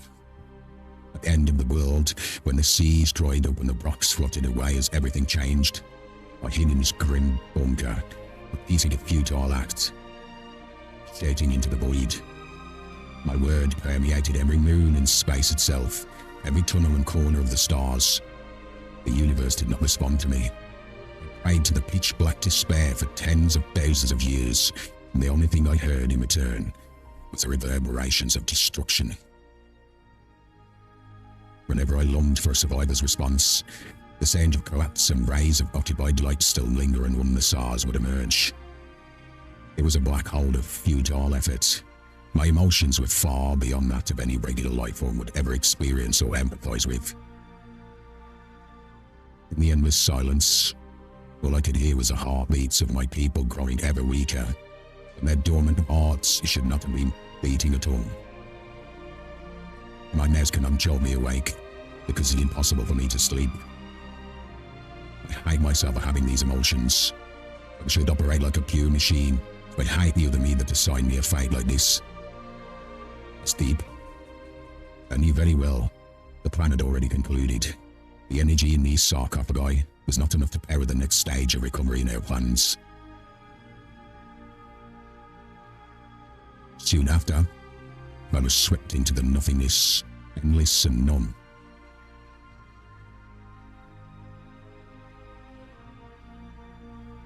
Damn. That must have sucked.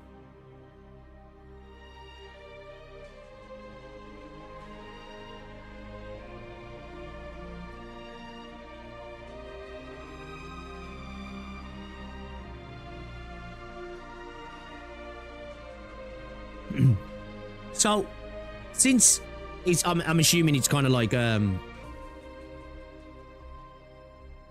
it's like an imprint of his consciousness, right? Because it's literally not him, because he said like his previous him. So what happened to him then? What happened to the actual, you know, corporeal being that was Trevor? Is he dead, or is he in one of them as well? Like, is he watching over himself potentially?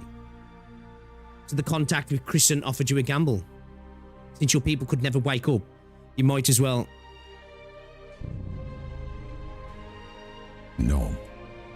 The first time I saw that humanoid creature, what I felt was surprise. I'd been watching the depths of space, far, far away. While that happened on the surface, I noticed the growth of life, but never expected to knock on my door. We spent a long time talking, though in reality, it was no longer than a few months. Kristen fired question after question, as if she was meeting the manifestation of truth. Remarkably, every topic would send her into a long period of reflection and silence, instead of satisfying her thirst for knowledge. She catalyzed an idea, but she didn't voice it herself. Kristen refused to be one to execute the plan. Plan. She believes that someday that this land will meet a group that can separate themselves from politics and unite as a people. This far-sighted group would have to employ everything at their disposal. To build an ark. The pioneers would inevitably face the struggle of understanding, and would have faced division and suffering. But reality is not a myth, as Babel has proven. So what is Rhodes Island to you? If you hold no hope for all of this? You're right about that. We can discuss this so-called hope.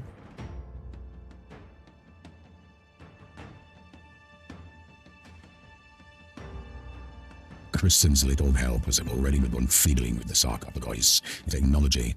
I have no qualms with it, but this must mean something important for Terra. Use it well, Kristen's political. Use it well. Kristen's political views are not without a few flaws. Loken's research is effectively being put under control. Cannot possibly trust Columbia as a nation. There is someone behind the Mailender Foundation that is worth negotiating with. That is good. And then, tell me, are the deep sea dwelling Aiga really so different from the civilizations on land? But I can tell you far surpasses whatever Kristen has told you. Indeed. that cannot comprehend why these creaturely bodily structures inadequately suited to survive in the deep sea would establish a civilization in the ocean. But this suggests they depend on some product of the sea floor. The form of their civilization has been distorted by external forces, making them stronger, but also causing problems. AJ is a settlement that must be united, regardless of the problems caused by those rampant sea monsters. I believe that's what they are called. Terra cannot leave such a developed nation alone. Considering their approximate geographical location, and if they use what they might have in abundance properly, my guess is that what Kristen is doing right now is not necessarily out of the Aegir's reach. Oh, so he's both saying they're like actually pretty advanced, yeah? With strength comes arrogance. Aegir is not so easy to persuade. Though unfortunately, due to a series of incidents, I have had the good fortune to establish a precious friendship with some. Due to a series of incidents, I have had the good fortune to establish a precious friendship with some Aegir. This will be an impactful breakthrough. Since a profound silence, Aegir can no longer remain silent.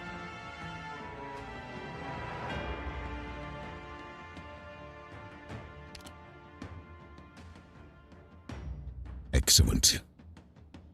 The March of the Knights Mora basically only exists as a legend in the databases of Columbia, with no decent historical text to refer to. But if the legendary event was not, in fact, a falsehood, then he is indeed an incredible hero. Even if we take Originum as a power source, the fact that such a tyrant born on Terran thousands of years ago could achieve such a great feat in a much more primitive environment does inspire wonder. Ereban, the safe is already in ruins, so you should look north. Have you been there? Sammy? No, even further north. At the ends of the endless ice fields. I tried many times, but I've yet to find anything with the limits of my own abilities. Do you know what's over there? I do. So don't ignore the door that lies there. Push it open when you need to, and it will show you a boundless vista. Just pushing that door is already far beyond what most are capable of. And so it is up to all of you to find a way. The land is vast and civilization continues to advance, so surely there is more than one Kristen. You seem to trust the Denzians of this land more than I previously thought. Trust. I had the Tinder to you. I have given up everything on my end. And the Tinder, sorry. Whether or not you can succeed, nothing can be changed. This is my failure. Trust. Yes, I do not know. Perhaps I just want to see any life form able to converse and interact with one another, continue existing. You know this compared with the problems on the distant horizon. There is something that could happen at any moment. War. Even if I look only through the eyes of Columbia, I sense the imminent danger to your world and the fire that can ignite at any time. You will require preparation. Do what you must to extinguish the flame or let it produce a new life. This is your choice to make. Those who are truly able to save the Denzians of Terra, the denizens of Terra, are always and only themselves. This need for awakening has not changed since the time immemorial, because it is all part of what humanity is. We will discover the truth. The sky is about to be opened. The barrier will soon heal itself. Perhaps it will take a few days or months or years. The people of Terra will take that limited, voracious scene into their eyes that will keep the moonlight and the distant planets in their memories. I hope, Kristen hopes, that this will be a powerful signal. A signal to herald the next great age. Gee. Okay. Getting all the lore drops at the minute, ain't we? Holy fuck. So, his brother talking about the fucking gate in the north, yeah, and when he talks about the vista, open the door and there'll be a great vista, is he talking about Talos,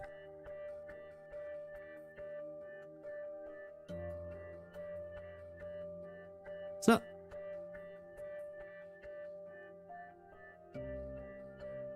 There's a potential to be like a network of gates.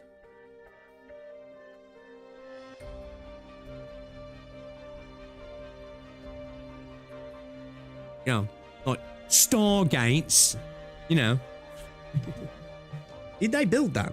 Did humans build that, or was it already built before? Sally, would you like to gaze at the stars together, like we did before?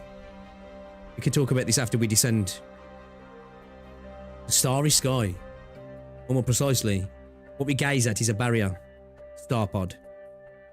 Still 1,000 meters to go. Our current positions is already near the limit of humanity's touch. The ionization response is too strong. At this height, the instruments can't operate with all the interference. The control panel is completely useless. I should have known. You have no intention of letting the Galleria Stellaria last much longer. Yes, it just has to last until I break the barrier. The barrier? Well, we've always been inclined towards the usage of barrier. You're well aware that the shape of it is more than just a barrier, as per conjecture. It might not even be a barrier at all, but an extremely wide space. It might even lack endpoints. It's 6,000 meters. What we understand as normal airspace is actually abnormal. It's only 6,000. Damn. Okay. And in that case, breaking it was never an option. It can indeed be broken. You've never once doubted it. 6,972 meters. If you fly straight up at this angle, as long as you can soar past the height, the Galleria Stellaria will no longer be disturbed by any ionization reactions. Fine. You have credible data from that spirit. This doesn't reduce the danger of exploring the skies at all. No, even if we assure the barrier is enveloping the land like a membrane, as you say, it means we know less than nothing about the space beyond it. This makes your actions even more hazardous. You could even bring disaster upon this land, right? That's what I'm saying. Like, it could just be a void of incomparable horror. You know, like, you open it up and it's like the fucking warp in Warhammer.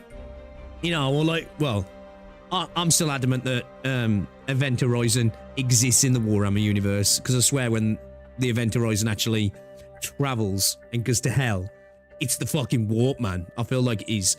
This makes your actions even more hazardous. You could even bring disaster upon this land. I know. The people are simply inadequately prepared for this. There will never be an adequate preparation. There is indeed a calamity looming over us, then humanity is already living under a ticking clock. World War Era 2 heavy bombers flew out, yeah. In that case, then we should be even more cautious, right? Saria, I believe there will come a day when a much more complete exploration team will be formed, and with more data and full support, they will enter into the depths of space before our very eyes. This is also the future I hope for. But you yourself are not in this future of yours. True. I'm ill-suited to be called a pioneer. On that point, I fully agree with your view. So, Endfield wouldn't have happened if not for Christian. Is that what's happening here? If possible, I would prefer to become a starting point. Just like once, back when, I watched the light of those flames burning in the sky. That was the last thing my parents left me. Do we need to build a statue in honor of Christian on Talos? You know? Reaching out to the sky. The starting point? Where's the closest escape pod? None left. Those with the capability to execute the return module already gone. Alright. Then hold on to me. I'll wrap the both of us in a calcification. We might not even have a chance of survival, but we can try. Oh, sick. That's kind of sick, actually. Saria, lower your gaze. What? What the fuck? You're the one who didn't look down this time. The gravity abruptly shifts without warning, and Saria feels only space beneath her feet. She did not expect Kristen to set up an emergency escape door at the Galleria Stellaria's center. No. Saria thinks to herself, she should have expected it long before. This door is not for the owner of the planetarium. Kristen knew that at the very last moment Saria would come. Sudden change of mass robs Saria of her voice, and she fails to yell out anything at all. She also knows that there is nothing she can grab, but still stretches out her hand. Starlight and earth pour into her view. Oh, she's falling. while Kristen only gets further and further away.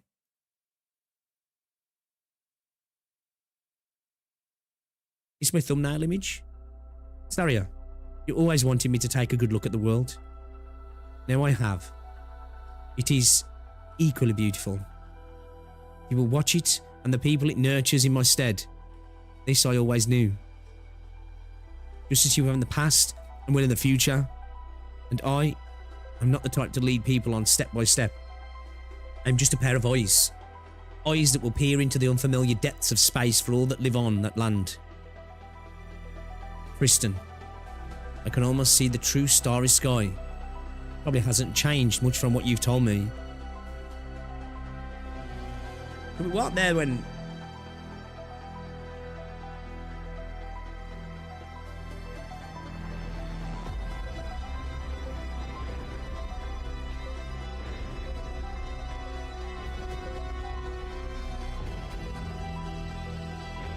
Was it the doctor's kin that built it, or somebody else?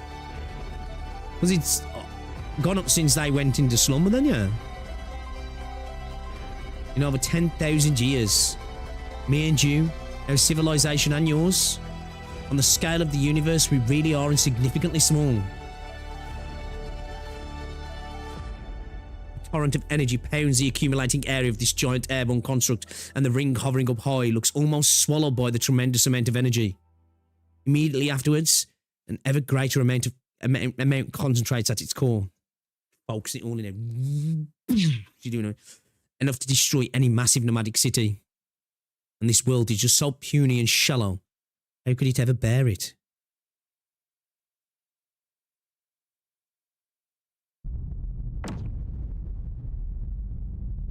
The light converges and abandons the earth, stabbing upwards into the air. That's sick. Oh shit. This actually feels almost animated.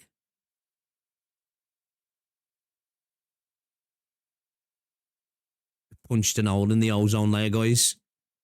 If you're using too many aerosol cans, man, you got to stop using deodorant.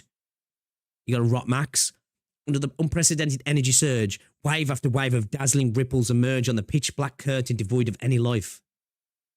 The full sky is at last rent asunder.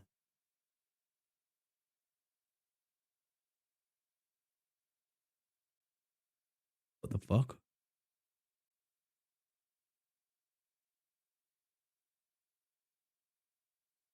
John Cena's head come through. Are you sure about that? The ancient twin moons expose their real faces. Tonight, the truth will be perceived by humanity for the very first time.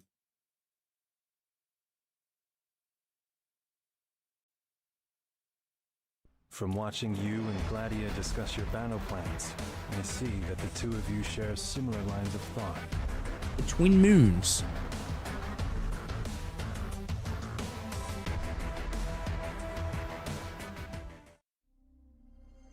Shit, man. I want to carry on, but I need to get off, man. I gotta go and have a shower.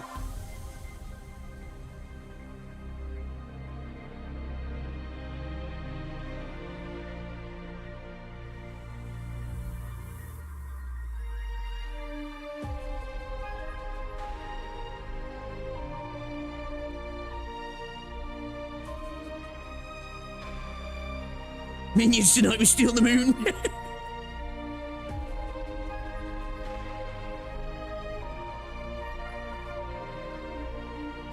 Yeah,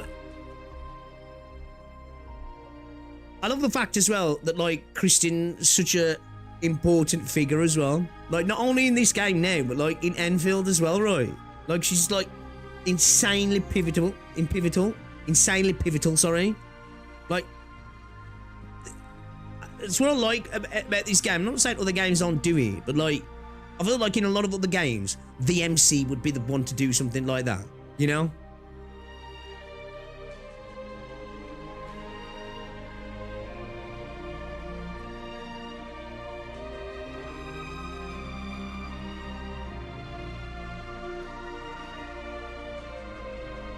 This is some good fantasy sci-fi shit, this is, man, I'm telling you.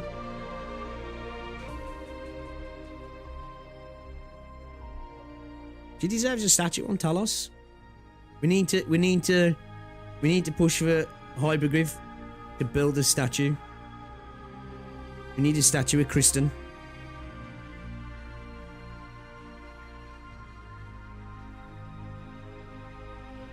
Kristen, sorry. I call her Kristen then. Kristen.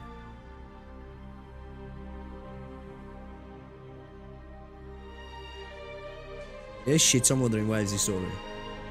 Sorry to bring Weaver into it. It shits on every Gacha game story, if I'm honest. For me personally. This is like my shit, man.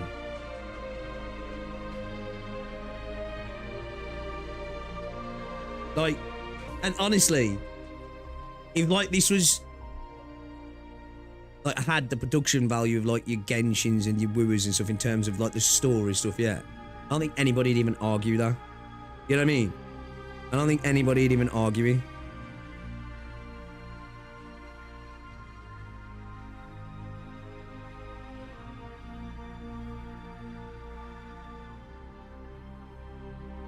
There's also something, I know it sounds weird, yeah. There's also something kind of like special about it being in this format. Don't get me wrong, sometimes stuff's lost, right? But when you get like little scenes like that, you know, like almost animated, but still leaving so much, not to the imagination in a sense, but to your visual imagination, you know. Like kind of like a book in a sense, right?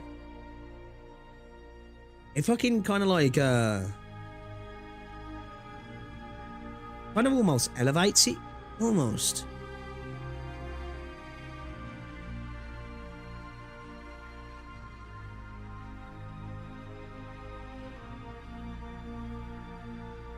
Every medium has its benefits.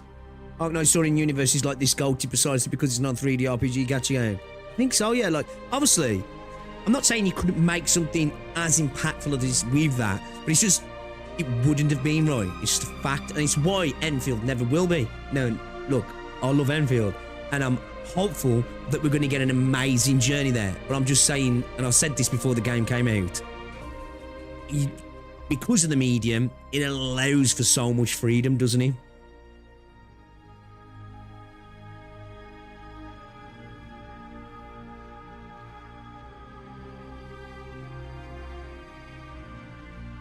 Yeah. Obviously, I just got so many more questions as well now. I wouldn't... Obviously, don't answer me. I'm just like, these are rhetorical questions I'm asking now. Like, when the fuck did the sky get wrapped? Like, Bro, she said that Bro spoke about the sky before that, so when the doctor was awake, it mustn't have been like that, right? In my head, that's what I'm thinking. So what led to that? Is that why they went to sleep? Was it connected to something like that?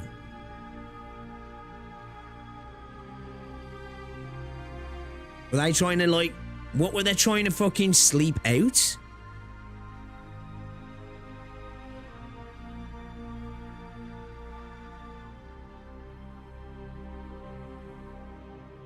But that shit, like, I like that because it gets me, because like I say, it's like that sort of, I am a sucker, and I know it's like tropey, you know, for precursors and the first ones, and you know what I mean, you're typically getting fancy and sci-fi and stuff, like, you know what I mean. Think you already know this, but you forgot. I don't think I ever got into why the story, why the sky. And who did that, and what exactly happened around like the dock and all that. Like, one of the biggest spoilers I really saw with this game was like what happened with Teresa, right? That's like probably about it really. All the other lore stuff was more like, you know, historical stuff around nations and races, wasn't it?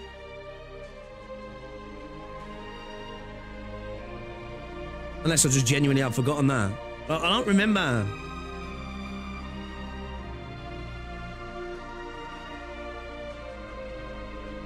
I don't remember that specifically at all. Obviously, I don't think it's possible to forget the Teresa thing, right? Well,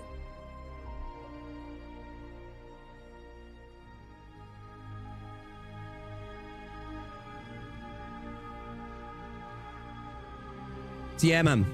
Yeah, you guys don't need to tell me anyway as well. Like I say, these I'm just asking these questions to myself almost, but obviously you guys are here as well. Yeah, this has been fire so far. I know what you guys are saying now when you say about Lone Trail. Like, it's like,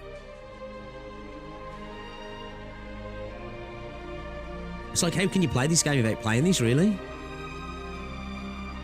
Like, it feels so fucking... so important, right? Insane when you think about it, like... Do any other game do anything like that where it's like, oh yeah, this insanely important thing here. Yeah, it's just... It's not even part of, like, the MSQ, if you will.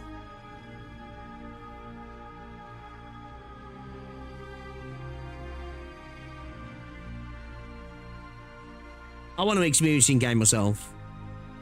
Compare this to Enfield's writing. I think it's unfair to compare, right?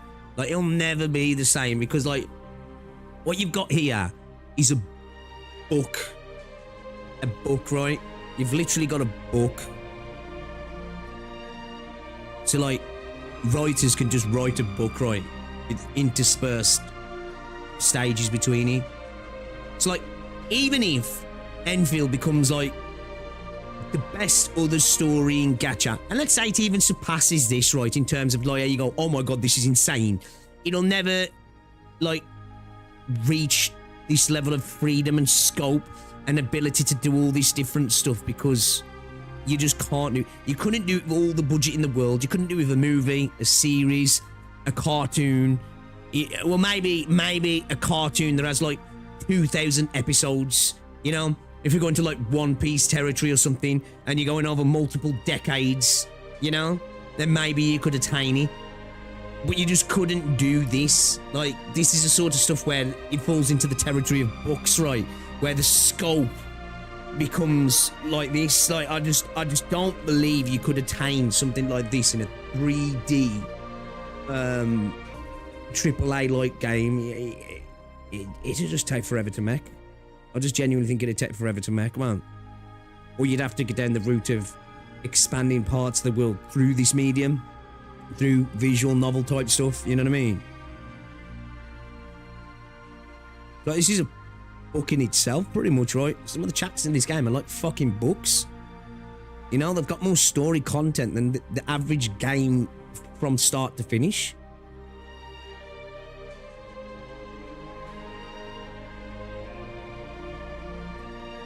Trials, well, that's what I'm saying, Ken. That's what I mean. I'm not saying you can't do it, but like you need years to tell stories like that.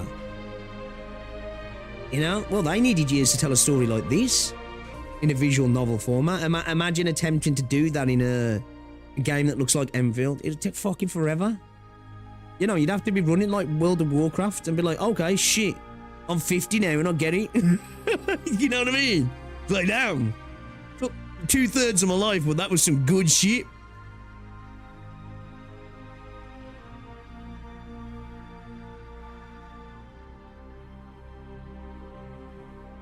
This event has almost the same number of words as the trilogy of Lord of the Rings. Oh, does he? Shit, man. One fans be like, right? It's mad how that season 1's wrapping up. Season 2's literally just going to be like a normal season, right? Apparently. Trial series kind of did it, but also, I mean, it's like, you know, and obviously the medium of games back in the day is a different thing as well, isn't it? You know what I mean? Like, that's what I'm saying. Like, obviously, all the games have evolved, but the medium back in the day was different. Do you know what I'm saying? Like, to tell a story in like Final Fantasy 7 and 8 and 9 back in the day is a totally different situation. Because basically, obviously, within those sort of games and games like Trials, obviously there's a little bit more than a visual novel. But in essence, you've still got so much more freedom for the writing team, right? You slap down a scene, write this shit, we'll work some stuff around it, right? Where with a game like Genshin, Wuwa, Endfield, Zenless, you can't. Do you know what I mean? Because, like, you could go, right, writing team, go ham. Come up with the most insane shit you can, you know? And then they'll come back to the animation team, and the animation team will go, what the fuck? What do you want me to do, bro? That's gonna take me fucking 6 months to do page 1. You know? So it's like you're kind of limited. You're almost like limited by the progress, if that makes sense. You know? And this is where I say, like, this is why companies are going to start to use AI more in certain ways, right? Because it will exponentially increase the efficiency of that sort of stuff, only where games will be potentially be able to have the scope and condense the time that things happen. It's just how it's implemented, right? Because at the end of the day, it's going to happen. And whether we're willing to accept certain things, right? Which I know a lot of people aren't as well, but I think that's where we're going to be. You know? I think that's where we're going to be. I'm not sure about the AI take. You might not... I'm not even saying the AI... Yeah, that's just open air. It's a video. That's just a badly run what's it, and they're dropping their video source. Like, people are moving to things when it comes to video stuff like C dance, aren't they? Let me show you something here. Yeah, that I know people don't like AI, but there's a channel, right, that makes AI content. I don't care what anybody says. Shit is peak. It is straight up peak. The universe they're crafting is insane. Like, fucking insane, man. Let me show you this shit a sec, because I think this is fucking amazing, I do. Like, I'm in love with this channel, I am. And I think they're creating such a cool fucking universe that I'd love to see expanded into, like, a fucking book or some shit, right? Check this shit, man. Like, the universe are built. Soppy bastard, did you really bring a dream spool into the trenches? Hey, get your own. Come on, what's on it? Your mum tucking you in? Nah. Her. Me have a crack at it. I bet you guys can't see this, actually. Hold up. I just remembered, I bet you guys can't see this because I'm on the wrong what's-see. Because I have to fucking put game capture on, don't I, for fucking Arknights, because Google Play Games hates me. Hold up. Should be able to see it now.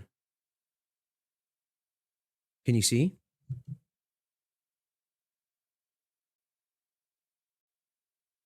Incoming!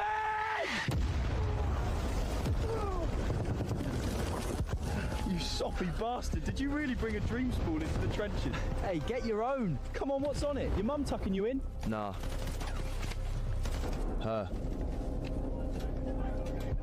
Me have a crack I at haven't, it. no. No way, you sicko! So how long you been carrying it? Since deployment. And you haven't plugged it once? Nah, saving it.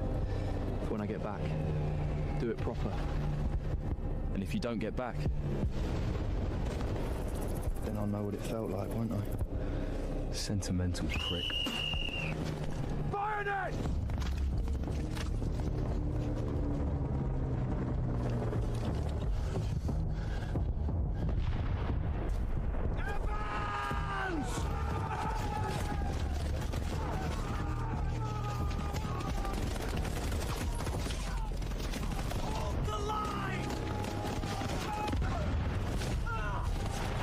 Nah, it's in that chibi AI.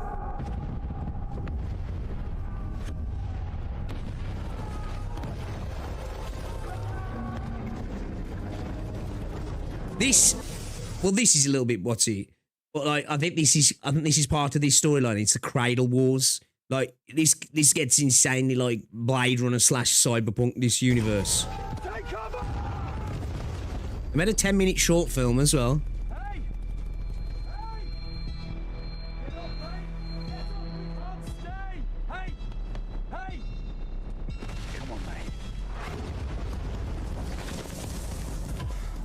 Right, Ken? I love that 80s style vibe, I do.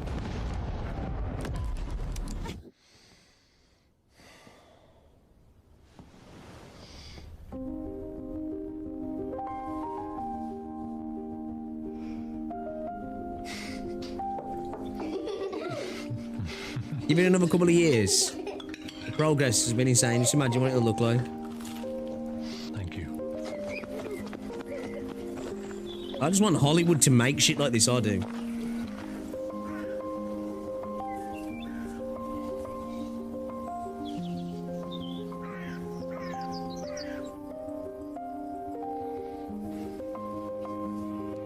It's time to go now, love.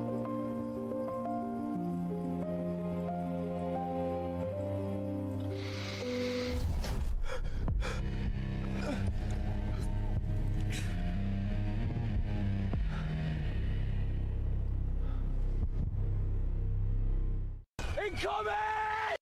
Yeah, let me show you some of the more like cyberpunk type stuff. Yeah, I'll show you this one. Where you at? You don't want to know. More British as well for some reason.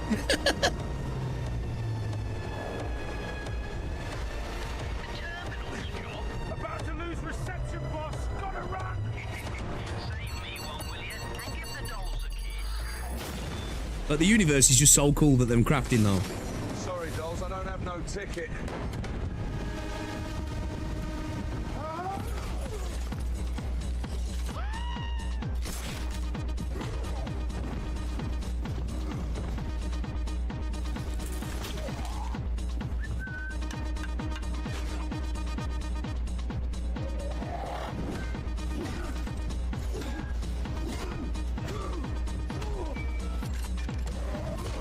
Fancy a cup of...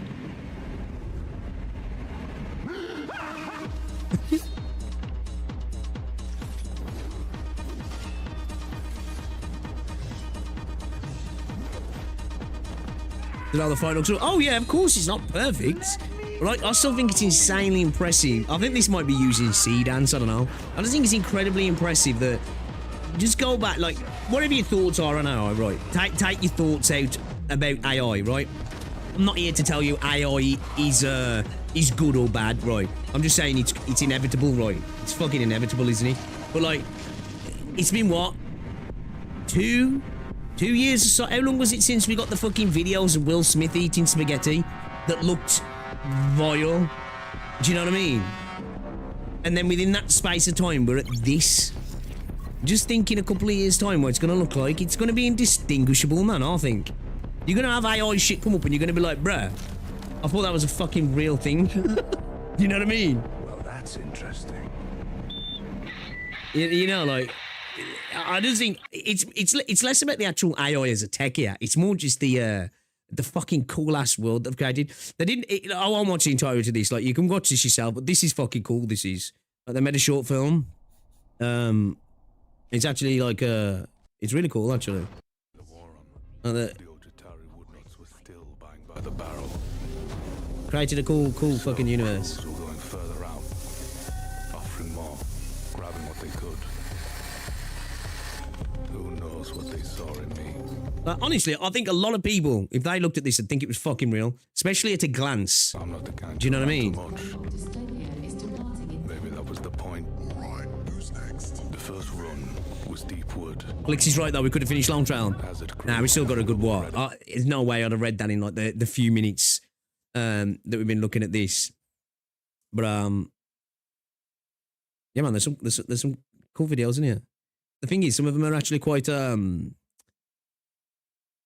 they actually like, I suppose they're like almost like fourth wall videos because they talk about like, you know, the slop that humans are consuming and what we're going to become. Do you know what I mean? It's actually kind of a you know, kind of cool. Now you know it's the uncanny valley. You think he's though? I think you're overestimating your average fucking Joe Easy. Like, obviously, you look at it for a second, your brain's quite good at picking, especially things with faces, right? But like, in terms of like the more realistic looking stuff, like in that wood, whatever it's called, I think you showed that to somebody for a split second at the corner of their eye, and then boom, I think they'd be like, you know, what's it? But yeah, like I say, I do. I think AI is going to end up facilitating that sort of stuff. As I said, I'm like, I'm not in the camp of like necessarily like. Actually, I don't even know. Like, you know, I don't like the idea of AI stealing jobs and stuff and the environmental impacts and that. But shit's cool though. You know what I mean? It is fucking cool. I won't say I'm like a super pro AI person like Foxhole, but I'm almost a little bit indifferent to some of it, you know what I mean? I'm also, my mum would think it's real and my friends wouldn't. Probably. Older generations probably would get fooled by it, that's for sure. I do believe that. Because they've never seen anything like it, right? Been seeing some AI shorts of a Chinese guy doing Kung Fu fight. Yo, them are fucking funny, man. I like them. And the cat whips out the rocket launcher and shit. And he whips out the little thing to play with it. And then Kung Fu kicks it. Yeah, I might be weird with this, but the uncanny valley of AI is general vibe for me, just like old movie. If it never goes beyond uncanny, I wouldn't mind at all. Yeah, same. Like, because, like, do you know what it reminds me? Because, like, especially in the sci-fi sense, right? Go and look at that channel, right? Go and look at that channel and look at, like, take the AI out of it and just look at some of the design aspects of some of the stuff that they're doing in the channel, right? And you tell me, like, outside of uncanny valley, it being fucking AI and whatever, look at the literal design of the outfits the characters are wearing, the text surrounding them, the themes, and tell me it's what fucking Hollywood's missing. Do you know what I mean? In terms of, like, I think the closest thing we've had to that recently is probably the Dune remakes. Do you know? Like, we just don't get that in sci-fi anymore. Everything's too sterile and aiming for that modern audience that there's no, like, fucking, you know, like, cool fucking sci-fi, man. I think that's why, like, I really like that channel, because I'm just like, man, where's Hollywood, man? Out here making garbage, you know, when they could be putting this shit out. It's a shame. We can't prove that it wasn't just regurgitated. Oh yeah, for sure, that's the thing with AI, right? That's the thing with AI. But it doesn't. I'm saying like I say, I'm saying the literal themes of it is for me is what we need in modern Hollywood, man. Instead, we're getting the fucking shite that we're getting Hollywood. Warframe is your best bet to another sci-fi blockbuster. They're producing media to capture the largest swath of audience possible. Is actively hurting media in general. Yeah. Also, yeah, the ethicality of it is also really debatable. Yeah, like that. I'm not here to defend AI. I'm not trying to. I'm just talking about I'm just talking about the specific coolness of those specific pieces of media for me. You know what I mean? Honestly, it's one of those questions for me. Like, I don't get too bogged down in, man, because I'm never going to be a deciding factor in what happens with AI right at the end of the day. So, Warframe fills the sci-fi void quite well. So until someone can prove to me that someone was properly behind the design, I couldn't give a flying fuck. If you use AI to create something that real life could never replicate and say that this is a project, I'm fine with it. But those who claim that their AI work is original, oh yeah, well that's why you can't even copyright AI work, can you? At least now. That's why. Watch Hollywood fucking change its mindset on AI when it comes to being able to fucking protect the works that they create. Like, you know, I'd rather watch something mediocre and human over generated and soulless. You reckon? That's the thing. We were watching that Gossip Goblin channel, man. Some of the stuff in that honestly doesn't feel soulless, man. That's the crazy thing about it. That's actually like the worrying thing about that. Like, you watch that short film and it's like, fuck. Like, at least for me anyway, as somebody who really enjoys sci-fi, I'm like, fuck, man, I feel like these are actually, like, of course, as I say, it's iterative in AI, it's generative in its literal, definition of how it works. But yeah. When it comes to the stuff that's being created at the minute in Hollywood, that shit don't even make me want to watch it because it's fucking wank. During Andy's D20's blind story playthrough of Warframe, he mentioned being disassociated with the state of current sci-fi franchises, and Warframe became his new favourite sci-fi. That's cool to hear, then. I'll tell you what I am, man. Like, I'm disconnected totally from modern sci-fi. It's like, the most recent thing that's been cool was The Expanse. Everything over that, it's been fucking shit, you know what I mean? Over that video, you can't even prove that the script behind that wasn't GPT. Oh, I wouldn't be surprised if it wasn't. Like, I watch their videos assuming every part of it's AI, with maybe some slight tweaks here and there, maybe. I don't hate AI when it uses a tool, but I really hate AI when it's actively seeing other people's work and replacing jobs as well. I suppose, yeah. Like, I'm the type of person, man, like, when it comes to, like, I don't even know, man. Honestly, I'll be truthful, you know, when it comes to AI, like, I'm not even going to lie, I haven't wholly formed my opinion on AI yet, because we're so early on in the game that it's like, for me at least anyway, I'm like, it's hard to look on, right? Like, because like, we're looking at it as a contemporary thing, right? It's like, and I'm not even comparing it to these things because it's not the same, you know, it's not the same. But like, I think back to the times when people like rallied against progress of other things in the day. And I'm not saying AI is equivalent to electricity or the motor car, you know what I mean, or fucking planes and whatever. I'm not even trying to make that comparison at all. But I'm just talking about like you were in it now. Like I wonder if generations will look back and go, wow, man, you know, people actually fought against this. You know what I mean? Like I just try and look at it sometimes like that. AI as a tool is fine to me, but this all this Gen AI boiled just disgusts me as a rule. That's fair. That's fair. I think it's one of those things, isn't it? It's like it is dividing. I think people either really pro AI or fucking hate it. Yeah, I don't think there's many people that are in the middle. I'm the same. I think I just see it as it's how it's used. I always see it as a efficiency tool. I must admit, you know, when it comes to like the video creation, I kind of like it.